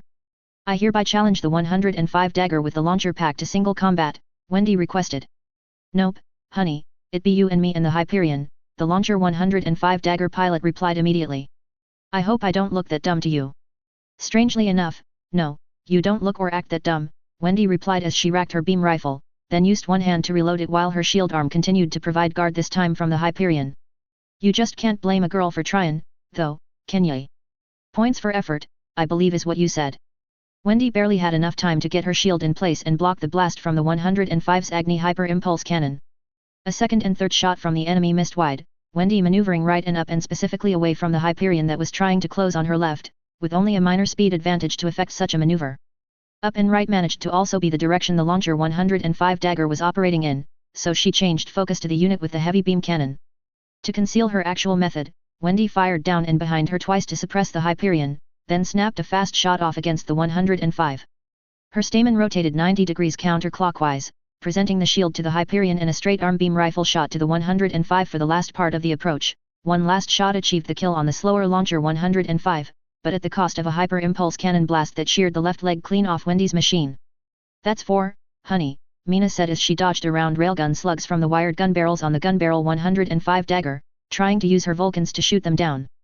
The enemy pilot was wise to Mina's try, and only one of the barrels was severed from the gun barrel 105. "Yeah, and she lost a leg for it," Natarl replied simply. "Honey, Mina and I have lost 281 arms or legs and 51 heads from our stamens over our years of fighting. 283 limbs counting today. We're not all that impressed," Wendy replied. "What the fuck?" the Hyperion pilot asked. 281 limbs? I could pay for a whole company of mobile suits on the price fixing all that would have taken. "Lot more than that, buddy boy," Wendy replied. "Limbs off a Gundam ain't cheap." Changing orientation and thrust to fight two opponents at once gave the Hyperion a speed advantage, which he closed on her with. Wendy's beam sabers clashed with a triangular lightwave shield on the Hyperion's left arm and a beam knife in his right hand. Wendy did not plan on giving him a fair fight, since the Hyperion was the most dangerous machine in the enemy force excepting the Ophanim itself. Once clashed, the pilot of the Hyperion got a rude shock when his cameras went static, result of a dozen rounds of 60mm APX Vulcan cannon slugs to the face. The Eurasian test pilot's response was against the book, and something Wendy wasn't expecting. Rather than try to activate secondary systems, the Hyperion rotated downward and fired on where it thought Wendy's stamen would be. Wendy still managed to bring her beam saber down into the torso cavity of the Hyperion, but she paid for it with 5 hits from the beam machine gun carried by her foe. "Damn, 5? They got 5 of us?" a lady among the 3 survivors asked. "Only 3 more, sister," Mina declared on an open channel. "We'll get 2 without issue," Wendy replied as she moved to join her sister against the gun barrel 105 dagger. "Remember, it's the last 10% that kills." "Well, being the upper 1% of the Eurasian mobile forces, I think I'm entitled," Morgan Chevalier replied to Wendy's open-ended taunt. "And that is why you are first, amigo," Mina replied. "I got M, sis, take on that dual dag and sword." "Yeah, you got M if you can get I'm before you run out of gas, girl," Wendy commented as she changed course to handle the 2 remaining enemy machines. "I get the feeling this isn't going to end well," she groused as she closed on the dual dagger, the slower of the 2 but the better fighter at range. "Shit!" Mina shouted. "Another limb. 1 more and he beats the record. Grr. Bite me." The dual dagger pilot shouted as he drove his machine perpendicular and vertical relative to Wendy. His beam rifle work was expert, snapshots that were well centered interspersed with missiles and ballistic cannon rounds, though Wendy's shield work was enough to rival his aim. When they closed to 200 kilometers, the pilot loosed his machine gun and drew a beam saber, having chewed off almost half the folding shield that Wendy was relying on. The loss of defense did not stop her from closing on the dual dagger, and his beam saber blocked the left-hand saber cold, but Wendy was aiming for her right side to finish this one fast, a slash to the legs, then up on the inside of his machine's right arm, and finally a spike through the side of the head to finish it off. "Holy shit, how did she do that?" "You've been bit, kid, have a nice day," Wendy said as she moved for the machine gun he loosed. She never made it to the gun before the sword Calamity hit it with a Scylla blast and destroyed it, thereby denying Wendy the ability to support her sister without using the beam rifle. "Oh, a saucy one. How you holding, Mina?" "I'm still alive, if it counts. Maybe this poor sod will run out of ammo before I run out of fuel." After a few moments, she sighed. "Yep, he's out of ammo. Hasn't shot at me in 30 seconds. Game over, ladies," the pilot of the sword Calamity said. "Oh, real saucy," Wendy replied. "I like a good fight. Bring it on, honey." "Fuck. He beat the record." Mina shouted in half despair. "This guy is real good." Wendy spared her a moment's glance, and noted that Mina's stamen lacked both legs from the knees down and the entire right arm. "Like I said, what?" Colonel Chevalier reacted badly to an unusual and prior unheard of attack from the stamen he faced, as Mina used the gimmick claw in her Gundam's forearm as a makeshift weapon, and she aimed it for the eyes of his machine. It made a supreme distraction for only 3 seconds, but a window of 3 seconds for a member of the Angel team is all that was needed. A beam saber slash from Mina's machine almost missed by way of Morgan's enhanced spatial awareness, but the forward meter of her beam saber gouged through his chest and specifically through the neural linkage necessary to run his machine. With that severed, Morgan was out of the fight. Well, this creates a problem, Wendy said. Two wildly beat-up stamens against a sword calamity. You can, of course, surrender, given that I've seen your repertoire of tricks and know how you are going to do this one, the lady pilot of the sword calamity replied. I think I can come up with a few things a pair of bondswomen could do. Got some good news for ye, and some bad news for ye, honey, Mina replied as she loosed her beam saber and reached for the second beam saber on her machine. Good news is you'll probably get me. Bad news is you probably won't live long enough to feel good about it. Interesting way of looking at it, the sword calamity pilot replied. She unlatched both swords and prepared the beam blades. This is where it gets deep, girls. X. Star Commander Yamato, this is Strategic Officer West. The farthest of the Nelson-class ships from your present vantage point in the third group is preparing to launch a nuclear missile on dead fire through the torpedo tube. It's a shot in the dark, but if it hits I don't think I need to tell you what will happen to the colony. The telepathic nature of the report pretty much eliminated the necessity to ask for authentication. Nobody else in the star system had twigged to the thought of using a Chinook to coordinate rapidly and in a secure fashion. Do I destroy the ship? Alicia replied audibly but with her thumb off the radio switch. Too late, they will launch in about 3 seconds. Intercept the missile about 3/4 to the colony. Understood, Alicia replied. She immediately began moving laterally toward where the target point was. Unicorn, control, where are you going? Her controller asked. Unicorn, state intentions. The matter became clear after a moment. Oh shit, missile launch, contact close aboard. One missile, intended target Mendel. Moving to intercept, Alicia replied. Control, Thunderball, I'm in the area, trying shot now, VNRA noted. He sighted up the incoming missile and waited for system lock. He could probably use boresight for the lasers on his machine, but not for his other weapons. Once locked, he pulled the trigger on his lasers and gauze rifle. Nothing happened. What the hell? Thunderball is Fox 4. 5, again he pulled the trigger, again nothing happened. Command, Thunderball, negative fire, I show a system-wide failure in my fire control systems. Unicorn, command, missile is outside Njir's target envelope, you will need to splash, the controller ordered. The range was possible for an intercept, but none of the anti-MS weapons were in a position to fire at the moment. Easier said than done, Alicia replied from the cockpit of a machine not really designed for long-range small target combat. Once her system gave her a preliminary target profile and lock, she took aim with the standard beam rifle and took 2 shots, one missed wide, the second missed by a mere meter. Damn, gotta get closer, she groused. Can you take it down? Gerald Lightbringer asked. Sir, I'm almost in range now, Alicia replied. Alicia put sights on, but her machine lost track to it at a certain angle. Control, Unicorn, missile appears to be covered in RAM. 6, I keep losing track to it. A third shot came close again. In space close still counted as 100% miss, whereas in atmosphere missing by half a meter would still cook a target from the thermal bloom. Man! Wendy Barus shouted. You're it, kid. Nobody else can range to it right now. Alicia did not respond, instead she thumbed the fire control for her head-mounted beam Vulcans. The 2 beam machine guns that replaced the common 60mm Vulcans fired in an alternating pattern but fired at 300 rounds a minute per gun, or 10 rounds a second from both guns combined.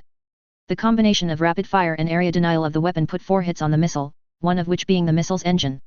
With that hit, the engine flamed out and began sputtering, but the missile's course was unchanged. Control, Unicorn, have overtake speed now, closing for beam sword work, Alicia declared. Her beam rifle went to the hold point on the back of her shield and one of the hyper beam swords on her right hip was loose to finish the job. This one's gonna be close. Shunny Andres shouted. Go honey go. Oruga shouted. Alicia jammed the throttle all the way forward to the stops to finish closing the gap. That much thrust put her on a collision course with the planetside dock of the colony, but it also necessarily finished closing the gap between herself and the missile. When's close enough, she reared back to strike. As she came even to the missile, she slashed down and back up, her overtake acceleration meaning that the missile was cleaved into 3 uneven chunks as she flew by. Warning, high radiation levels detected. Her machine immediately flashed a visible warning, highlighting the remnants of the missile as Alicia jammed her throttle to get clear of the colony vertically. What remained of the missile would not pose a threat to the colony, but her impacting a wall would pose a threat to her life. Command, confirm missile was nuclear, it spiked my radiation detectors. Permission to see to the launching platform. Permission granted, Gerald Lightbringer replied immediately. Alicia switched frequencies to a general channel. You know, they call these things anti-ship swords, and her Gundam fingered the handle of a Schwartgewehr resting on the left hip of her machine. I think it is time to put that name to the test. No. X. This won't be pretty, the pilot of the Sword Calamity said. They really mean it when those things are called anti-ship swords. The battle had suspended without word when another raid warning had come across guard frequencies, this time declaring a missile launch at Mendel. Alicia's Gundam went vertical in respect to the ships in question. The ship she targeted fired missiles to attempt to intercept her at range, though half the missiles failed to guide properly and the remaining were easily silenced by her beam Vulcans. A pair of beams went down from her beam rifle into the main dorsal beam cannon turrets, preventing a lucky shot interception before she closed on the target. The sword led her charge on the top of the enemy ship, even as it cloaked in mirage colloid. Alicia continued onward until her machine impacted the bridge structure sword point first. Most of the sword disappeared into the illusion of invisibility, though the increasing resistance of that penetration told enough tale. The mirage colloid dispersed with the loss of its control systems, leaving the ship crippled by the sword strike. That would be called a ship on a stick, Wendy said. Stick in their eye, Mina retorted. Didn't some crazy motherfucker long ago refit a dendrobium with a lance instead of the mega beam cannon and use it to poke ships? Plural motherfuckers, sis, Wendy replied. Negaverse dendrobium pilots with a heart on and plenty of time to kill would do that refit, go find some fetty ores and ships and rack up some lance kills for the hell of it. Of course, Wendy was oversimplifying the sheer logistics of the matter by a factor of 10, but she didn't want to cloud the matter. After a while they got very good at it, then they tried it on the Magi. They failed miserably. Back to the drawing board, bitches. What do you think? The Sword Calamity pilot asked. Call it quits, try again tomorrow. Well, it looks like these merc fucks are trying to screw both sides, or use this trial as a distraction to get in some cheap shots on civvies, so personally I'm willing to say void match on circumstances. That is unless the Admiral wants to settle this right here right now, of course. What do you think, Commander Himalaya? Natarl asked of the Sword Calamity pilot. I can go for it if the Mendel pilots are willing, Rena replied. I'm game, Wendy acknowledged. Sis. Definitely, Mina commented. Open round to the Sword Calamity pilot, she offered after she braced for the renewed offensive. Much obliged, Rena Himalaya replied before she reversed her grip on her swords and aimed the pommels at Mina's machine. A Scylla blast annihilated what was left of Mina's shield, followed quickly by two beams from the Schwartgeur's pommel beam guns to the chest. The heavier armor on the stamen prevented a penetration, but Mina's systems could tell one more good hit and it was over for her. Sis. Draw her left, I can end this if we flank her.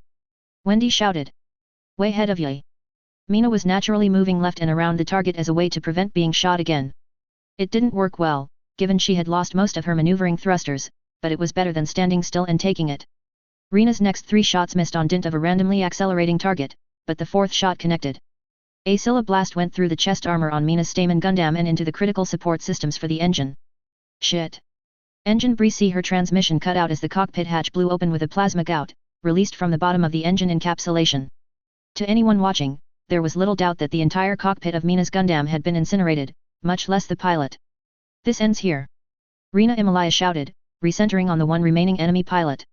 Spank your ass back to Ptolemaeus. Wendy taunted as she closed on the enemy from the left flank. Rena managed to swing her swords around in time to challenge the faster Stamen machine bearing down on her, but not fast enough to prevent the strike from Wendy Barus. The Stamen took an impaling strike to the right of the cockpit as it delivered 2 impaling strikes of its own against the upper chest of the larger Sword Calamity. Rena's final act of defiance was to bring the right-hand sword up and down into the upper chest of the Stamen, a strike which resulted in Wendy's reactor suffering an emergency shutdown due to loss of cooling. Damn, Wendy muttered. Command, Wendy here, need a medic pretty quick. Been impaled a couple times. The cockpits of Magi Gundams and mobile suits were surrounded by a wrapping of Kevlar and diamond fiber fabric, ostensibly used to stop shrapnel. That layer would not stop any serious penetration, which is what the primary armor was for, and in this case the primary armor had become the penetration that had gone through her right leg and arm, effectively skewering her to the seat of her Gundam. X. Okay, this is a problem, Admiral Bajaruel said. If all the machines are down, and the last combatants literally struck each other down at the same time, now what? Natarl Bajaruel, this is Commander Ward on them Jr.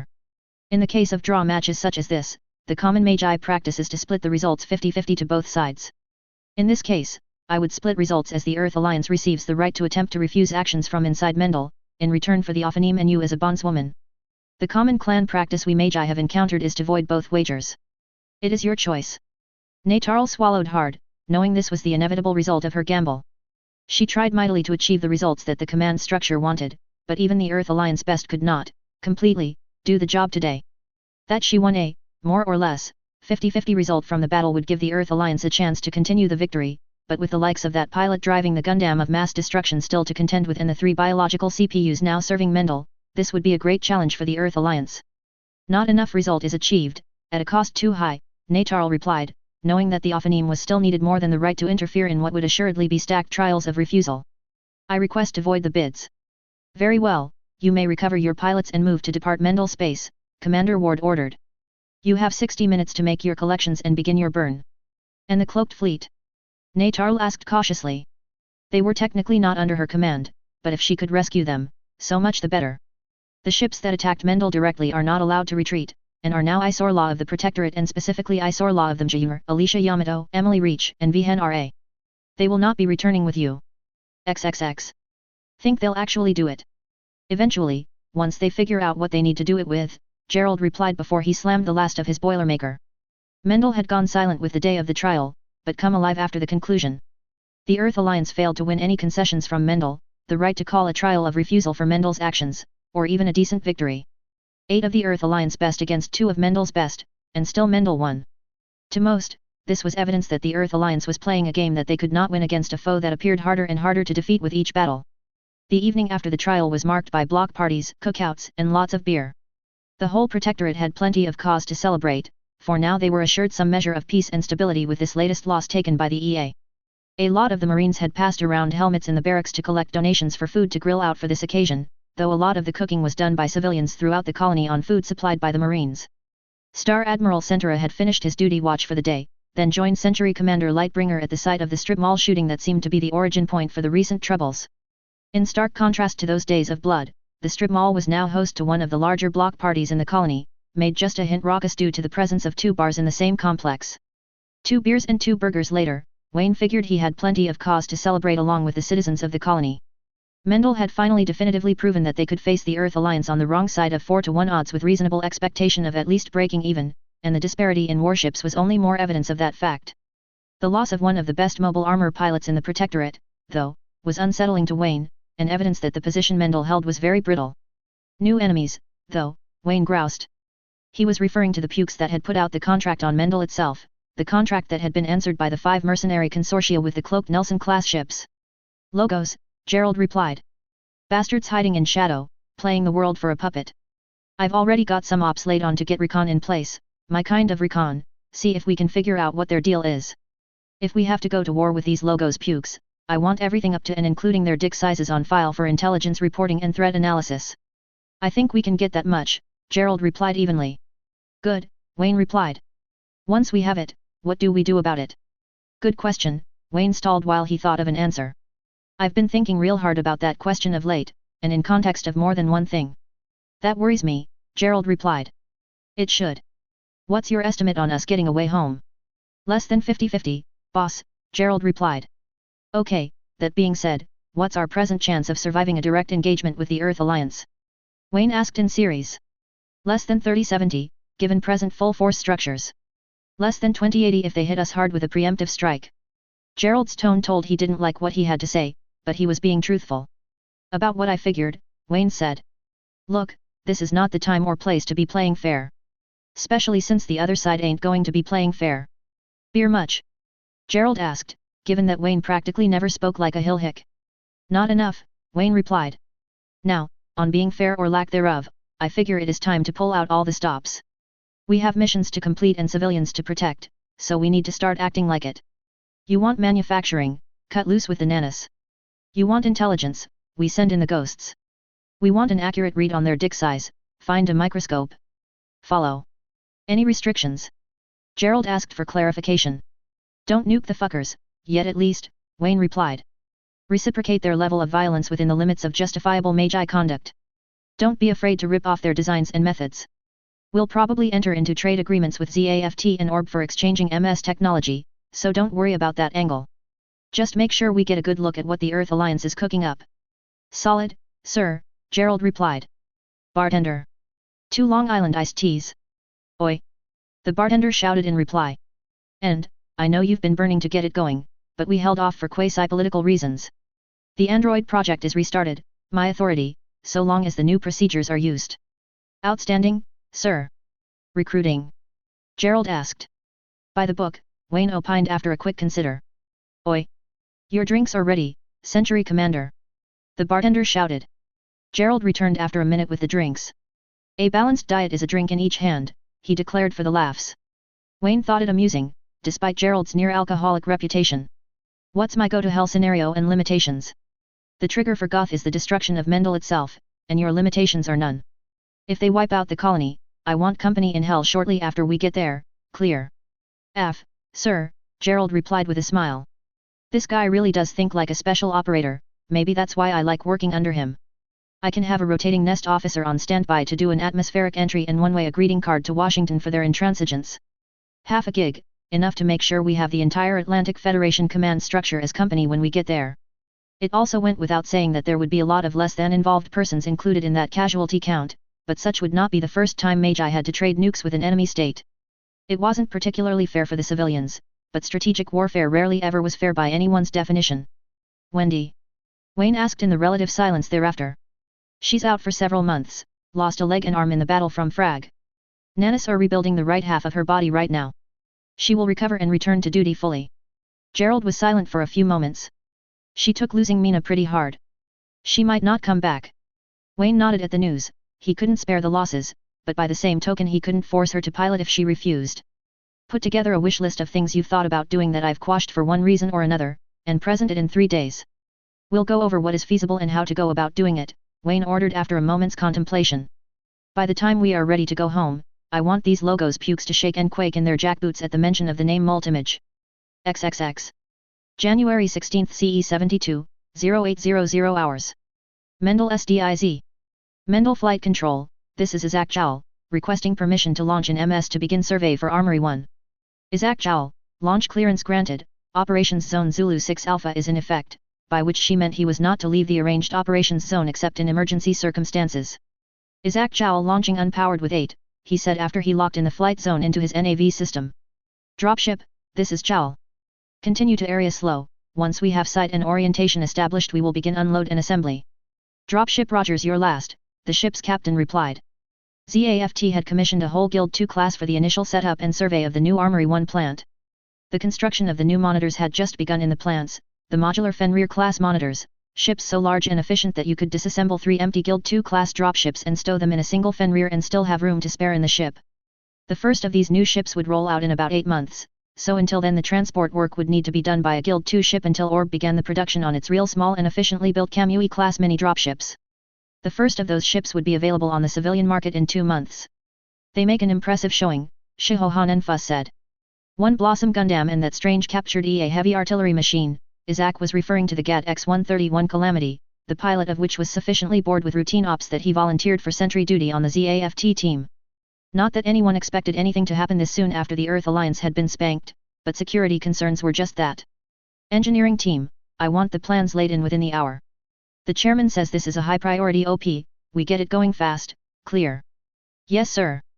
Shiho and Isaac watched as the engineers began plotting how they were going to set up the military colony and in what order the construction would commence. The normal process would be to build the colony from center out, and in this case the same operation plan would be used.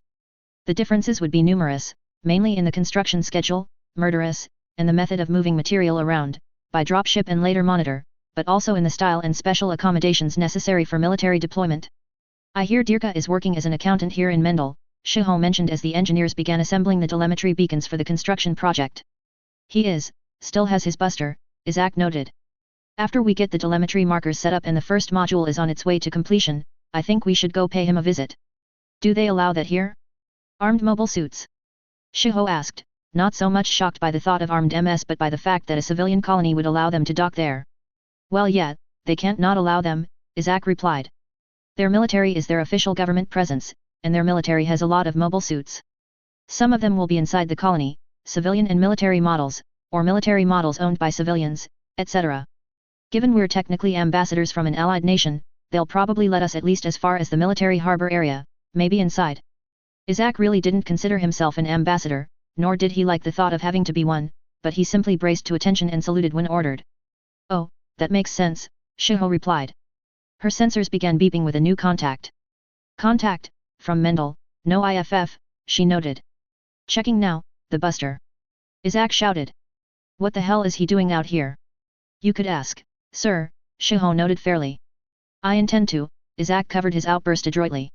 He activated the last known radio channel the buster was operating on and activated the video link. After 2 seconds, the video system synchronized. You bastard! He shouted at the 6x9 video screen on his upper console. You? Dirka asked in shock. You have a haluva way of starting conversations. What the hell are you doing out here? Isaac continued immediately, ignoring the oblique jibe at him from the buster pilot. Bringing some presents for your chairman, that's what, Dirka replied testily. The Century Commander contracted me to tow some machines out here for shipment back to the plants. Got a problem with it? No, Isaac was quite shocked at the thought of such a trade.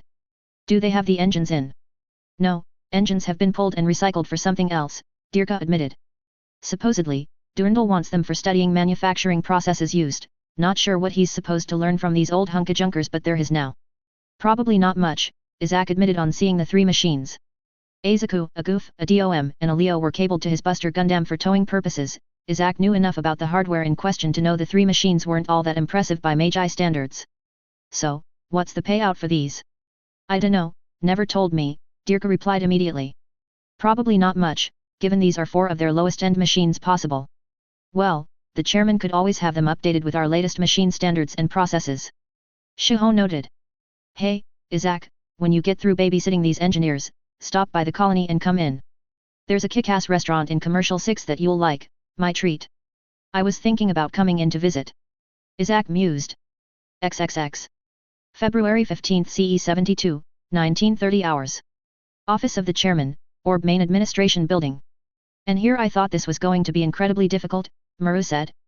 Getting X amount of people to another star system, possibly to another dimension, no, Rondo Mina Sahaku replied evenly.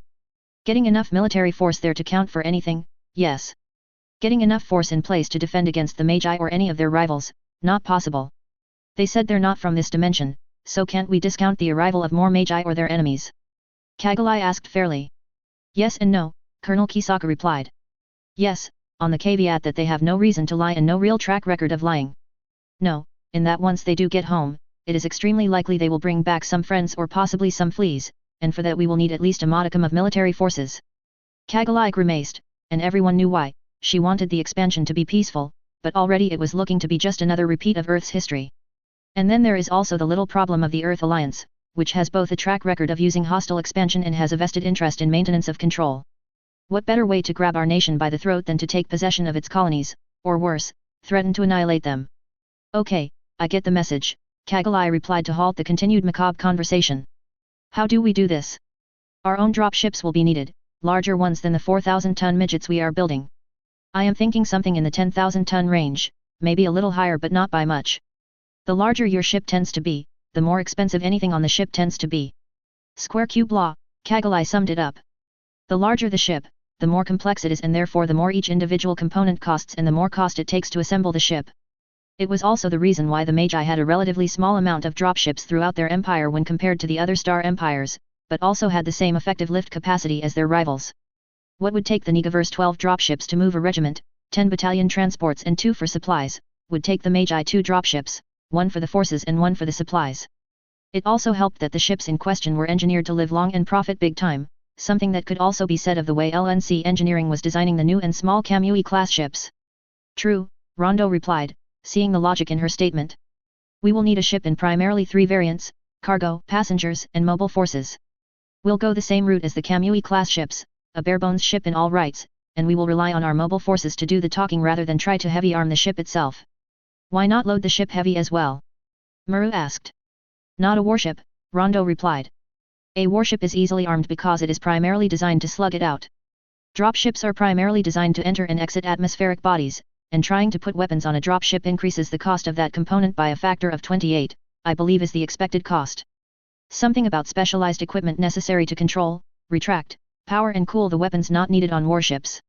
Over 60% of the cost of a Guild 2 class ship is in just the arsenal and combat modifications, such as heavier armor and structure, and in relative terms that isn't much of an arsenal given the ship still carries 60,000 tons of cargo.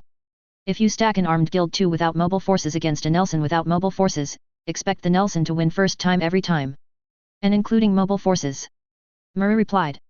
Expect the Guild 2 to dominate near space in that case, Letanier Kisaka answered for Rondo. 2 clusters of fighters is more firepower than the bulk of the Earth Alliance Navy, and more firepower than any smaller nation can muster total. Off track, Kagalai prompted the three with her. Athrun was still in South America, seeing to their MS factory. She wanted his counsel on these matters, and his company. Dropships, do we have to have zero-G manufacturing for them? A minority of the components, ma'am, Rondo replied.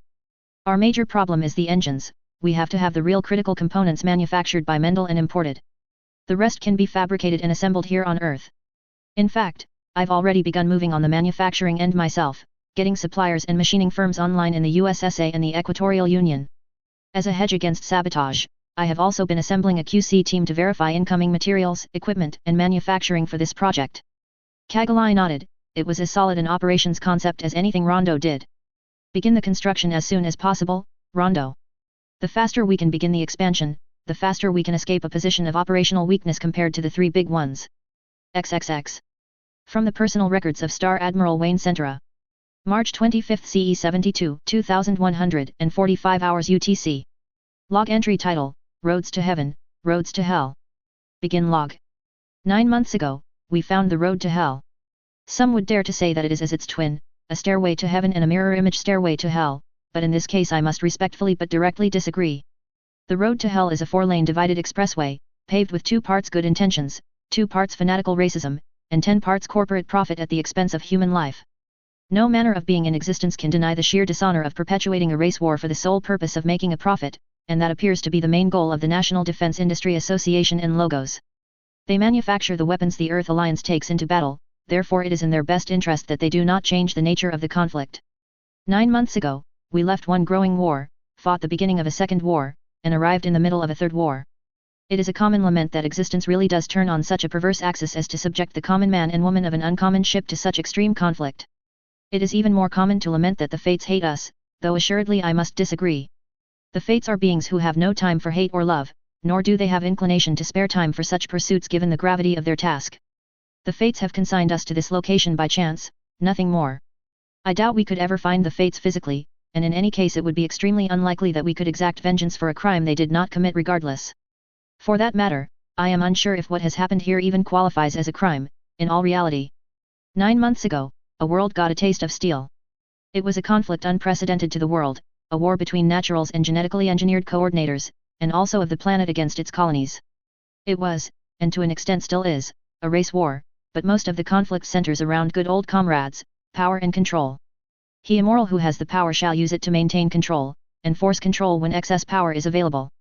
This is nothing new to the Magi. The Star Empire Wars were nothing more than the final echoes of the divine power and authority that the first emperor squelched. Reminder to the coming generations, nothing, and I do mean nothing, has more fury than a woman scorned, doubly so when that woman is a goddess. Except possibly God himself, but he is rather laconic in applying such fury as far as I can tell.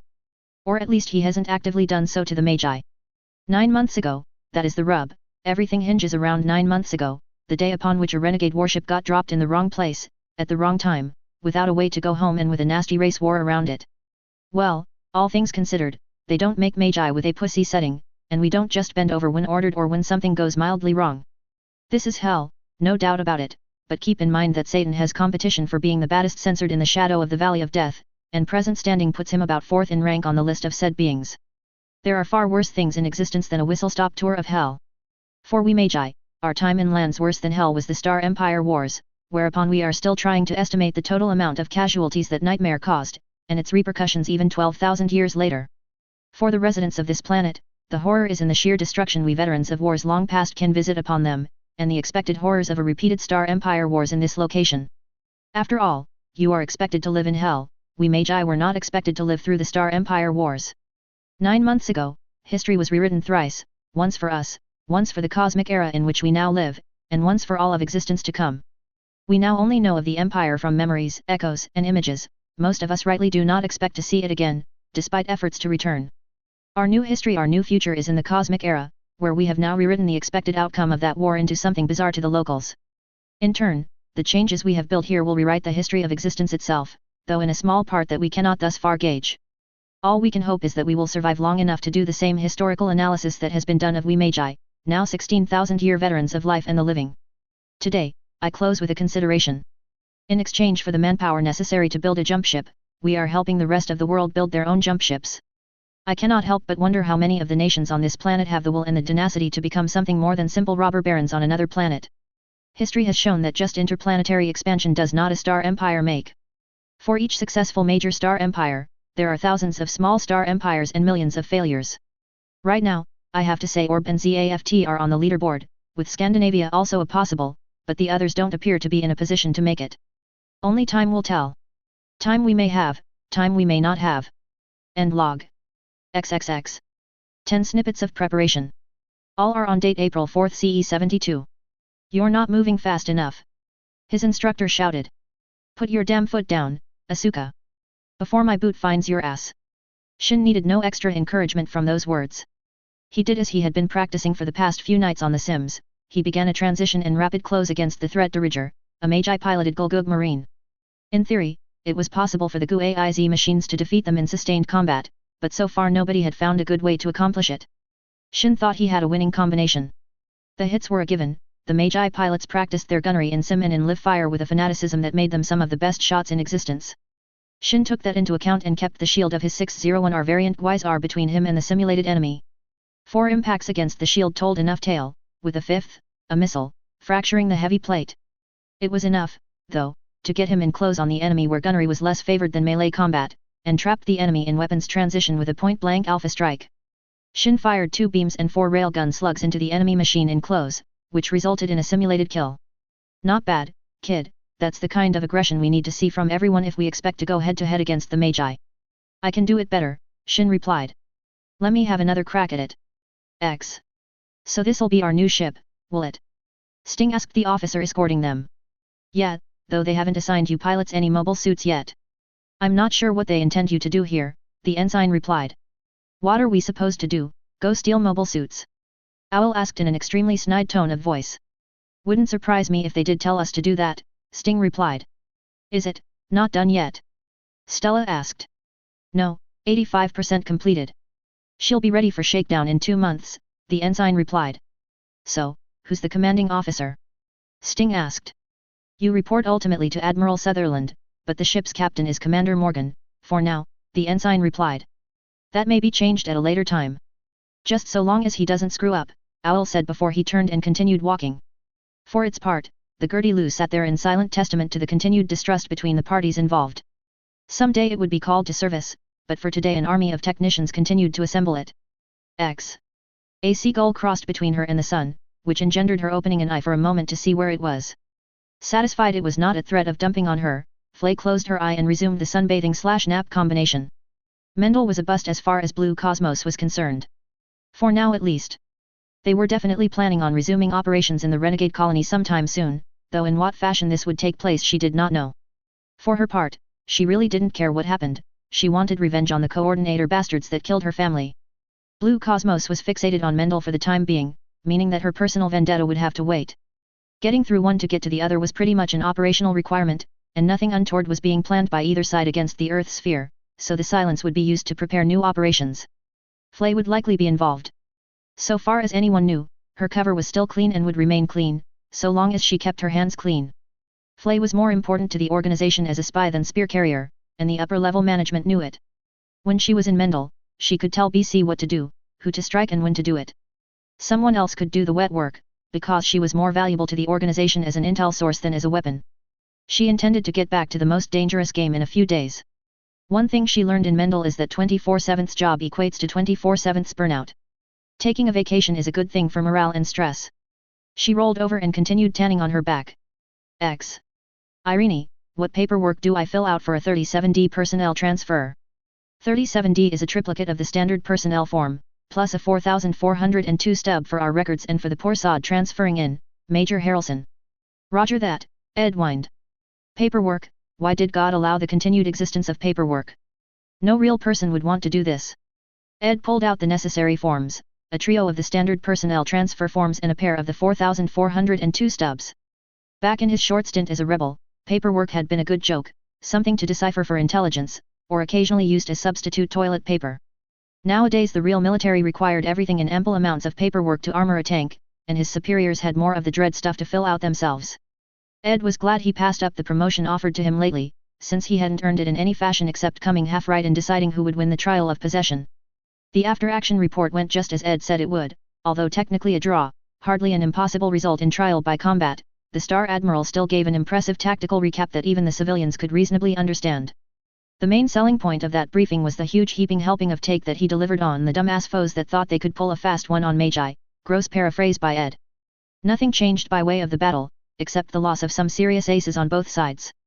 Seriously, they thought they could sneak up on the soldiers of an empire that is 16,000 years old, using a minor hull cover stealth system.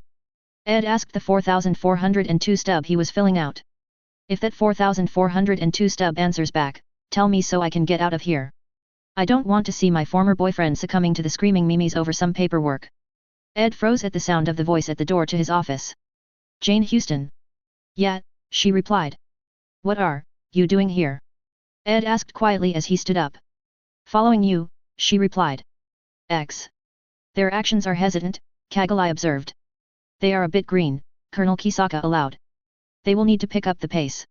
Real life isn't this forgiving, Kagalai pressed. Certainly not our various noisy neighbors, Rondo Mina replied. I'm here, sorry I'm late, Athrun said as his machine settled to the ground nearby the three machines observing Orb's Morgenroet Training Battalion, MS. Engine issues. Everything is all right? Kagalai asked. The engine of the Justice Gundam was a self-contained nuclear reactor, fission. If it went critical it would not explode like a nuclear weapon, but Athrun would have some serious problems. Just some coolant circulation issues. I have a screen detailed to my reactor temperature and coolant pressures, if anything goes wrong I'll know well in advance of melting point. Good, Kagalai replied. Just got you back from the USSA, I don't want anything to happen to you. Shall we begin? Rondo Mina Sahaku asked. Nobody objected. King of the Hill training skirmish, Colonel Kisaka said. Two of us fight, when one is declared winner, he or she is the new king of the hill. Next person in knocks that king off the hill. Battle continues until we hit operational limit or someone retains the hill for 3 battles. Beam sabers were drawn by everyone involved. Kagalai knew she was in for a rough go of it. Unlike her brother, she was a plain natural with a knack for fighting, facing off against veterans and 2 coordinators. X. For Mir Campbell, Mendel had truly become the land of opportunity. By day she filed paperwork across a desk from that tall dark and weird Dirka Elsman. She swore up and down that he would either do something great with his life or do something that would make him the star of the 6 o'clock news for a week, with betting running even at the moment. He didn't seem like the psycho type, but his quiet and often brooding attitude didn't really set well when compared to the 3 owners of the company, Juri, Mayura, and Asajai. By night she sang a wide variety of songs in a nightclub, specializing in covers of Lakis Klein, though her vocal range was suitable to cover everyone from Annette Olsen to Tina Turner. She tried mightily to cover Tarja Turun, but her voice just didn't match and didn't sound right for the older Nightwish songs. Not that she wasn't trying, per se, but clothes didn't quite cut it with the Magi and their traditional fanboy addiction to the old Nightwish. Even with such a setback, she was still one of the most popular night acts in town. The fact that nobody had asked her to do a sexy number yet kinda worried her. Under Magi law, 17 was old enough to do so. Dirka had been called out of the building on mobile suit affairs, leaving just her to guard the front desk and do paperwork. So, when a new person entered the building, she was a bit slow to look up as she was typing pretty fast. Welcome to LNC Engineering, can I help you? Mir asked with just a glance in his direction. The grungy beard was ample evidence the entrant was not a lady. Actually, yes, you can, the guy said. You're Mir Campbell, right? Yes, she did look at the speaker this time, and gasped. Whoa. You're the guy who runs that appliance salvage and repair in IB3, right? Mir knew him because she bought her apartment appliances there. They didn't look impressive, but they worked extremely well. Yeah, that's my day job, he replied. At night, I do a band in Commercial 7, and I'm looking for voice talent. I heard you sing last night, you're amazing. Thanks, she replied, caught off guard by a guy wearing leathers and jeans in such an upscale area. I was wondering if you'd be willing to try a gig on Sunday, see if you would want to change night jobs, he said. Any dice? Mir gave it a consideration. His act had a bit of street credit, arguably as much as she did. Such a combination might be enough to go big time, her great dream, but... Sunday? She hedged. Yeah, give it some thought, he said before he pulled a business card. Give me a call if you want to try. No pressure, if I don't hear from you again, I won't press. I'm not like some rockers out there. X. Again the chessboard served Durandal as a focus for attention, thinking of moves possible on both the board and in the rest of the game, real life. Logos, what do we know of them? Durandal asked finally. Not a lot, his senior advisor replied. So far, only a name and the fact that they have deep pockets. It went without saying that hiring out one warship was expensive, but 20 was even more so. Beyond that, we are still trying to establish who, what, and where about them. Initial guesses. Durandal asked for after moving a pawn on the chessboard. Our only guess is that these are people equal to or above the NDIA Council members. Beyond that, anything I say might be a WAG, and just about as good. Time, I take it. Durandal was referring to the necessity of time to actually seek out the targets and begin collecting intel on them. Time is a requirement, sir. We don't even know what kind of power circles these persons move in. Durandal's intercom buzzed. Sir, I have Ambassador Greer from Mendel here with a delivery for you. Durandal frowned in surprise. He had no knowledge of an incoming package. Being from Mendel, there would be no threat, which made the purpose of a delivery a curiosity. Please see him in, Durandal requested. Within moments, Star Captain Greer was escorted in by a guard with a package under one arm.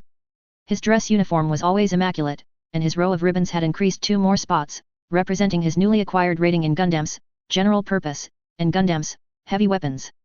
The only standing problem with such quals was the lack of an available machine for him, given that all the Gundams Mendel had were already in deploy. Ambassador, welcome. To what do I owe the honor? Durandal asked as the ambassador approached. A gift from an old friend of mine, and a new friend of yours, the Star Captain replied. Star Colonel Wilhelm sends his greetings and this package, sir, and he presented the somewhat large but flat box over the desk.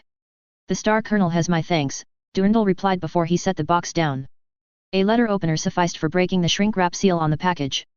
The contents of the box, however, was enough to set him gaping. This is, wow. Those sets are often called Mech Warriors chess or Star Empire chess for the common chess pieces used on them, and the more dynamic play involved. 6 sets of the traditional chess pieces were included. The chess pieces were all made of marble but had gemstones set into the top to differentiate the color of the piece, being sapphire, emerald, ruby, diamond, amethyst, and onyx. You would need to ask the Star Colonel the details, but that chess set is a minimum 2,200 years old. I have never seen them made that way, and I used to live in the shadow of a factory that made them. The board was even more stunning. Half a meter long from edge to edge, the board itself was comprised of a grid of hexagons fashioned into a large regular hexagon of 12 spaces aside. Theoretically, the marble hexagon had enough room for all 6 groups of pieces at once. I've never seen this much marble in one place at one time, Durandal admitted, since marble was a very rare material in the plants. The last thing in the box was the instruction booklet, a small leather-bound book only 8 centimeters square and maybe 40 pages. Sets like this are rare, Ambassador Greer allowed. It is an interesting game, though, especially if you can find 6 drunk mech warriors to play it. And all 6 can play at once? Durandal asked in reply. Sir, Greer answered. The dynamic is different. Rather than trying to think 4 or 5 steps forward from one opponent, you are forced to analyze and change tactics on the movements of 5 other opponents. Your battle plan can change from minute to minute, based solely on what others are doing. Knowing your opponents would certainly help, Durandal replied. How well do you play? Honest answer? If I break even with the number 5 guy, I'm doing good, Greer replied candidly. Would you care, then, to school a novice or 2 this evening? Best I be ready for Star Colonel Wilhelm when next he visits. When I was inducted into my first operations unit, the strategic Chinook that my team trained under told us 3 things, 3 very important lessons. Today I tell you the same, and hopefully you will learn at least 2 of the 3 faster than my team did. Feel free to interrupt with questions as necessary, and that goes now and forever, since this is OJT, you 3 have to ask before you can know, and apply before you can learn. Milady, Leon replied. Ash and Sapphire simply nodded. First lesson, look everywhere and at everyone. Given the 3 of you are the most powerful team I have dealt with short of my old team, and since we are camped indefinitely in a Chinook's definition of close quarters, there should be no issue in finding and identifying logos once we have an idea where to look. Same applies to anyone else who wants our asses on a pike, both inside and outside this colony. Listen carefully for the buzzwords, especially mass destruction terms. What about tracking chains of personnel? Sapphire asked. We have their messenger in the colony, Flay Ulster, shouldn't we run her ratline down? Leave the tracking to me, I want you 3 finding the threats. I'll bird dog for the boys in blue. She wasn't referring to the police, she was referring to the commandos who normally operated with a blue uniform. Understood, milady, Sapphire replied. Calamira nodded. A second office was being prepared as they spoke for the use of this trio, and Calamira had found a set of chairs that they could use comfortably while holding hands for linking. Your second lesson, and this one is a damned important one: the longer you 3 are together, never let anyone separate you for any length of time, and definitely never let anyone reassign one of you to an out-of-the-way command and leave the other two flapping in the wind. Follow. Why, didn't you fight it? Ash asked after a few seconds of silence. I didn't think I could win it. I gave into despair because I thought the Admiralty could not be defeated. Then the Star Admiral got transferred in, and we gained hope in possibly beating the fail out of the Admiralty. Then we landed here. And then you rewrote history. Not a question, but a comment from Leon. Calamira simply nodded. Ready for part 3? Yes, milady, Sapphire replied. The three of you will be going through small craft flight school. It's not mandatory, and you can opt out, but I highly advise you do it. From all three, blank stares permeated their faces. What? Serious? Ash has a piss-poor broadcast rating for her shenanigans. Leon is acceptable, couple 100 meters if you shout. Sapphire is the loud one, you could probably be heard on the surface of the moon from here. Is that good or bad? Sapphire asked. Both. Good if you need to make a public service announcement, you know, like telling everyone to get to cover or get to gas masks. Bad if you three want to get personal with each other. Again, the three wore blank stares. What? This time from Leon. Don't give me that, Calamira replied immediately. It wasn't too long ago I was 17, and more to the point I am also part of a triangle. I know better than most what it's like living with two others in your mind. This is the third lesson of the strategic shenanigans. Never have intercourse within hearing range of other shenically sensitive persons. It's embarrassing for a start, and a lot of psi-sense persons aren't too happy about feeling the mental part of getting laid without being physically involved. Leon got the message, so, you learn how to fly a shuttle, you go out away from the orbital plane and you take a week's vacation watching movies and getting laid, then you come home. Exactly, since they do issue vacation time in the Joker's Wild, once you're flight rated you can go out and play if you want. X. And this is where I'm supposed to say something the typical guy would. Kira began, but since you are using that tack nailer with 100% accuracy, all I'm going to say is I never thought you knew how to do construction. Lakis snorted between swings of the loud but rapid nailing device. It's not that difficult, Lakis replied evenly between swings. True, Kira admitted before he drove another screw into the marine-grade plywood panels he was hanging. So, how do we do the walls in here? Wallpaper, I have it already picked out, Lakis admitted. Kira checked his project map again, and verified that this was to be one of the kids' rooms for the updated Malchio orphanage. It would also be his new residence and the repository of the Freedom Gundam. That bunker area was still being built, but most of all it would be his new home. The dilapidated and abandoned old structure would be a beautiful residence for the few surviving senior staff of the Three Ships Alliance, once it was cleaned up and rebuilt, and it would provide housing for up to 50 children at full capacity. The only problem was as brutally straightforward as it was pleasant. The entire structure was within 30 meters of the ocean, with a beach not far from the back door and a good south wind to bring the sea breeze into the house. Such proximity meant that salt air corrosion and high humidity were a given for the house, and anything put inside had to be marine grade to survive for any length of time. Dehumidifiers were also being installed in areas where heavy electronics would be installed. Such equipment and material was far from cheap when compared to normal housing costs, though Kira had some unexpected finance from his Morgan Rowett consulting work to use for the project. Hey Kira, have an extra box of wall screws? Mew asked from the doorway to the bedroom to be. Yeah, he threw a small box of the screws to Mew. Kira's radio beeped as the screws were in midair. Kira, you on? Muru asked. Go for Kira, he replied a moment later. Do we want large tiles for the kitchen remodel project, or small ones? She asked from the wholesale store about 4 kilometers away. Lakis? Kira asked. Oh, she made a show of deciding. I vote small, she replied. Mew. I'd vote small, but the kitchen ain't my territory, he replied. Call me if the patio and grill area is in question. 2 votes small, 1 vote large tile, Kira replied over the radio. I'll go medium, then, split the difference, Murray replied. We'll start the tile work after the cabinet contractor has finished. I'll need extra hands for it. I'll help, Lakis noted. Lakis volunteers, Kira put out on the radio. Also, while you're there, can you get several boxes of 2-inch marine-grade wood screws? Despite the centuries of progress, fasteners still came in the English measurements, a move calculated to drive Kira bonkers when he grew up learning the metric system. Already got anything else? Muru asked in counter. Nope, we're good for now, Kira replied, eyeing the hardwood planks he would be setting down with Lakis' help here in the next 10 minutes, given how quickly she was putting down the padding and vapor barrier. I'm out, be back in 20. Her radio clicked off audibly. I'm glad Orbital put in that radio repeater antenna system around the island, makes this job a whole lot easier, Kira said to nobody in particular. The system was simplicity itself, each phone pole on the island received an antenna that picked up radio frequencies and retransmitted them in the area of a receiver on the same frequency. Because the system was technically short-ranged, the distance between the receivers only needed be measured between the handset and phone pole, everything else was wire transmission. It overcame the linear cancelling effects of the N-jammers. "It isn't over yet, Kira dear," Lakis noted before she tacked down more of the flooring padding. "True," Kira conceded before he hefted the next plywood panel into place to align and screw to the studs. Dude, what the hell is this?" Clotho asked. "Shut up and eat it," Shunny replied. "It's better than it looks."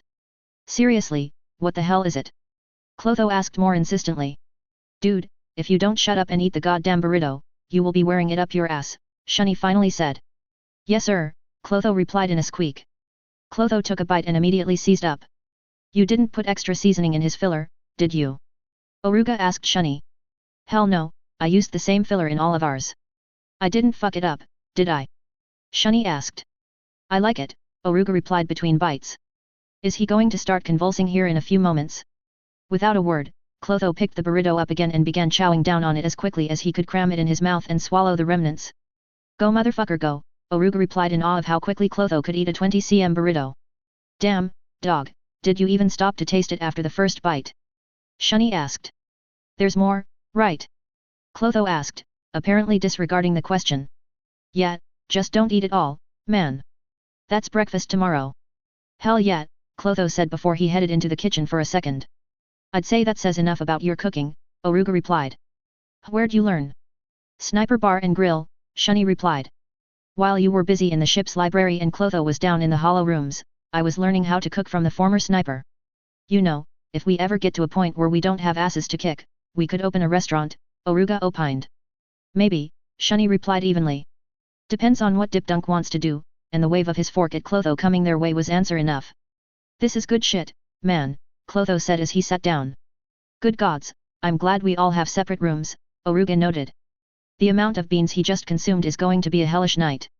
"Whatever you do, dude, don't light a match," Shunny said. "Methane in quantity is explosive." XXX.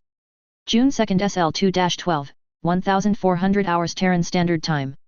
Area of the Battle of the Dolls, Multimage Star Empire Periphery Territories, Parallel Dimension E661020. "This is sick. This is the form of war we have fought long and hard to squelch," Division Commander, Commandos, Agrippa declared, cold of voice and temper. "This is what we fight, and this is the price we sometimes pay," and his Gundam reached out to the shredded hulk of a fireball aero fighter. "What unit is this?" "This is the aero fighter unit that was picked up by the Mjir from that derelict recharge station around the Carver system, Dimension D744092. We also have some fighters from the Mjir itself, lower-end Omni fighters like Vandal and Sabutai, and mobile suits from every one of the escort ships and the warship itself." The reporting officer was a Commando Gundam pilot, who knew how to identify forces and threats accurately and quickly. "So, this was the Mjir's handiwork," Stan said, smiling even so. "What do you think, mister?" "I think the ship that everyone said sucks actually managed to count coup," Division Commander, the same Commando Gundam pilot said. "Call it 5,000 mobile dolls as a floor figure, probably closer to 6,000. A power crush in other words, except that they didn't use enough power and they didn't achieve the crush. Looks like yet another group that has underestimated this old clunker of a ship," Stan Agrippa commented. "Now, where is it?" "Last thought I got, sir, was they jumped backwards in time to avoid a round 2, the strategic Chinook for Stan's warship noted. "They were planning 5,000 years back, but they never showed up in the records from this jump," he continued. "And this is where the problem comes into play. We know the ship survived, so where are they?" Stan asked almost rhetorically while the MHW-11006 Cold Sword, a sister ship to the MHW-6428 Mjir but not in the same division, began sweeping through the wreckage field. 4 Phalanx-class ships and 26 monitors of varying types had descended on the battlefield, with a total of over 6,000 mobile suits, Gundams and aero fighters in carried forces. Part of the tour de force was for the search for survivors or intelligence, the rest was for the obvious reason. Some unidentified force had jumped a Phalanx-class ship and they probably would try again. Nobody in the fleet was intent to take chances on that score. If it showed heat similar to a running reactor and it had an enemy silhouette, it was shot again just to verify a kill. "No clue, sir," the strategic Chinook replied.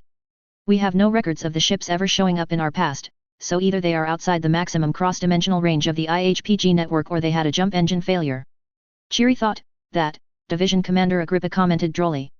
"Still, I must discount that possibility. If the jump engine failed, that lousy bastard Gerald Lightbringer should have survived unless he was asleep at the time. Or already dead, sir. We have more than a few eliminated Nuiziel Rex out here, a Commando Galaxy commander reported. Any of them white with a formation symbol of 6 angel wings. NEG, sir, none seen thus far, the same Galaxy commander replied, chastised of such a possibility. All the deceased mobile armors are from the Mjir's main unit itself. It got bloody, though they gave far better than received. Better than 10-1 in the Mjir's favor, Division Commander, Special Operations, Aileen Lightbringer commented. Much as I am loath to report good news in a sea of bad juju, I can't sense my brother's death. Even if he had died in jump, I would be able to sense his dying near the hyperspace ingress point. He didn't die, which means the ship is marooned somewhere. So, ideas on how to find them? Stan. Short answer, I can only think of 2 people who would be able to find them. The radio band was silent for nearly 30 seconds. Oh fuck no. Those 2 assholes? Is there nobody else? Unfortunately not, Stan replied. And really, once you get past the hard exterior, they are less asshole than you are sometimes. You can't be serious about that, Stan. Aileen half shouted, half screeched. One's a cold sniper Sinovovich and his better half has fucked up more good Magi operations than I can count. Aileen finished her rant sharply. The prosecution rests our case, Stan replied immediately, which comment caused more than a few of the commandos to laugh outright at how Division Commander Lightbringer proved Stan correct. Cold Sword Flight Control, this is DC Agrippa. I am RTB, I shall be gating out to Terra 2-7, once my machine is secured. Please HPG message priority critic for the Empress that I have report on the loss of the Mjir and will require the assistance of her old friend Hataru in tracking it down. Cold Sword copies your last, message will be sent in 3 minutes, the flight controller replied. I really wish you wouldn't involve her, Aileen Lightbringer half entreated, half complained. If you want to see your brother alive again, there is no way around it, Stan replied. Hataru Tomo is one of the master executors and an old friend of both former Empress Serena and Empress Rini. Give her the dues she has earned, it may yet be her machinations that save us all during the days of Ragnarok. Stan's comment wasn't so much a statement as it was a warning shot at the, significantly junior, Division Commander of Special Operations. Division Commander Agrippa, she got the message loud and clear, bury the bias or you may be buried along with it. Author's chapter afterward. It is weird to look upon the final chapter of The Legend of the Joker's Wild and know that I am only 12.5% done, 1/8 sections. Yes, you read that right, 7 more sections to go, though I am not counting the finale work, The Days of Ragnarok, in that listing.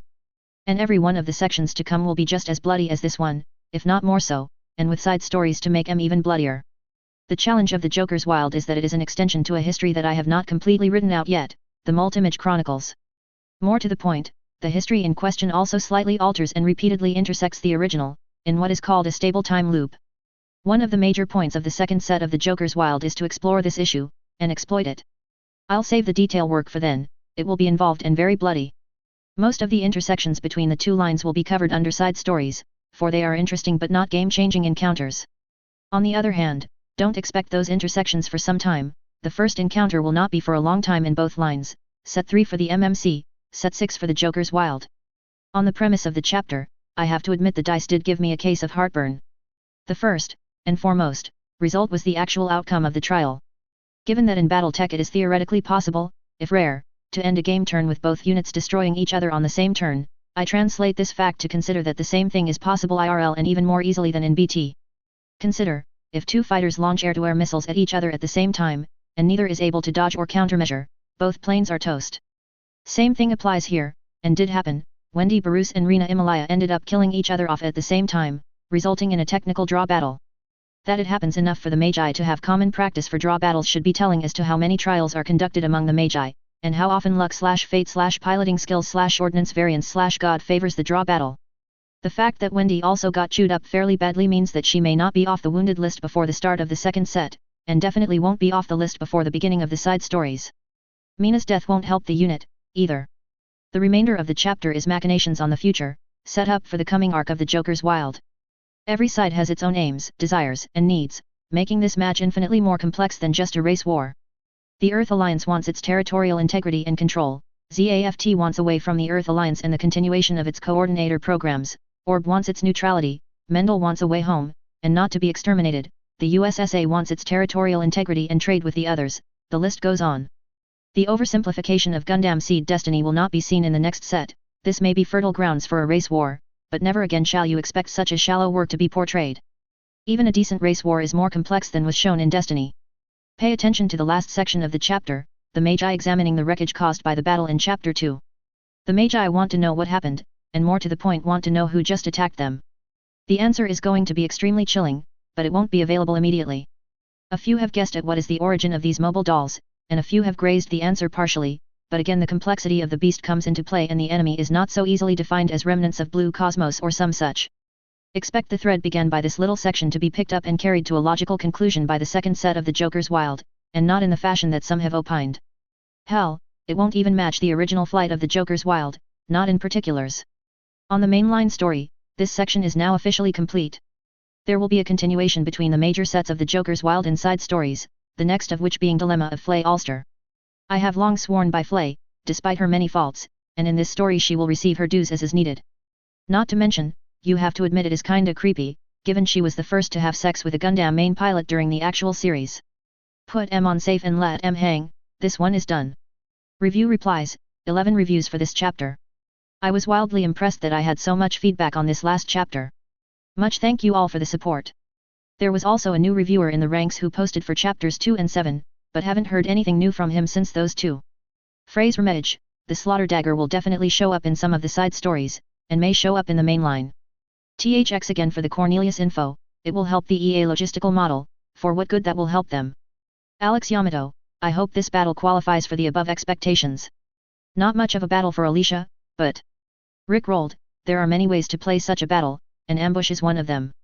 The design you passed me will get a side story workout, though, so stand by on that note. Couldn't really enmesh it into the mainline in a creative fashion, but there are some good possibles to come. Nightblader 1021, the EA made a successful saving throw, such as it is. Next time may not be so lucky for them. Death Zealot, the 105 dagger double post was a paste error on my part. Once is enough, even though it is a fairly awesome suit, smiley face. Ramble on, amigo, ramble on. Your theories on artillery are interesting, though the EA needs to get the memo, not we readers. On the other hand, Natarl pulled a fast bait and switch on Mendel, though she paid for yanking the tiger's tail in their own cage. This leaves the question as to how things will go in the second set, with only Chevalier, Roanoke, and Sutherland as competent commanders in the EA who have seen the battle against the Magi. THX for lengthy review, always a pleasure, smiley face. Necroblade, my dice? Loaded? Preposterous. Smiley face. Actually, I don't use dice per SE, I use the website random._org, to do the real dirty work of the decision process. Initially I planned on Mendel winning, barely, but the dice gave up a neutral entry and I had to split the difference somehow. The beta assistance is extremely helpful, amigo. I can already tell my writing is beginning to shift in response to trying to have less things for you to correct, in essence fuzzy logic learning to correct my writing style. Stay tuned, there will be plenty more to beta on, starting with the renewed AAA work and the first full-length side story of the Joker's Wild. All of the above opinions on what will happen are subject to the dice/RNG system I use, so you'll have to remain for the surprise. Sorry I can't be a little more forth, but the system is its own engine and drive for this problem. As to changing history, this is only the beginning of the changes, and even what I opined as the changes made in Flight of the JW will change somewhat drastically. In addition to doing so with much more detail than the last time, of course. There is much story to tell here.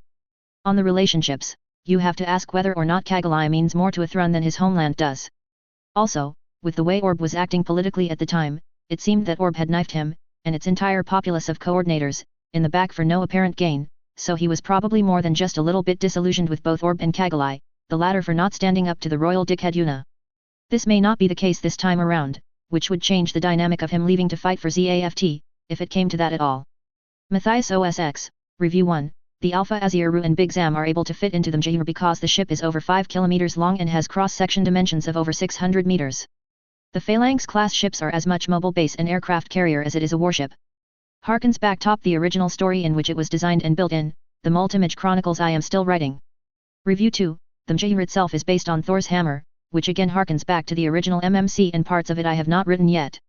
I am well aware of MAHQ and use it frequently as a reference. Nitol 4183, keep in mind that at the end of the Second of Jachindu, the Eurasians had little in the way of fighting strength available, but the time frame in which this battle occurs is 2 months after the Magi gave the EA an object lesson in the necessity of a small cadre of high-effectiveness MS.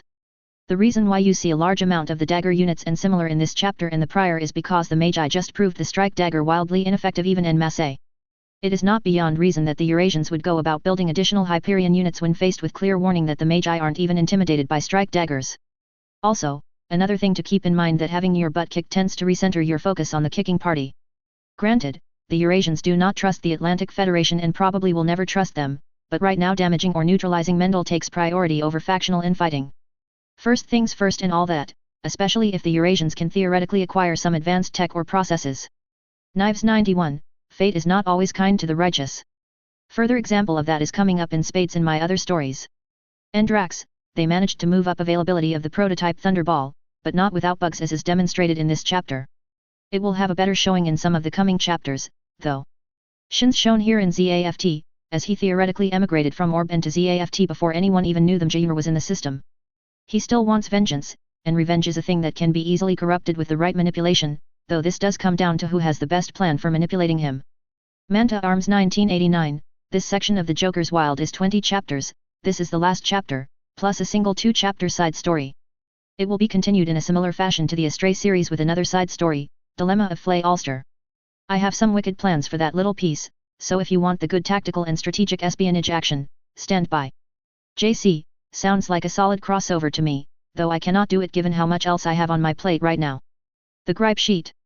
Once more, thanks to Necroblade, a stalwart of error checking. He pointed out 2 very major logic fails on my part, courtesy of my trying to write this while adjusting to a third shift help desk job. Footnotes. 1 laser line of communication. Uses high bandwidth laser technology for the relay of information. 2 It has been so long since I have prepared this recipe that I no longer have the family recipe. I was planning on including it, but it would do a disservice to guess at it. 3 Cutdown is the lowest amount of forces that can be bid with a reasonable expectation of victory. Bidding below cutdown is usually only done when a warrior intends on dying in the battle, going out in a blaze of glory, or when an opponent requests a dispensation that requires a reduction in forces below cutdown. 4 Operating with 0 is said when a pilot is operating solo. If a pilot is working in a formation, up to 5, they would declare number instead of 0. 5 Fox codes are used to denote firing weapons from an airplane, Fox 1 for semi-active radar missiles, missiles rely on radar from other machines, i.e. an aircraft, Fox 2 for infrared missiles, Fox 3 for active radar missiles, missiles have their own radar, Fox 4 is for guns. 6 RAM in this use stands for radar absorbent material, a costly material used to help prevent radar tracking of flying objects. 7 Terra 2 is the capital world of the Multimage Star Empire. Terra 1 is the theoretical birthplace of the first emperor of the Magi, though is not held by any of the star empires. Terra 0 is a neutral planet, self-governed with the Star League's home based on the moon around it.